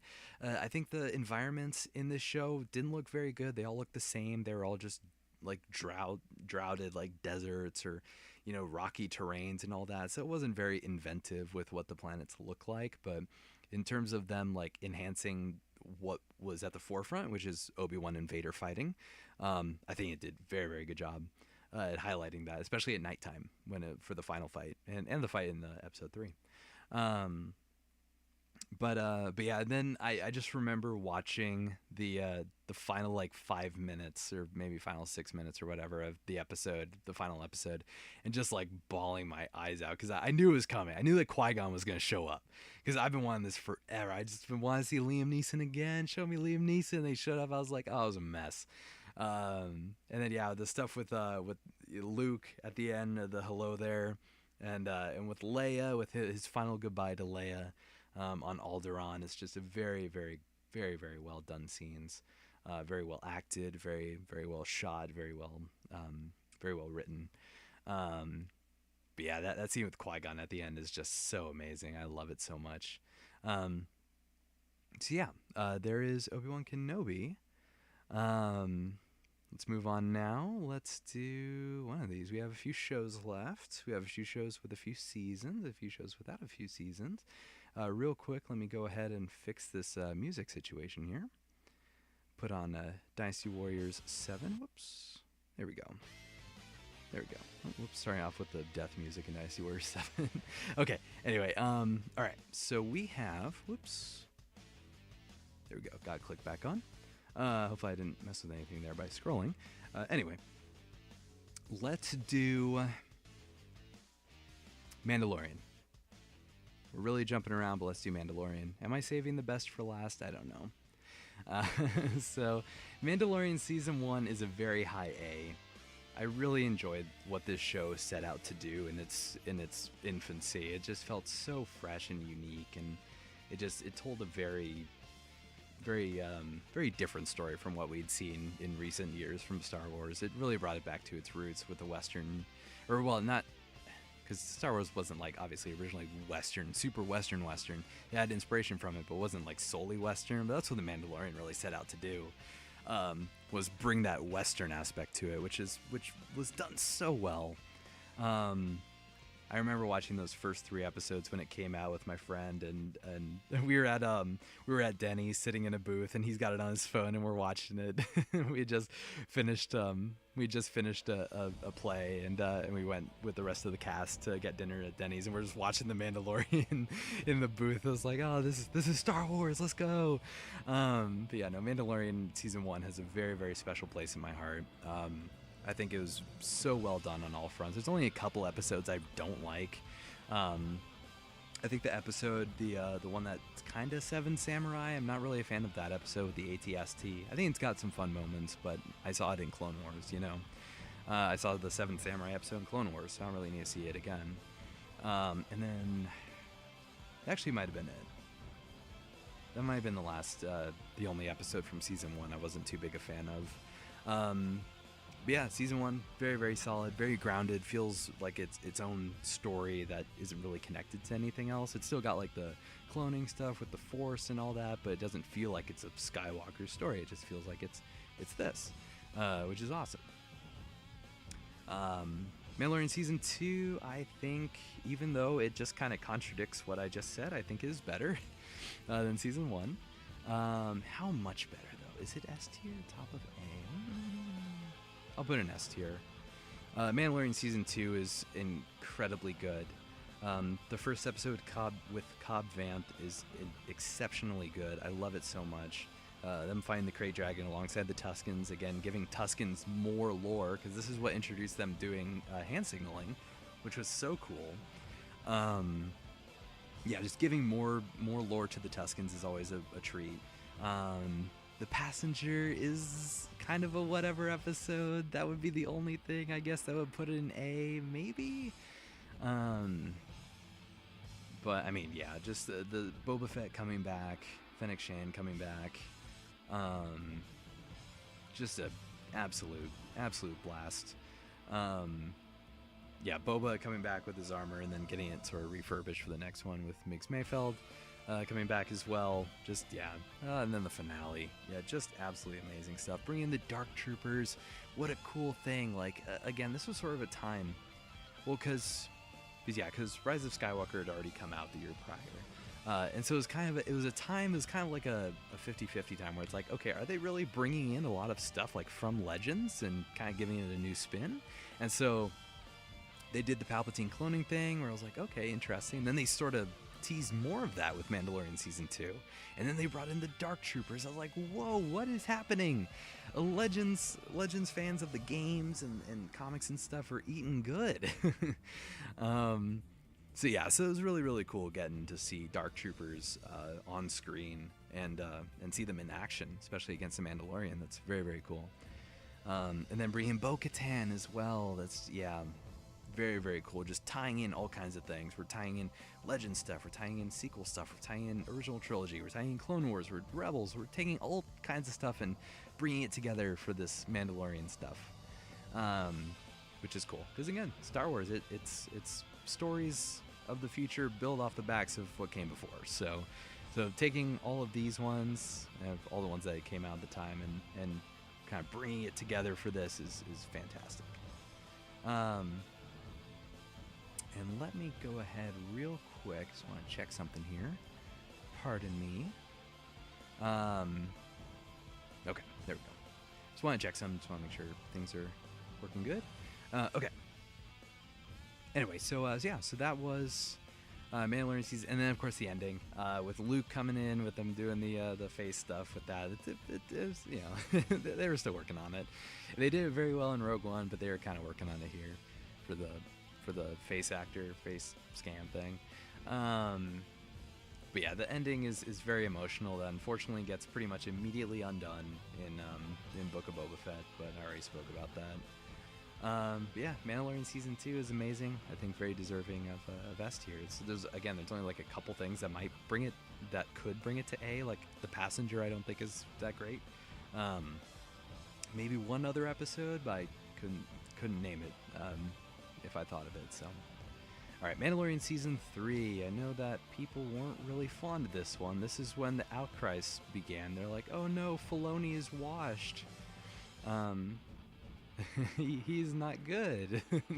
I enjoyed Mandalorian season 3 quite a bit. Kind of a lot for the same reasons that I said about season 2, where it was kind of in that weird spot where, even though it was a few years later, it was like, okay, are we doing more Legends stuff? Okay, this could be interesting, because Captain Pelion shows up at the end. They have the mythosaur in the water, you know, and they're doing the Mandalore stuff where, you know, Bo-Katan is the Darksaber. Will she become Mandalore? She could be. She's the leader now. So, and then just going like pretty all in on the Mandalorian culture and having this cultural clash between like the more zealot Mandalorians with the armor, and then with the more Death Watch type Mandalorians under Bo-Katan and Axe Woves and all them. So it was a very cool dynamic to see them clash against one another. And then with more sequel stuff sort of being teased in every now and again, with the Praetorian Guards, with the Shadow Council and Project Necromancer getting a name drop, which was a lot of fun. So yeah, it's I think it's a pretty, and the episode with Dr. Pershing and shoot, Elia Kane. Is that her name? I think. That was a very solid episode too. It was kind of in my eyes like payback for the Book of Boba Fett. It's like, oh yeah, you're gonna insert your Mandalorian story into into my Book of Boba Fett. Well, I'm gonna insert my Imperial Andor type intrigue into your Mandalorian show, which I think helped the show quite a bit. But yeah, no, I really like the pirate stuff too. It just felt like a fun little side quest. Like, you know, Carl Weathers, of course, another actor like Ray Stevenson, who's unfortunately passed, but he did such an amazing job as Grief Karga in the entire series. But I really loved him here, where he's like super like Baby Yoda'd out, and he loves Grogu so much, and just yeah, all kinds of fun stuff. And then going back to Mandalore, and yeah, yeah, I really enjoy The Mandalorian Season 3. I had so much fun with it. I think the ending was pretty rushed with the Moff Gideon fight. It's like, okay, now we're just killing Moff Gideon now, which was a bummer. But it happens. It happens with all of these projects. So I enjoy Mandalorian Season 3 a lot. I enjoy it more than Tales of the Jedi. Oh, definitely more than Rogue One. Again, I don't know why I'm just throwing so much shade at Rogue One. It's an A tier. Just stop it. Rebels Season 2? No. It's right there. Right above Rogue One. Right above Rogue One. Okay. We only have 6 left. Ooh. What do I do? What do I do?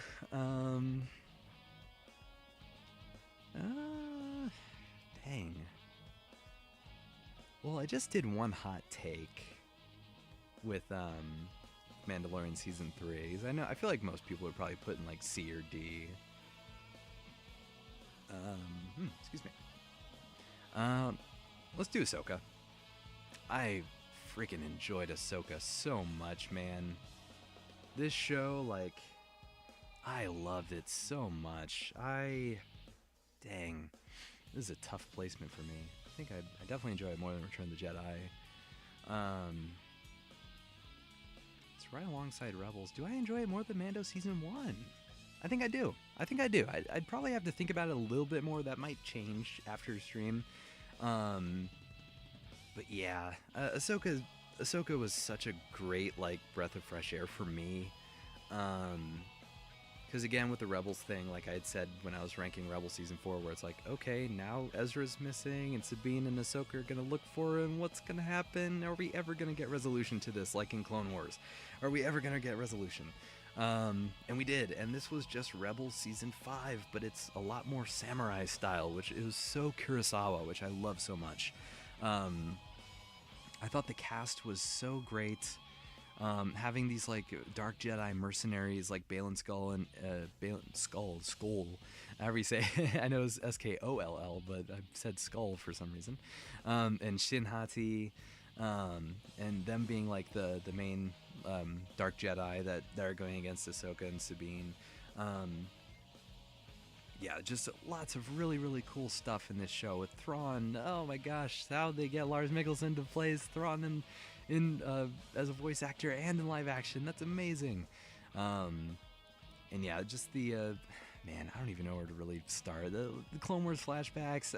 I know I see a lot that people say like, oh, we should just get a Clone Wars show with these actors. Get Hayden, get Ewan, and get I can't remember the name of the girl that played Ahsoka, young Ahsoka in the flashback. But just get them and do a live-action Clone Wars show. And I'm like, no, we already have a Clone Wars show. And it was very good. Just go watch that, please. But no, for what we got, I hope that's it. I don't really want any, like, super Clone Wars flashback or Clone Wars series stuff. But just Anakin and Ahsoka doing that with the World Between Worlds, I thought was really fun. With the Siege of Mandalore, which that arc means a lot to me. So getting that, with a flashback and getting Teth, getting Ryloth and stuff is very, very cool. And yeah, just seeing Hayden in the Anakin outfits, in both Anakin outfits, is just unbelievably cool. Yeah, Ray Stevenson as Baylan was so good. Loved his presence. I hope that whoever's been recasted, I don't know if it's been confirmed or not, but whoever gets recast as Baylan, I hope that they do an equally good job. Peridia's a really interesting place with the again with the Mortis gods, with the connection with that. I really am curious what that's going to turn out to be like. I thought Hugh Yang was amazing. Getting David Tennant back to voice him was really, really cool. He did such a good job. I really liked Sabine in this show. And again, with the Rebels stuff, right? We get Jason, we get Hera, we get Chopper, we get Ezra back. And yeah, we get so much good Rebels stuff. Like, the Rebels love was off the charts for this show, and rightfully so. Because again, this is Rebels Season 5. Like, I don't know if anyone was confused about that. This is Rebels Season 5. But yeah, it's so good. I love the Night Trooper stuff with Thrawn and working with the witches, with the zombies and stuff. I think that's all really, really cool. I'm just more like fascinated with what it all means. You know, like, is Thrawn can't fight the New Republic because the New Republic don't have a war until the First Order come along and destroys them. So I don't know how this is all gonna go. But anyway, that's for later. I love what they do here. There's one thing I really don't like about this show, and it's kind of a big thing. I do not like how Sabine becomes Force sensitive, because I feel like, despite this being Rebels Season 5, again, which it is, it kind of ignores Sabine's whole arc that she went through in that show. Because she went from an insecure teenager who built a weapon that she feels is responsible for destroying her family. She gets the Darksaber, she learns how to become an actual leader, and is a very capable Mandalorian. I feel like it was so pointless to make her kind of go through another Pokemon evolution into becoming a Jedi. And it feels very forced. Like, it feels like Ahsoka was really forcing Sabine to become a Jedi. Like, regardless of whether you like it or not, I'm going to force you to become a Jedi. And so, yeah, like, when Sabine uses the Force, it just felt very, like, weird for me. I just wasn't a fan of it. I felt like, yeah, it's like her best strengths come from her Mandalorian heritage. But I mean, it's cool to do, like, the Mandalorian Jedi thing, like Tar Vizsla. Like, that's cool stuff. But, like, I don't think it needed to be Sabine, because she's had her growth as a character and is a very well-rounded character. She's a perfect character by the end of Rebels. She doesn't need to go through this, like, Jedi-making conflict in Ahsoka, I don't like that. I don't like Sabine becoming a Jedi. I'm sure it'll be fine in Ahsoka Season 2, but yeah, that's just one thing that always irks me, is, yeah, it just feels forced. Like, she can use a lightsaber, that's cool. Like, I'm cool with Sabine because she had the Darksaber. Of course she can use a lightsaber. I'm not a fan of her being Force sensitive. Excuse me. I don't know if that's a hot take or not. But yeah, that's just not really something that I feel like Sabine was a perfect character. She went through so much in Rebels and came out on the other end better for it. And yeah, she doesn't need this extra leverage as a Jedi. So anyway, just felt a little forced to me, but that's the only thing. I know that I just went on a big tangent, like that's a really big thing, and it is a big thing, but that's probably one of the few things keeping out of S tier for me, because yeah, I loved Ahsoka Season 1. I thought it was extremely good. I hope Season 2 is equally as good, if not better. We got some real good contenders here. Here's what I'll do. I'll do Bad Batch Season 1, but we won't do 2 and 3 right away. Bad Batch Season 1 is an A tier, and I like it more than all of these. It's top of A tier. It's very close to S. The only things that are really holding it back are the early episodes kind of being a little bit more side questy, which is fine. And Infested. I don't like Infested. I think it's a pointless pit stop of an episode. It was coming hot off the heels of the great Ryloth two-parter, and it's right before the great 3-part finale with War Mantle, Return to Kamino, and Kamino Lost. I think it's such a waste of time. I think Roland Duran's a great character. We have an emote in our chat that's a Roland Durand emote. Let me see if I can put it in here. There we go. Put that in the chat. There we go. There's our Roland Durand emote. I didn't really plug this before, but if you do become a channel member, you can use this emote. I haven't really plugged any of my stuff yet, but we'll get to that one day, or after I do this. I don't know. We'll find But anyway, so yeah, so we have the Roland Duran episode, which Roland Duran's the only good part about the episode. So yeah, the rest of the episode is not great, and yeah, just I think Decommission's a fine episode. Rampage is kind of whatever, and the Pantora episode with Fennec Shand is also just kind of whatever. So yeah, those are the only things that really keep me in A, but I love the Bad Batch. It's my favorite Star Wars show. I know I've said this before for my Bad Batch streams, which are many. I've done the soundtracks for all 3 seasons. We've done ranking the episodes, ranking all characters. So that's what 5 streams of Bad Batch stuff. So yeah, if it wasn't obvious by now, the Bad Batch is my favorite Star Wars show, and I highly doubt anything's gonna change that in the next 10 plus years. But anyway, yeah, so Bad Batch season 1, I think that's an A tier. But now, instead of doing season 2 and 3, which we're gonna save for last, we are going to do the Acolyte. Woo! The Acolyte is not. It is not. Believe it or not, the Acolyte is not for me a C tier, a D tier, or an F tier. Isn't that crazy? It is a B tier. I like it more than Obi-Wan Kenobi and the Clone Wars movie. Insane. Get your pitchforks. Hang me up for being a witch or whatever. I enjoy the Acolyte. I'll scream it from the rooftops. I enjoy the Acolyte. Yeah, no, I think that the hate for the show is incredibly forced. There are definitely things that are worth criticizing the show for. Absolutely. I think the Osha and May connection isn't focused on enough, or it isn't developed enough as it should be. I think the stuff with the Witch Clan also didn't get the, like, I don't know, there was a big piece of it that was just missing.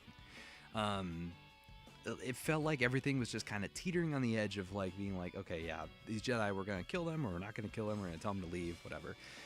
But I think Sol is amazing. I think Kamir is amazing. I think that again, like I was saying before with the it's been what? Acolyte came out last year, so it's been 5 years since Rise of Skywalker came out, and I'm still thinking, can we still get Legend stuff? We got Plagueis, we got Cortosis, we got the lightsaber whip that Vernestra has, that's the Lumaya whip. I love getting all this like Legend stuff, especially in this show where it can afford to do that. Like, it wouldn't really make sense to have a laser whip or whatever in Obi-Wan Kenobi or Cortosis or any Plagueis mentions or anything like that. It would only make sense in this show. But yeah, then you got the, the Kiadi Mundi saying that the Sith have been extinct for a millennium, even though no one in this show that knows about the Sith survive or are on good terms with the Jedi.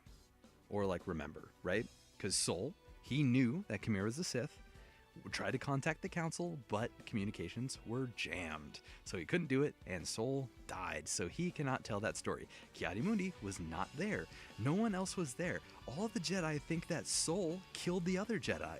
They thought that he turned bad because he was so adamant that Osha was in the clear.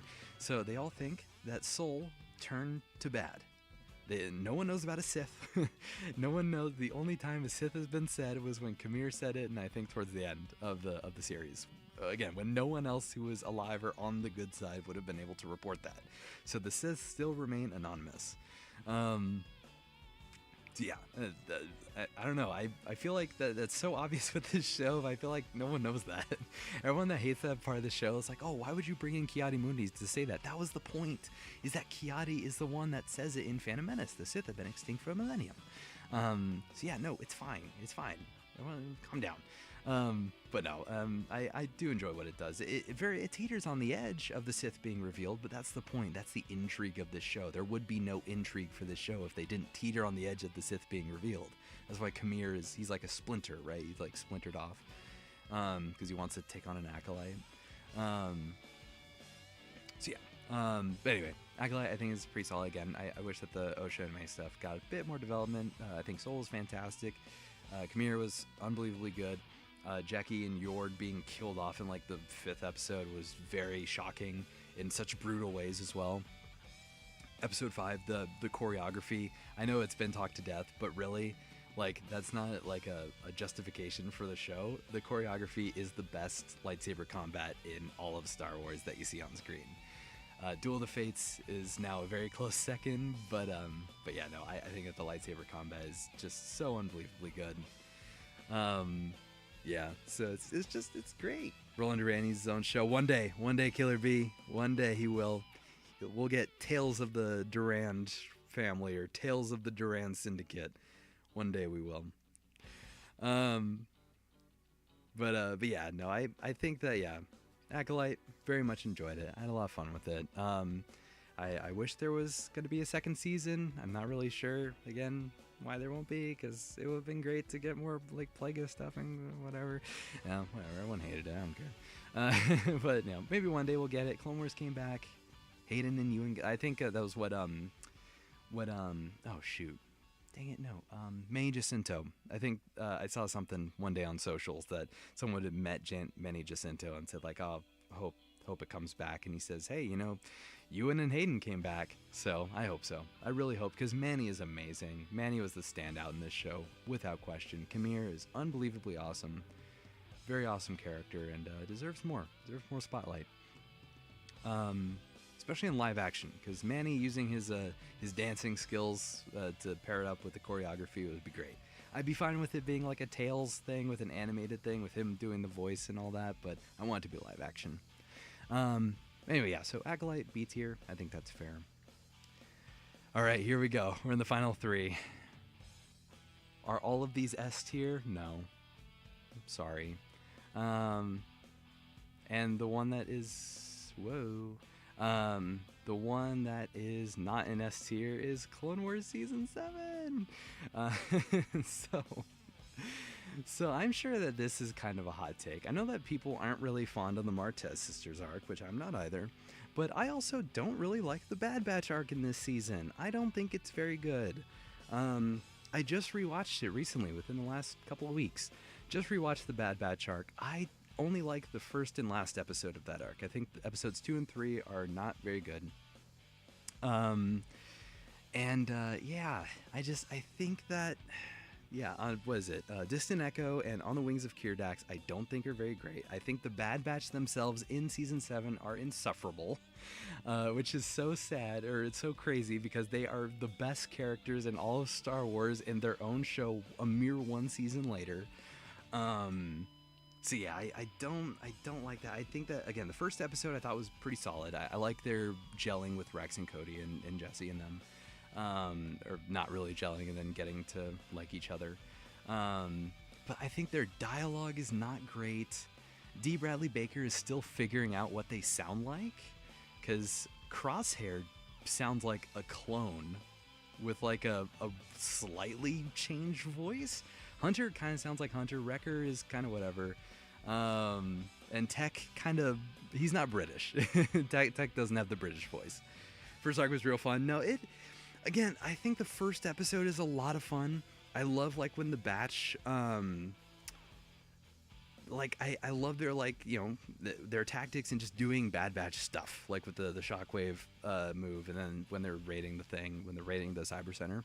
I think that's cool stuff. And then the last episode, when they're hijacking, or when they're sneaking aboard Trench's ship. Sneaking aboard Trench's ship, but, like, I don't understand why they're so suspect of Echo.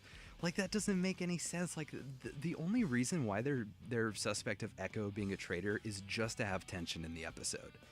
Because if you don't have that, there is no tension. Like, they go to the ship, Echo plugs in, makes all the droids shut down. But, like, there's no tension outside of that unless the Batch are like, oh, he's a traitor. We don't trust him. And it's like, what do you mean? And then at the end of the episode, even though they were so not trusting of him, they just welcome him into their squad.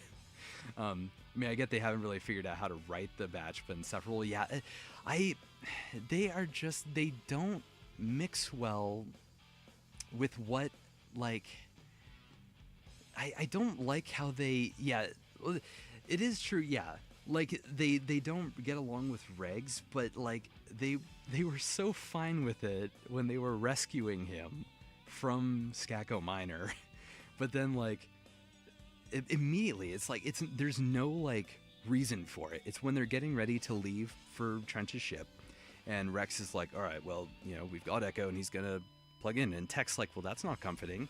He's like, well, he was with them for a long time, so he could be a traitor. It's like, you could have brought this up back when you were still on Skako Minor. It feels so out of nowhere.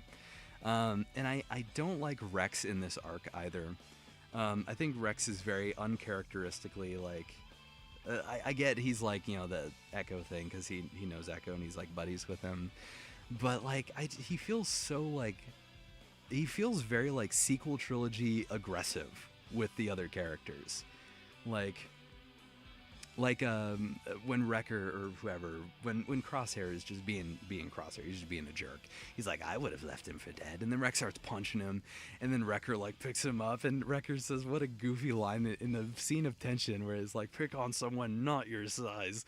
And then Rex is, you'll be a lot smaller when I'm through with you. I just think that dialogue is so bad. It just feels like a Pixar movie at that point. It's like, I get it. They were still figuring things out. And the line's not much better in the original unfinished reel. It was pretty cheap tension, like with Anakin on the mission, literally nothing could go wrong. Exactly.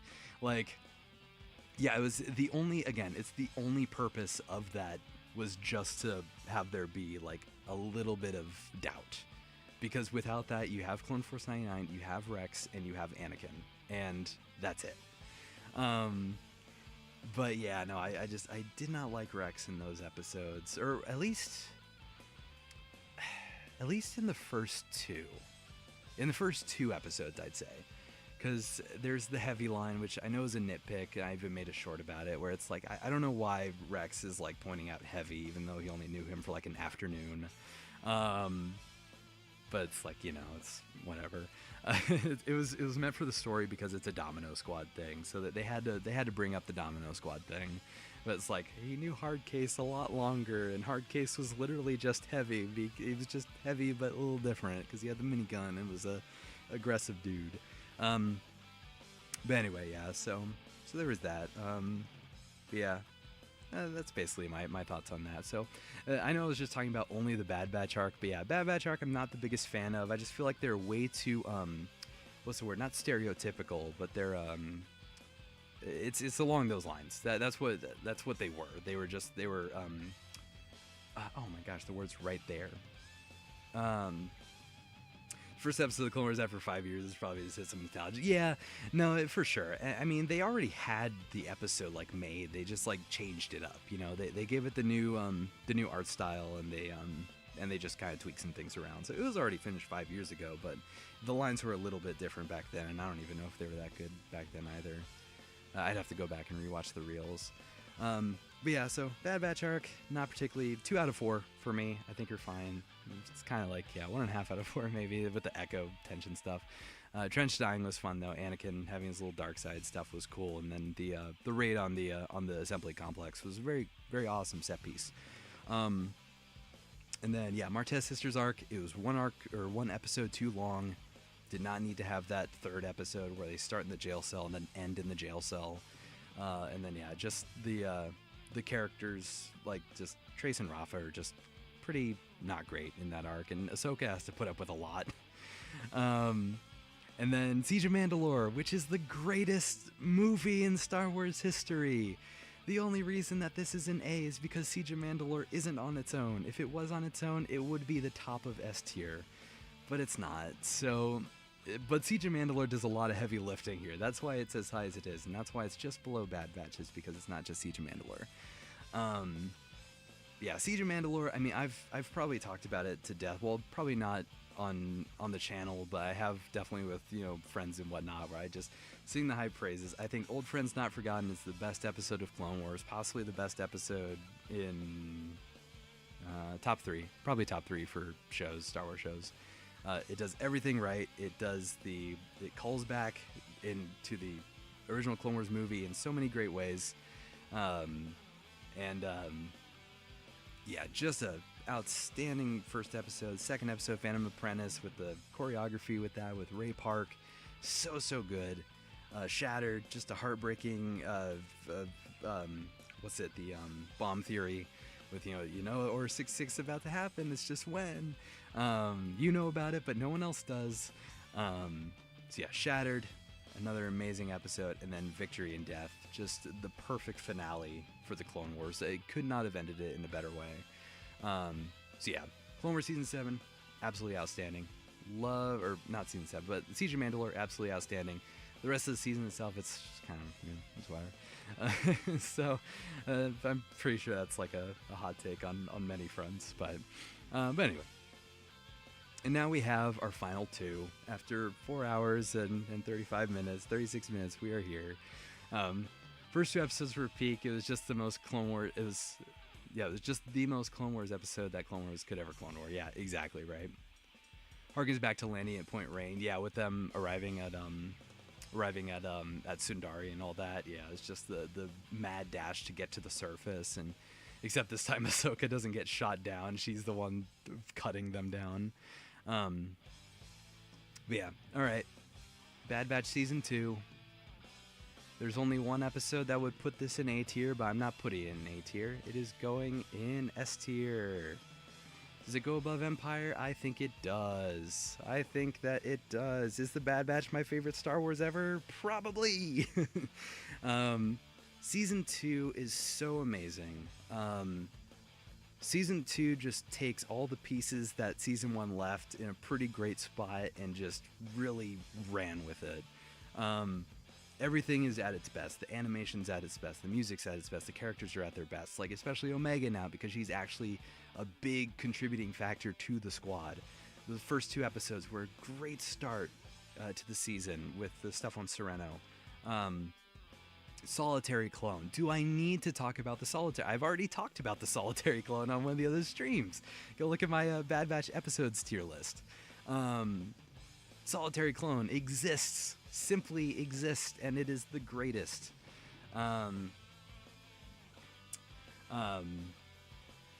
It was Retrieval. Retrieval is the only thing that could possibly put it in A, but no, I actually really liked Entombed. I like Entombed quite a bit. Yeah, I think I put in like B tier, whatever, on the stream. Yeah, it's. I mean, B tier here. I also really enjoy these. So, but yeah. But yeah, so then, yeah, you have Solitary Clone. You have Faster, which is a really fun, just set-piece riot racing thing. You had Entombed, which is such a great Indiana Jones callback. Then you had Tribe, great stuff with the Wookiees, taking stuff from the canceled Bad Batch arc and applying that into this show, which is Clone Wars' successor. And then, yeah, just every episode going forward, like, especially The Outpost. Like, The Outpost still remains one of my favorite just episodes in all of Star Wars. It's so perfect. Yeah, everything is so great in The Outpost, and just, yeah, going forward, everything is just so good. Finale, heartbreakingly, Empire Strikes Back, which is why they're right next to each other, because this is the Empire Strikes Back of the Bad Batch, and rightfully so. Except in this one, we don't have our hero disappear at the end of the movie, and then we get them back. We don't get them back here. Retrieval. I do Retrieval, my two least favorite episodes, yeah, but then you have The Outpost, which is the best. Yep, absolutely. Absolutely is. 100%. Yeah, definitely easily top 3 since 2020 for me. It's probably top 2. But yeah, so that's Bad Batch Season 2. I've already talked it to death, so it's, yeah, definitely, if you haven't, go check out my Bad Batch episode ranking stream. So that was a lot of fun. And then Season 3 is F tier. It's F tier? No. It is simply S tier. Is it better? I think so. Well, wait. It's tied, maybe. I don't know. It's kind of hard to think about, because everything is just so great as well in Season 3.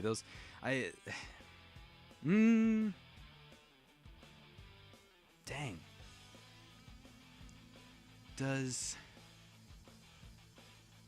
Oh yeah, absolutely best soundtrack. It's unbelievably good. I was just talking to my friend the other day about, like, I was saying, like, you know, I know I said to him, I know I keep singing the praises of Bad Batch, like it's my favorite show, because it is, but it's like the musical storytelling that happens in the show is just so off the charts. I'm trying to think. So it's a hard choice, because I think there are 2 episodes in Season 3 that I'm kind of whatever on, and it's Episode 2, and it's Harbinger. I can't remember the name of episode 2 right now for whatever reason. Um, but yeah, so it's those 2 episodes, so I might put it below season 2. But does the finale put it above? I think it does. Because the finale's so good. Those like chunk of 4 episodes are just so well done, back to back to back to back. Yeah, we'll put it above season 2 for right now, but they're pretty much tied. Yeah, like the Omega and Crosshair stuff is just so good. Their chemistry is just off the charts. And obviously it's Michelle Ang and it's D. Bradley Baker every single time for every member of Clone Force 99, but like especially Crosshair and her, they just gel so well together. And yeah, just them coming back, the end of no, dang it. I've had so many, like all these shows and episodes have been in my head, so I'm having to sift through folders here in my brain.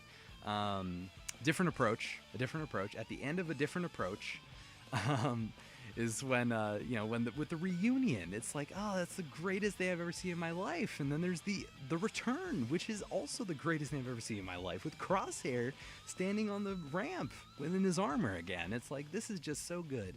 The return to the outpost is just such that's top 3. So it's Cavalry has arrived, the outpost, and the return are like top 3 for me for sure. Pass Unknown, Bad Territory, yeah, my Adventures Survival much less because I didn't read Dark Side. Well, yeah, that's totally fair. I think it was kind of like what we had talked about on the stream, where it's like nothing really happened in that episode. It was just kind of just a backdoor pilot for Ventress. They made Bad Territory balance between the Omega Crosshair section and the Hunter would be better. Yeah. If we just got a little bit more of Omega and Crosshair with AZ actually trying to like help fix his hand and all that, that would probably have been a little more structurally complete. But yeah, the return, obviously an amazing episode. The 2-parter on Teth with Commander Wolf and Rex and all the gang, CX2, very awesome stuff. And then we've got just the stuff on Pabu, the Point of Return with Emery's episode, just so good.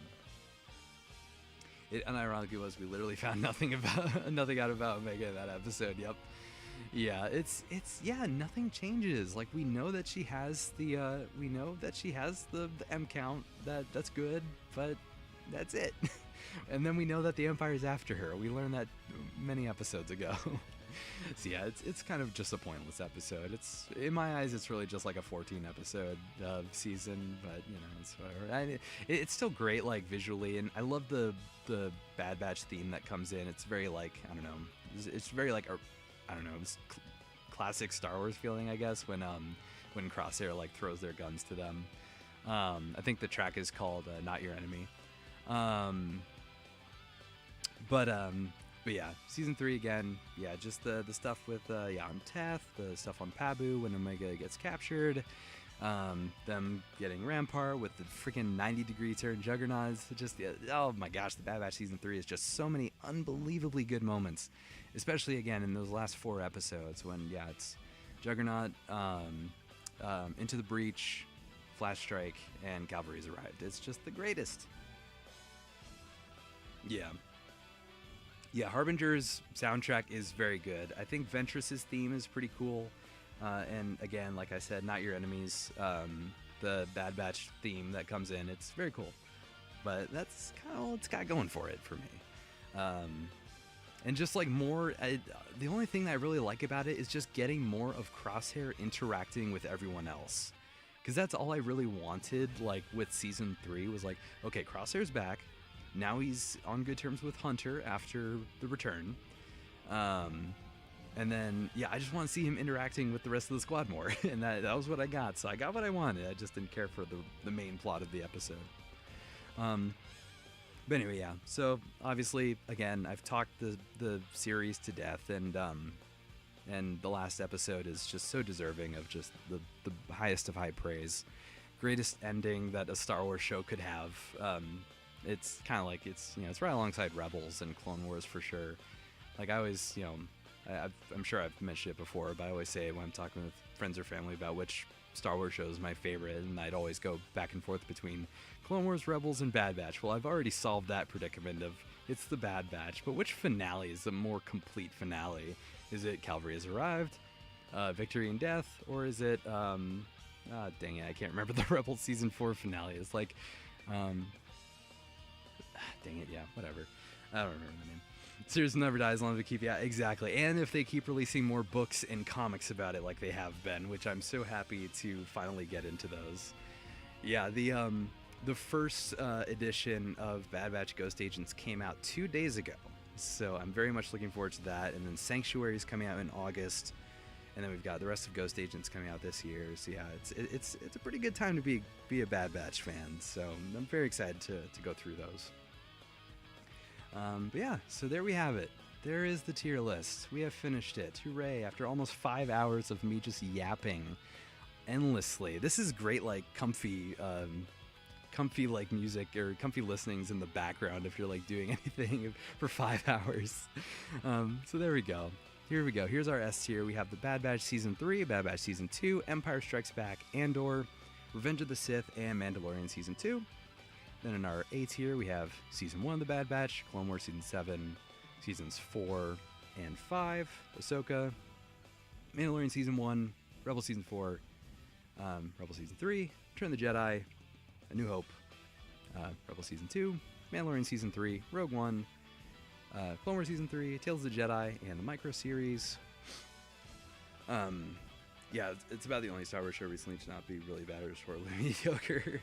Well, I don't know. It's going through these, like, you know, a lot of these that I've put would probably say, for my opinion, to the contrary. Like, you know, I put Acolyte up here. I put a lot of these in, like, B tier. I put Book, put Kenobi, I put Tales. Tales are A and B. You know, like, for me, like, I look at these, like, I know a lot of the common things are like, oh, yeah, Star Wars is in such a bad spot right now. But for me, I look at all of these and, like, a lot of these are all shows that have come out within the last 5 years, 5 or 6 years. Like, you have the Clone Wars finale, Bad Batch, Mandalorian, Tales, Ahsoka, Skeleton Crew, Acolyte, Obi-Wan Kenobi, Visions, Book of Boba Fett, Resistance. Like, lots of stuff that's come out very recently that just, yeah, that for me personally, I really enjoy them.